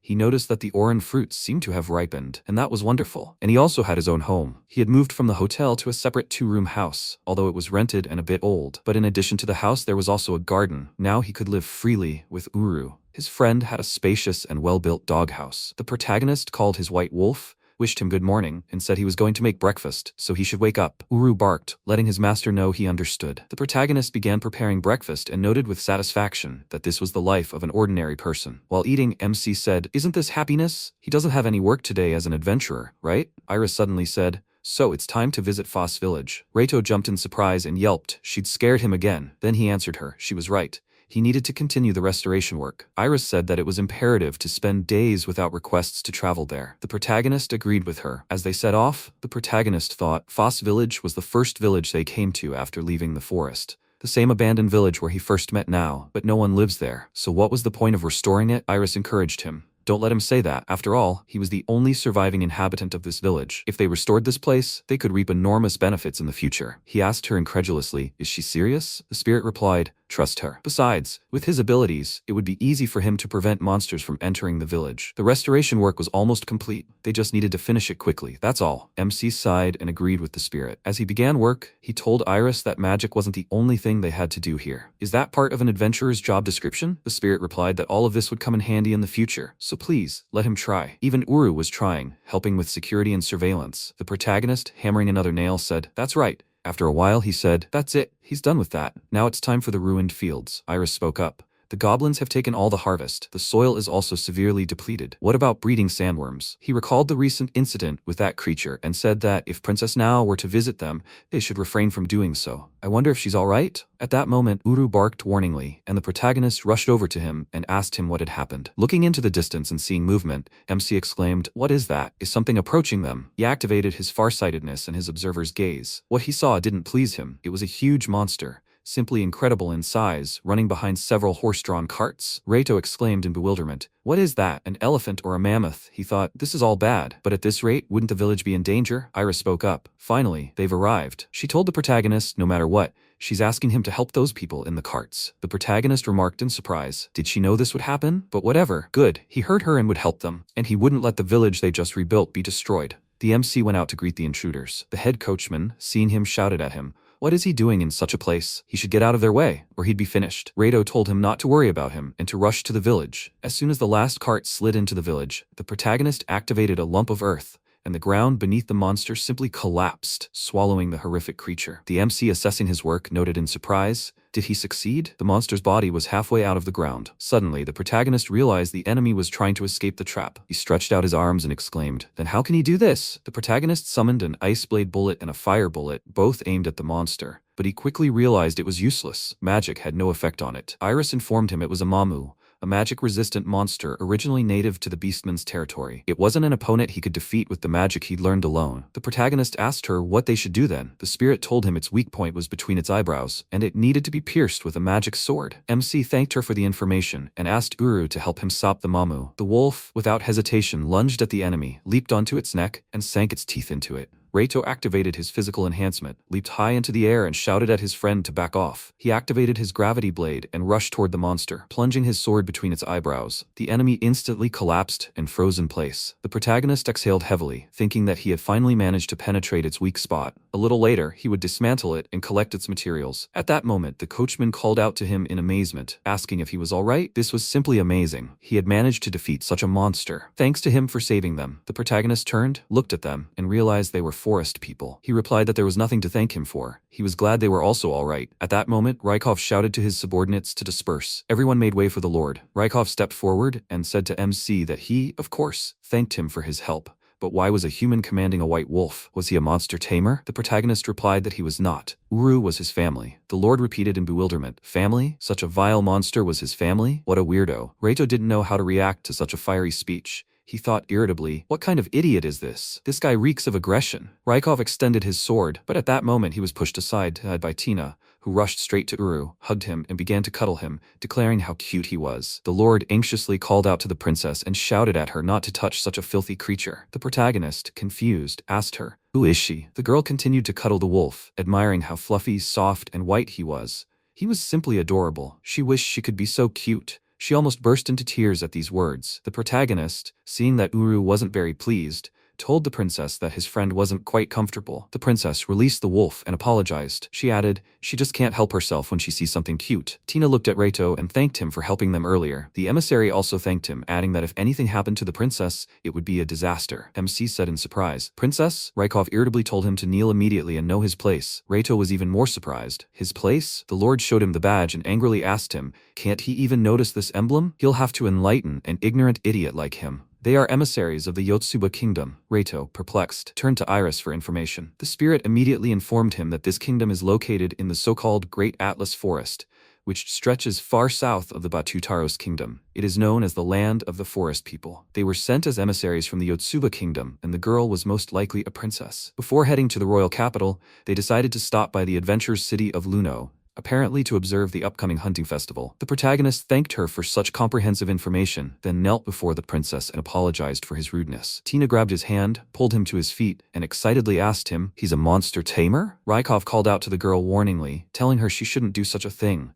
Touching such a vile person was simply unthinkable. He pushed Mru away and yelled at him to get out of the way. The wolf bristled and struck his attacker, sending the Lord crashing to the ground. The protagonist and princess looked on in fear, and MC called out his friend's name. The coachman helped the Lord up, asking him if he was alright. Rykov angrily pushed them away and ordered them to back off. Drawing his sword, he rushed at Uru, shouting that he was a vile creature. Tina stood before the surprised wolf, spreading her arms wide and shouting, no! The coachman and the Lord cried out in alarm. Princess! The protagonist lunged at the Lord, kicked him to the ground, and cried, enough. The coachman called out to the Lord again, alarmed. The protagonist was embarrassed by his actions. Rykov stood up and angrily told him how he dared disgrace him. He would kill him. Tina loudly protested, let everyone stop panicking. She turned to the Lord and told him it was his fault because he had struck Uru first. Let him apologize immediately. The Lord exhaled angrily. The emissary glared at the Lord with irritation and told him to immediately carry out the princess's orders. Rykov overcame his anger, dropped to one knee, and begged for forgiveness. After this, Tina bowed to the protagonist and told him she was very sorry. Rykov had been rude. The protagonist exclaimed in astonishment, don't let her raise her head. He turned to his friend and asked, he's not offended anymore either, right? Uru barked, making it clear that this was so. The princess thanked her allies. MC told Tina his name. The girl clasped her hands and said, yes. She didn't introduce herself. She told him her name in return. Reito noticed. Princess Tina. The girl asked him to call her by her first name. The protagonist thought it doubtful he could call her by her first name. He already knew why they were here, but he didn't care. It was worth asking. The protagonist asked her what brought them here. The princess insisted that he call her by her first name. The emissary asked permission to explain. She explained that on their way to the adventurer's city of Luno,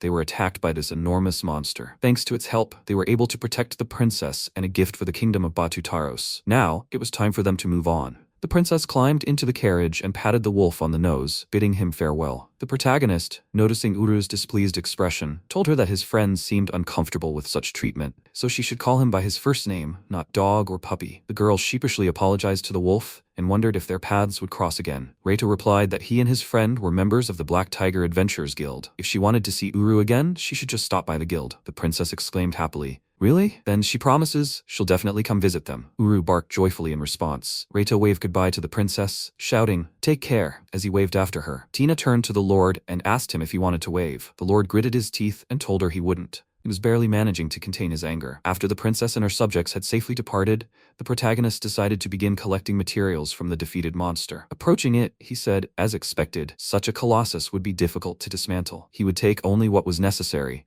But then, what would he do with the rest? By the way, where did this Mamu even come from? He lives in the lands of the Beastmen. Iris said, a good point. His attack on the wagons was staged. If not for his intervention, deaths would have been inevitable. The protagonist exclaimed in surprise. What? Why would anyone attack Tina and her escort? Iris answered, a typical struggle for the throne. Princess Tina is the king's third daughter, and Rykov, who was with her, is her fiancé. They came to the attention of Tina's older sister, who was laying claim to the throne, and she hired a monster tamer to unleash Mamu on them. The attack was deliberately planned during Princess Tina's visit to the kingdom of Batutoros. If the forest princess were to die in that kingdom, they would have to take some of the blame for the incident. This would also give them a diplomatic advantage, killing two birds with one stone, so to speak. Reito exclaimed in amazement. How terrifying, but how did they manage to transport such a huge monster? Iris said they probably smuggled it across the border, claiming it was a beast prepared for a hunting festival. After all the effort spent transporting the Mamu, the tamer must be devastated to see it killed so easily. He's probably crying his eyes out. The protagonist remarked, well,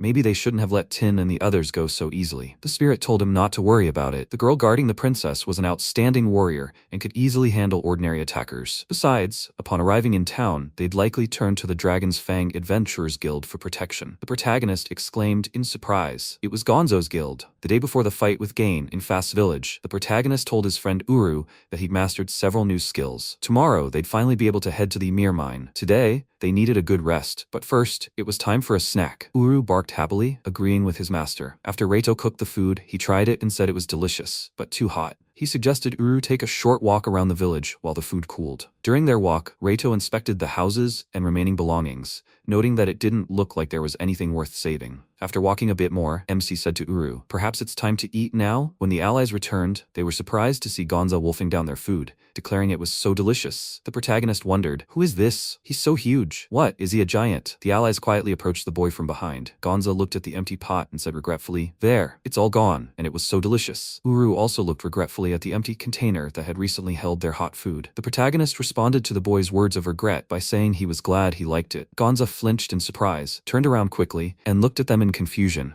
Then, when he realized he'd eaten their food, Gonza fell to his knees, bowed to them, and begged for their forgiveness. He was so hungry he couldn't resist. Reito, surprised, asked him what had happened to him. The boy replied that he was an adventurer and had been clearing out monsters nearby. He'd completed the mission, but in the process, he'd managed to lose all his provisions. He was just thinking it was the end, when he suddenly smelled something delicious. And before he knew it, he'd eaten it all. He deeply regretted it. MC remarked that he must have had a hard time. Reito took some dried meat and water from storage, gave it to Gonza, and asked him if it would be enough for him to get to the city. The boy looked at the supplies, then at him, perplexed, and asked if he was sure he could take this. Gonza thanked his savior, almost in tears. He pulled out a small bag of coins, handed it to the protagonist, and said, excuse me, but this is all he has for now. He could collect his reward as soon as he returned to the guild. Gonza asked the protagonist if he could come with him. Reito replied, no problem. After all, they had plans for tomorrow. Gonza told him his name and added that he was from the Dragon's Fang Adventurers Guild. If he needed his help, feel free to ask. He was welcome to visit the guild anytime. The protagonist extended his hand, introduced himself, and added that he was an adventurer from the Black Tiger Guild. He would definitely remember his words, the words of Gonza of the Dragon's Fang. They shook hands, and the boy told him to call him by his first name. He didn't like formal address. He then added that he would definitely repay him for his kindness. He swears it. Pushing the memories aside, Reito said, that's good. If the Adventurers Guild is guarding the princess, then they can relax. After a while, he exclaimed, hooray! He finished butchering the monster. The protagonist harnessed Uru to the cart and told him to haul the meat to the village. On the way, the protagonist said they should stop by the guild afterward. They would sell the remaining meat and materials at the market. After some time they arrived in the adventurer's town and sold their goods to the merchant. On the way to the guild, MC happily noted that Mamu meat was highly valued. Iris exclaimed, "Wonderful, and now they still have things to do." Reito asked in surprise, "More?" Then realizing what the spirit was talking about, he grimaced sadly and said, "Why the village of Foss again? They were there just yesterday." The spirit told him to calm down. Uru stood near the logs and the protagonist asked Iris, "What's all this for? What were they going to do with it?" The spirit replied, "He's been tasked with building a watermill." He asked, puzzled, "A watermill?" Iris said it was right. They'll need it to rebuild the village. This structure will pump water from the river and channel it through irrigation canals to the village and fields, all for the sake of creating livable conditions in the village. The protagonist told her in bewilderment, but he had never built such a structure before. Iris reassured him, telling him not to worry. Her support would be with him throughout the journey. Sighing, MC set to work. As he sawed the material, he noticed that it wasn't all that difficult. After a while, continuing to work, he said in surprise, it was strange that the blueprint for a watermill just popped into his head. At this rate, he could probably become a professional carpenter. After a while, the protagonist exclaimed, "Excellent." He's all set. Inspecting the mechanism itself, he remarked, "Okay, all that's left is to install the wheel." When everything was finished, Reito, watching the mill in action, exclaimed in surprise, "Wow, it moves! The watermill is ready." Admiring his work, he exclaimed, "He's really done a great job today." He also installed a magic stone to repel monsters. "Now everything should be fine." Iris praised him. "Excellent work. If he also tidies up the fields, it'll be quite livable here." MC repeated thoughtfully, "Fields. But there won't be any harvest in these fields, will there? It seems they'll have to catch sandworms after all." Iris agreed with him. "Yes, they can't do without them." The protagonist said, "Okay, they need to go catch those worms." At that moment, the watermill began to make such a terrible grinding noise that Reito looked at the structure in fear and exclaimed, "What's that?" At that moment, the wooden wheel shattered, and the protagonist barely managed to dodge the falling debris. Suddenly, a female voice was heard. The landing had been successful. Reito thought with surprise, "That voice sounds familiar." He saw the girl who had caused the mill's breakdown and exclaimed in bewilderment, "Kodamin?" The guest was also surprised to see him. MC asked her in surprise, "What's she doing here?" She replied, she had the same question for him. She was just practicing in the water. The protagonist grumbled, "She jumped out of the water so suddenly that he was now completely wet." Kodamin replied, "Such jumps are commonplace for her." Suddenly Uru began to whine. The protagonist asked him, "What's wrong?" Looking at the mill, MC exclaimed mournfully, "Oh my. The entire mill is completely destroyed." Kodaman looked around and realized it was her doing. She giggled and said she remembered she needs to go somewhere urgently. The protagonist grabbed her by the shoulder and ordered her to stand still. He asked her if she was seriously planning to run away after she destroyed his creation. The girl noticed that his face was so creepy. Reito, almost in tears, picked up some of the debris and said he had just finished it. He had wasted so much time. Kotomin sheepishly apologized to him and began to explain that she hadn't swam in so long. That's why her mermaid blood had run wild. He asked her again in surprise, "A mermaid?" The girl laughed at his reaction and said, "Well, yes, she wasn't human." In front of him was the mermaid Kotomin. The protagonist was more than surprised, because she didn't look like a mermaid. She had no fins or a tail. She said indignantly, she was 100% a real mermaid. Let him take a good look at her legs. He looked at her limbs in bewilderment and said that in his opinion, they were quite ordinary. Kotomin insisted, "Let him take a closer look." Reito activated his observer's gaze and saw scales on the girl's legs. He exclaimed in surprise, "Scale?" The girl said, "Exactly. This is direct proof. Humans don't have scales." The protagonist muttered, confused, "So that's what a mermaid looks like in real life." Then he suggested she get back to the topic. Now she'll be helping him repair the watermill. Kotomin looked at him in bewilderment and said, "But mermaids aren't made for heavy physical labor." The protagonist insisted, "Even if it's hard, she has to help him. She just went and destroyed their painstaking work in an instant." MC Uru whined at these words. Kotomin sighed and said, "Okay." Reito pointed out that it was already late. She was free today and could go home, but he still had to haul some boards. She was surprised. So simple? Is he sure she'll return tomorrow and not run away? The protagonist convincingly told her that if she dared to run away, he would get her anywhere in the world. Kotomin shuddered and said, "Don't let him say that." It sounded threatening, and she was scared. He told her that they had agreed to meet here tomorrow, in this same place. The girl promised to come, and with that, they parted. She swam home. MC, watching her go, thought that what was creepy was the way she swam. After that, he suggested that Uru clean up the place and go get new boards. The next day, arriving at the same place, the protagonist was surprised. Kotomin wasn't there yet? The girl immediately answered him, "Yes, she's here, right here." The protagonist jumped in surprise. Turning around, he saw a fish in her mouth and asked in surprise, "What is she eating?" Kotomin laughed and replied, "Well, it's breakfast. Maybe he wants to try it too?" MC declined her offer, telling her he didn't like raw fish. Maybe it would be better to cook it? The mermaid replied that eating raw fish was perfectly normal for them. He asked her in bewilderment, "Haven't she ever cut up and fried fish?" The girl replied, confused, "No." Reito asked her for a minute and quickly fried the fish directly over the fire with salt. Kotomin, sitting next to him,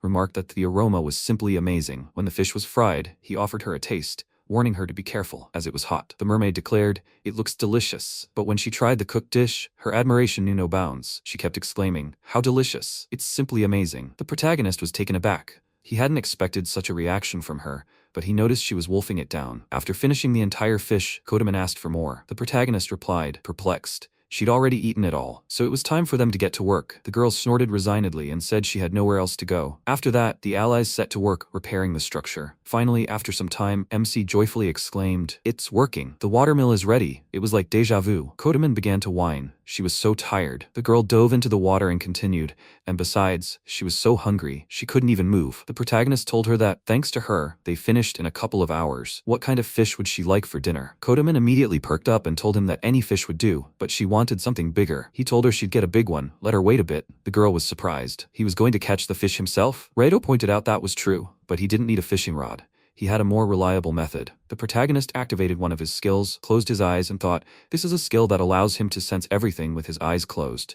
It's called inner vision. He could sense where the fish were swimming and their size without using his eyes. Now he'd found what he needed. MC shouted, "There it is." Using magic, he caught the fish and exclaimed, "What a great catch." The fish shimmered in the sun. Kodamin remarked in surprise, "It's a mirrorfish. Its scales were once used as small mirrors." The protagonist wondered if it was edible. Iris told him that he needed to clean it first. "It's best to grill it whole over coals. It'll be juicier that way." He answered her, he understood, and immediately began cooking. Kodamin watched all his actions with interest. Reito took an empty bucket and asked Uru to fetch water from the well. The wolf took the bucket in his teeth and ran off. The protagonist took the necessary items from the storage. The mermaid asked him in surprise, "Is this storage magic?" He answered that it was. Kodamin asked, "So he's a support mage?" MC noted, "So it is." The girl exclaimed in admiration. She had never seen such magic before. "It's so cool." The protagonist was surprised, right? She answered that it was. Then, Kodamin, taking a bottle of spices, asked him, "What is it for? Does it improve the taste?" Reito thought in surprise. Even after learning about his worthless profession, her attitude toward him hadn't changed one bit. He addressed her by name and said that if she was so interested,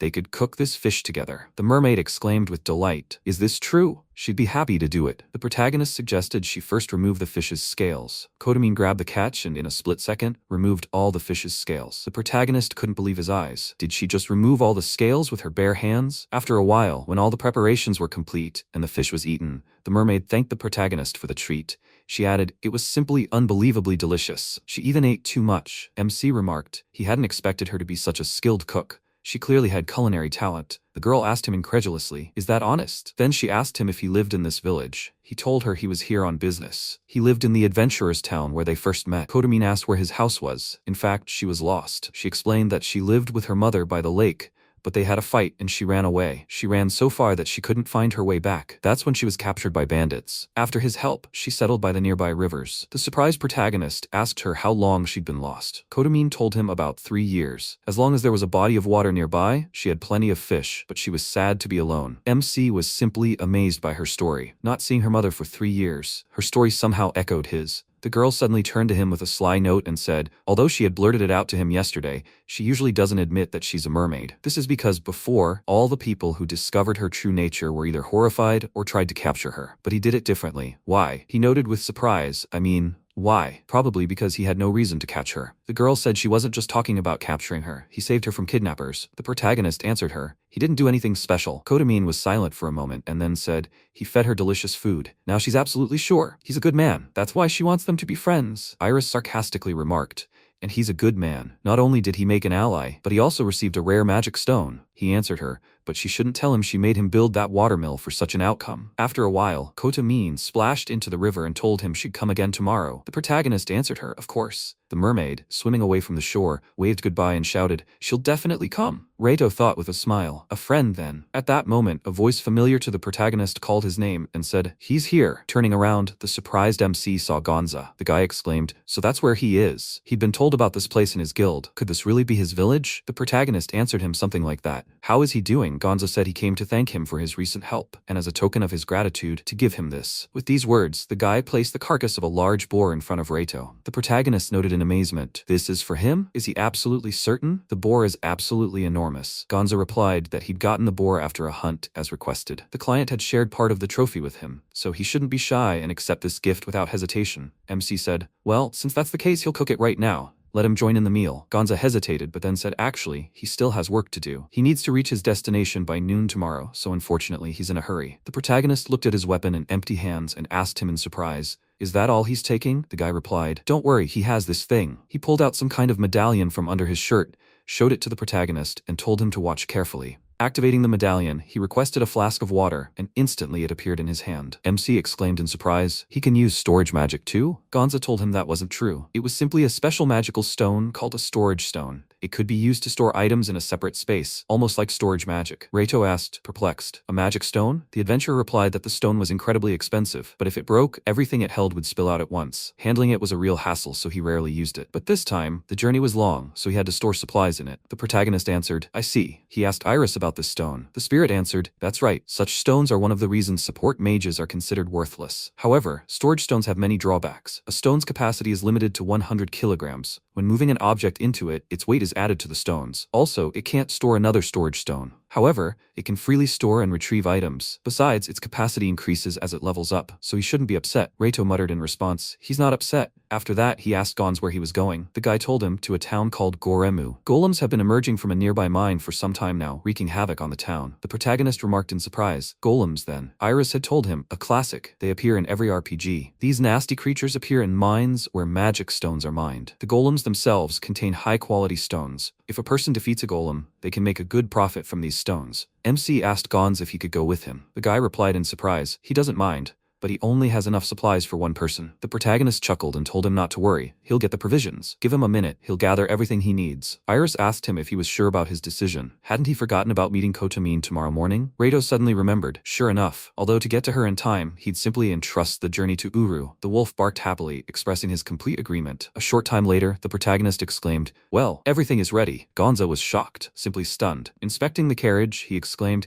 "He can't even believe he built all this himself." Reito asked him if he'd mind riding in the carriage. The boy answered sheepishly. He could see for himself. He was very large, he was heavy, and even Uru might find it too difficult to pull him. The protagonist assured him that everything would be fine. His friend would simply increase in size, that's all. Gonza, confused, asked him what he was even talking about. "What do you mean, increase in size?" The protagonist turned to Uru and asked him to become bigger. When the white wolf grew in size, Gonza was simply stunned. How could this be possible? MC exclaimed joyfully, "Excellent. Uru could easily handle this form." The guy didn't understand what just happened. Reito explained to him that this is called white wolf transformation. It's a unique ability, inherent only to these creatures. They can voluntarily at will change their body size, becoming twice as large. However, they can't maintain this form for long. Incidentally, his friend had recently mastered the form of a giant wolf. Even growing larger, he remains the same Uru. He demonstrated this to the guy by asking Uru to give him his paw. The wolf obediently complied, but since the paw was so enormous, the wolf carefully placed it on MC's head. Gonza said, "Now they can ride in the carriage without any problem." The astonished guy replied that he understood. The allies set out. After about an hour's drive, Gonza announced they had arrived in Goremu. It would take half a day to walk there. It was simply incredible. At this rate, they'd reach the stone mine before sunset. But first, they'd leave the cart in town. Reito asked him what kind of place a stone mine was anyway. The boy replied, "It's just a regular rocky mountain, nothing special. The mine is surrounded by barren wasteland, unsuitable for crops. The inhabitants of Goremu make their living mining ore in the surrounding mountains." The protagonist asked him if there were any other creatures there besides golems. Gonza replied, "No, it's exclusively the golems' habitat. Other than them, there's no one else. Their stone shell is incredibly strong and impressive. If anything happens, he can rely on it." The protagonist assured him that he would do just that, but he would also try his best. After some time, the allies arrived. It was indeed a large, unremarkable stone mountain. Gonza said they needed to destroy 10 golems to fulfill the request. MC asked, perplexed, "Why look for golems in the mine itself? Wouldn't it be easier to just drive away the ones that were trying to get into town?" The guy told him that there was a risk of damaging the town. Besides, golems naturally return to their habitats. They need to sit here for a while. They'll crawl back to the surface on their own. Reito asked him if he could seriously handle 10 golems. The adventurer said, frankly, it wouldn't be easy, but he had experience fighting them, and the golems here were smaller and weaker than usual. The protagonist looked around and said, "I see. Doesn't he think that stone looks strange?" Gonza crouched down and looked into the distance, asking,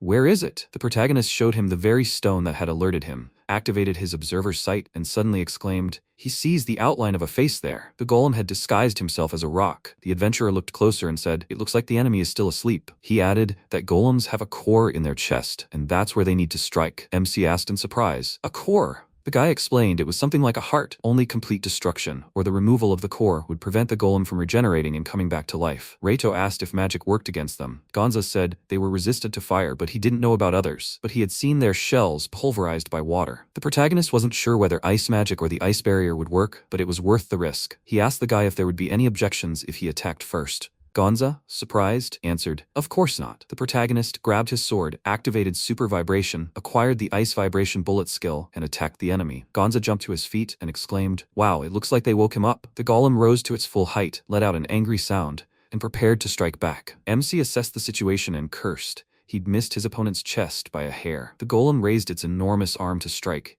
and Gonza shouted to his comrade, "The cannonball isn't hit, so the golem will soon call for backup. We need to take it down before it's too late." Reito replied that he understood, and was surprised to see that the golem was no longer wounded. Its regeneration was proceeding much faster than he'd expected. He asked his ally how he fought such creatures. Gonza replied that his method was simple. He did it like this. With that, the adventurer swung his weapon and crushed the opponent's head. The protagonist exclaimed in delight, "It worked." The boy replied, "No, it wasn't true. He'd only taken off his head." After that, Gonza punched the golem in the chest, surprising the protagonist. He'd hit the golem with his bare hand. The adventurer's limb had almost completely penetrated the enemy's body, after which the guy pulled his hand out and declared, "Now he's finally defeated." He turned to MC and showed him the golem's core. A small stone lay in his palm. Seeing Reito's confused expression, Gonza remarked, "It's smaller than he expected, right?" The protagonist agreed, saying in surprise, "It's hard to hit something like that from the outside." The adventurer suggested they continue at the same pace and crush the rest. The protagonist happily agreed, especially since they only had 9 golems left. Gonza said,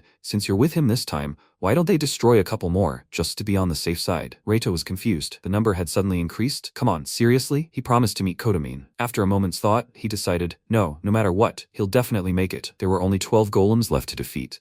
The allies rushed into battle. After a while, catching their breath, the protagonist said, "They've taken down 2 more. Gonza, looking at the cannonballs, said, "The plan to weaken them with water worked. But was it worth wasting it?" The protagonist assured him it was okay. They had enough supplies. The young man remarked how his storage magic had saved them. He couldn't have done it alone. Reito laughed and said, "It's been a while since he's done this." Gonza noted that the sun had already set. Now he'll illuminate them with a fireball. The young man extended his hand, summoned an enhanced sphere of light, and a small glowing orb appeared above his palm. The protagonist was surprised. "What is it?" Gonza answered. "It's a sphere of light, one of the few spells even he can master. It's a basic holy magic spell. The sphere is harmless. Its glow is soft and doesn't burn." He asked the protagonist if he'd ever used this spell before. MC replied, "No, this was his first time using holy magic, but that was easy to fix, so he'd learn it right now." He figured that since it was a basic spell, he should be able to do it too. Reito extended his hand and summoned a sphere of light. A ball so bright it blinded his allies appeared above his hand. The protagonist realized he'd overdone it with the light. The system informed him that the basic spell for the sphere of light had been learned. He cast the spell again, and the ball glowed faintly. The protagonist decided to add a little brightness, and he succeeded. He exclaimed, "Wonderful! It's brighter and easier to control than the fireball." Gonza was shocked. It was simply incredible to master the spell so quickly. Reito told him the golems would be easier to see with this light, right? Taking a closer look, MC informed his ally, "There are 3 golems hiding over there." Gonza asked him, perplexed, where it was. The protagonist showed him the direction, and suddenly realizing it, asked the guy, "He doesn't have night vision, does he?" The adventurer repeated after him in surprise, "Night vision? He has the skills of some stealthy assassin." The protagonist noted that it seemed the enemies were still convinced they hadn't noticed them. Gonza said that they only had to light the sphere, and they would be seen immediately. And without it, in this darkness, they couldn't even move a step, let alone fight. So what should they do? MC told him not to worry, he'd slow them down. He touched the ground and activated the earth block. Suddenly, everything around him trembled.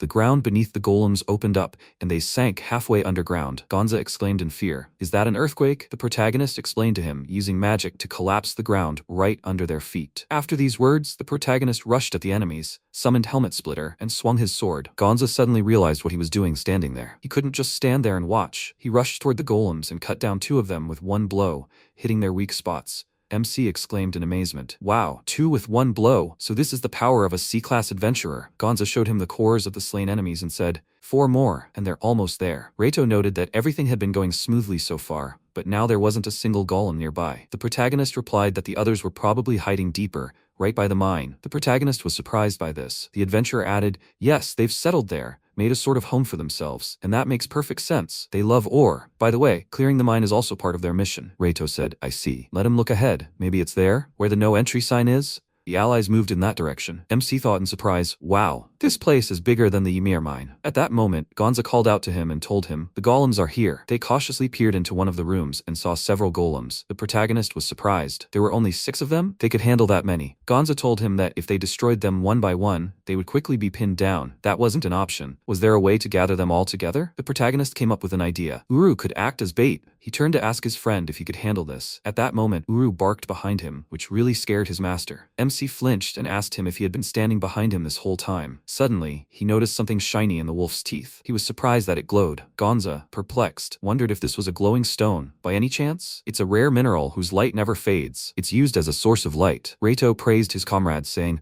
well done. This is a truly excellent find. He looked at Gonza and said, even though Uru had worked so hard to find it, he'd still like to give it to him. The boy exclaimed in confusion, really? The protagonist told the adventurer he essentially had no use for it, especially since he now possessed the sphere of light. Gonza enthusiastically thanked his ally for such a gift. The protagonist asked the white wolf to distract the golems and lure them outside the mine. They would ambush them at the entrance and set traps. They were counting on his help. Uru readily made it clear to his master that he was ready for this. Reito told Gonza they needed to hurry outside, dig a hole like last time, and deal with all the golems at once. Surprised, Gonza followed him without complaint. A short time later, MC told Gonza the golems had appeared. Uru shot out of the shaft like an arrow, followed by enemies. When the white wolf retreated to a safe distance, Gonza shouted to the protagonist, it's time. The protagonists touched the ground and activated a block of earth. The ground beneath the monsters collapsed, sending them plummeting into the pit. The adventurer cried out joyfully, they're all caught. MC approached the pit, lit it from within, saw the golems, and declared, yes, it looks like they won't be able to get out.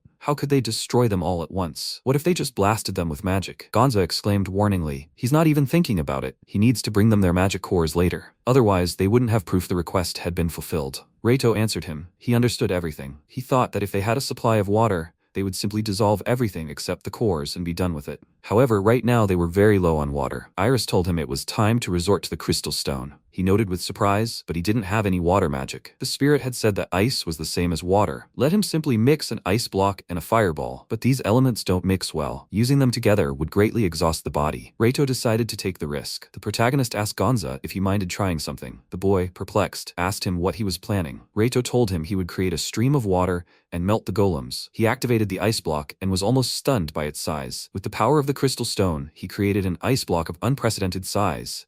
Then he used the fireball, mixing the two magics. Exhaling heavily, he realized that controlling 2 opposing elements at once was truly terribly difficult. And yet, he would melt the ice with the fireball. The protagonist carried the magical mixture to the pit, and a powerful stream of water began to drench the golems. Gonza couldn't believe his eyes. Such a huge stream of water. The protagonist tried with all his might not to disrupt the process. Finally, the pit filled to the brim, drowning the enemies, and the golem's magic cores floated to the surface. Reito then fell to the floor and declared his mana was empty. Gonza, having collected the cores, said in amazement that it might have been easier to deal with them the old-fashioned way, but at least their request was complete. That was just great, and they needed to head back to town. MC was confused. Right now, the guy told him that staying here overnight was very dangerous. The protagonist knew the adventurer was right. He asked Uru if he would give him a piggyback ride. The wolf immediately agreed to his master's request. Sometime later, they arrived in town. Gonza reported to the guild about the completed request, gave the golem's magic cores to the registrar, and, having received his reward, went outside. He handed the protagonist the money and told him it was his half of the reward. MC exclaimed in bewilderment, but it was his request. Accordingly, the reward is his. Gonza flatly told him not to even argue. He'd take the money without further ado, period. Reito was embarrassed and accepted the reward. Returning from the guild, the protagonist thanked the guy. Gonza countered, saying he should be the one thanking him. He'd really helped him out.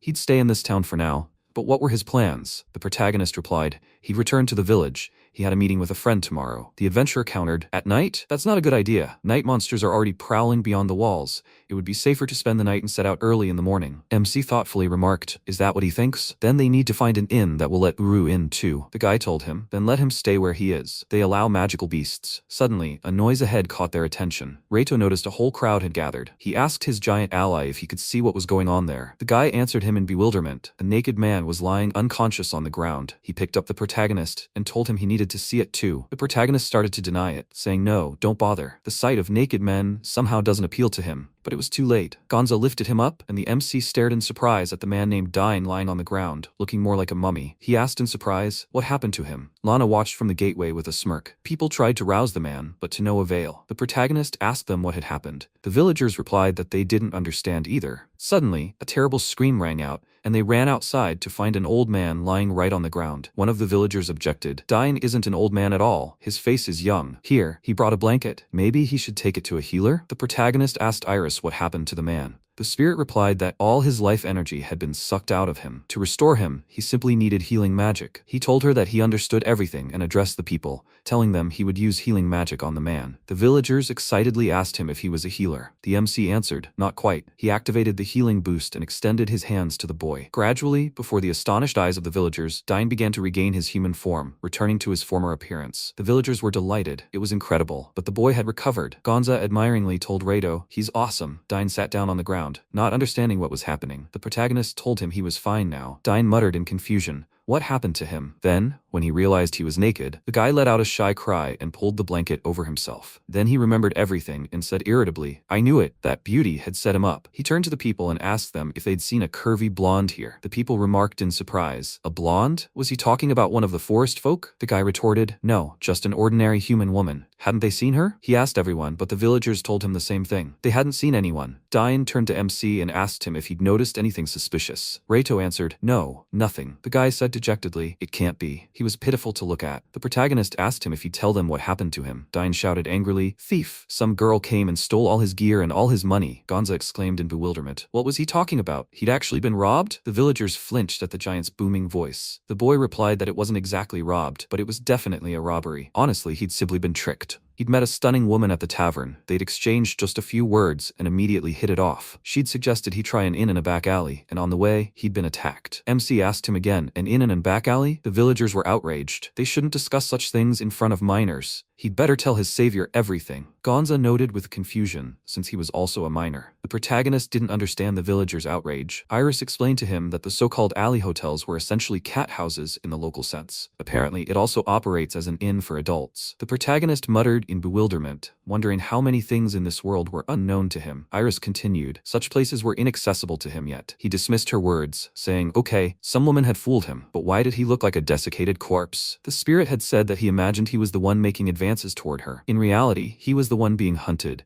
and she was just waiting for the right moment. Simply put, she was a succubus. Rato asked her in confusion, a succubus is something like an incubus? Iris answered, yes, he should be familiar with them from games and manga. In this world, succubi are a race of demons. Outwardly, they are the most ordinary people. Their weapon is seduction. They lure their victims and feed on them. Succubi are capable of draining life energy from people, and they especially love the energy of young men. Rato spoke in amazement. So this guy was attacked by a succubus. Dine looked at his hands with tears in his eyes and said, his anti-magic staff, he'd saved up for a year to get it. The villagers told the guy he'd better go home. If he wandered around like this, the guards would catch him. Dine simply burst into tears, chiding himself for his carelessness. The protagonist told him not to worry, he'd find and catch that woman. Gonza called out his ally's name in bewilderment. Dine looked at him, confused, not believing his ears. The protagonist turned to Iris and asked her where the succubus was. The spirit asked him doubtfully, was he planning on capturing her? Well, if it was him, then there shouldn't be any problems. She was heading to the same tavern where she'd tricked the guy. He asked her, by the way,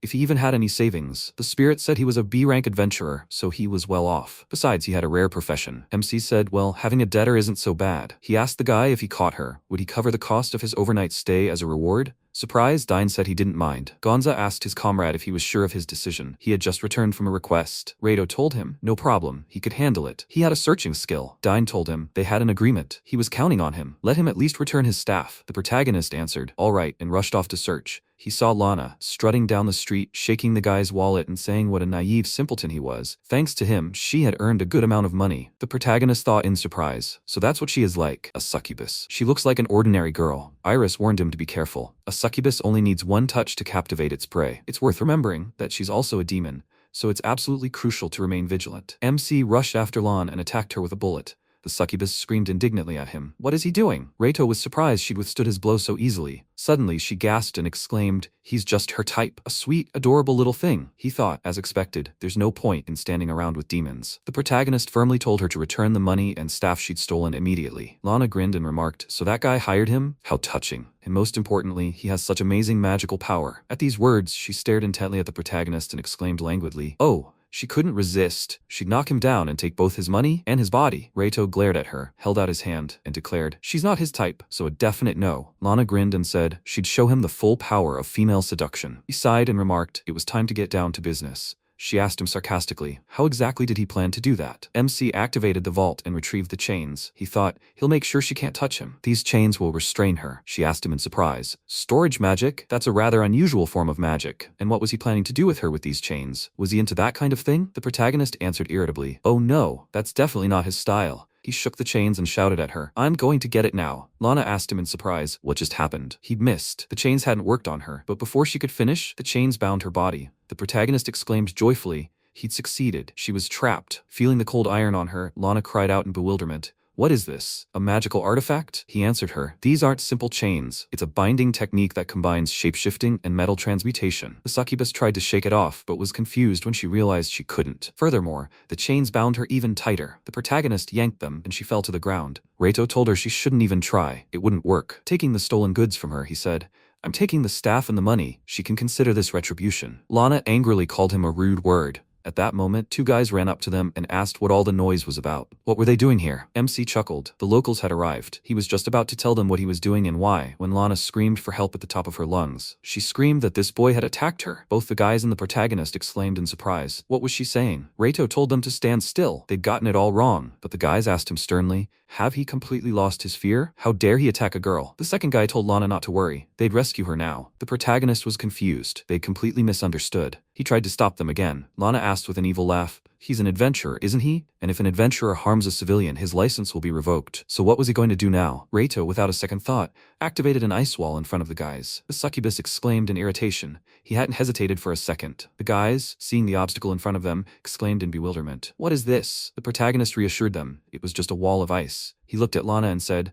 I'll hand her over to the guards. The succubus began to struggle and scream, oh no, she won't allow this. The protagonist complained, she's so stubborn, she just won't calm down. Iris told him that succubi are vulnerable to holy magic. Reito told her he understood and used his healing enhancement skill, directing the power at Lana. She screamed and lost consciousness. After a while, MC returned to dine. He was met by Uru, who barked in surprise. Gonza turned at the sound and asked his ally, confused, seriously? Did he really catch her? Lana, having come to her senses, began to struggle against her chains again, protesting that she should be released. And why were the guards female? Dine remarked in surprise, so she was a succubus? The protagonist returned his money and staff. The boy, with tears in his eyes, thanked him for his help and added, at least now he won't be left on the street. The protagonist was surprised by the dark hair on his head and asked, what is it? The guy noticed. Was he talking about his hair color? After a while, it returned to normal, from gray to dark. The succubus had drained so much of his power that it had literally turned gray. Dine continued, well, as they had agreed, he would pay for their stay. He would take them to the inn. MC and Uru agreed. When Dine led them there, Reito was amazed by the splendor of not only the building, but also the interiors. The guy told him it was the best inn in town,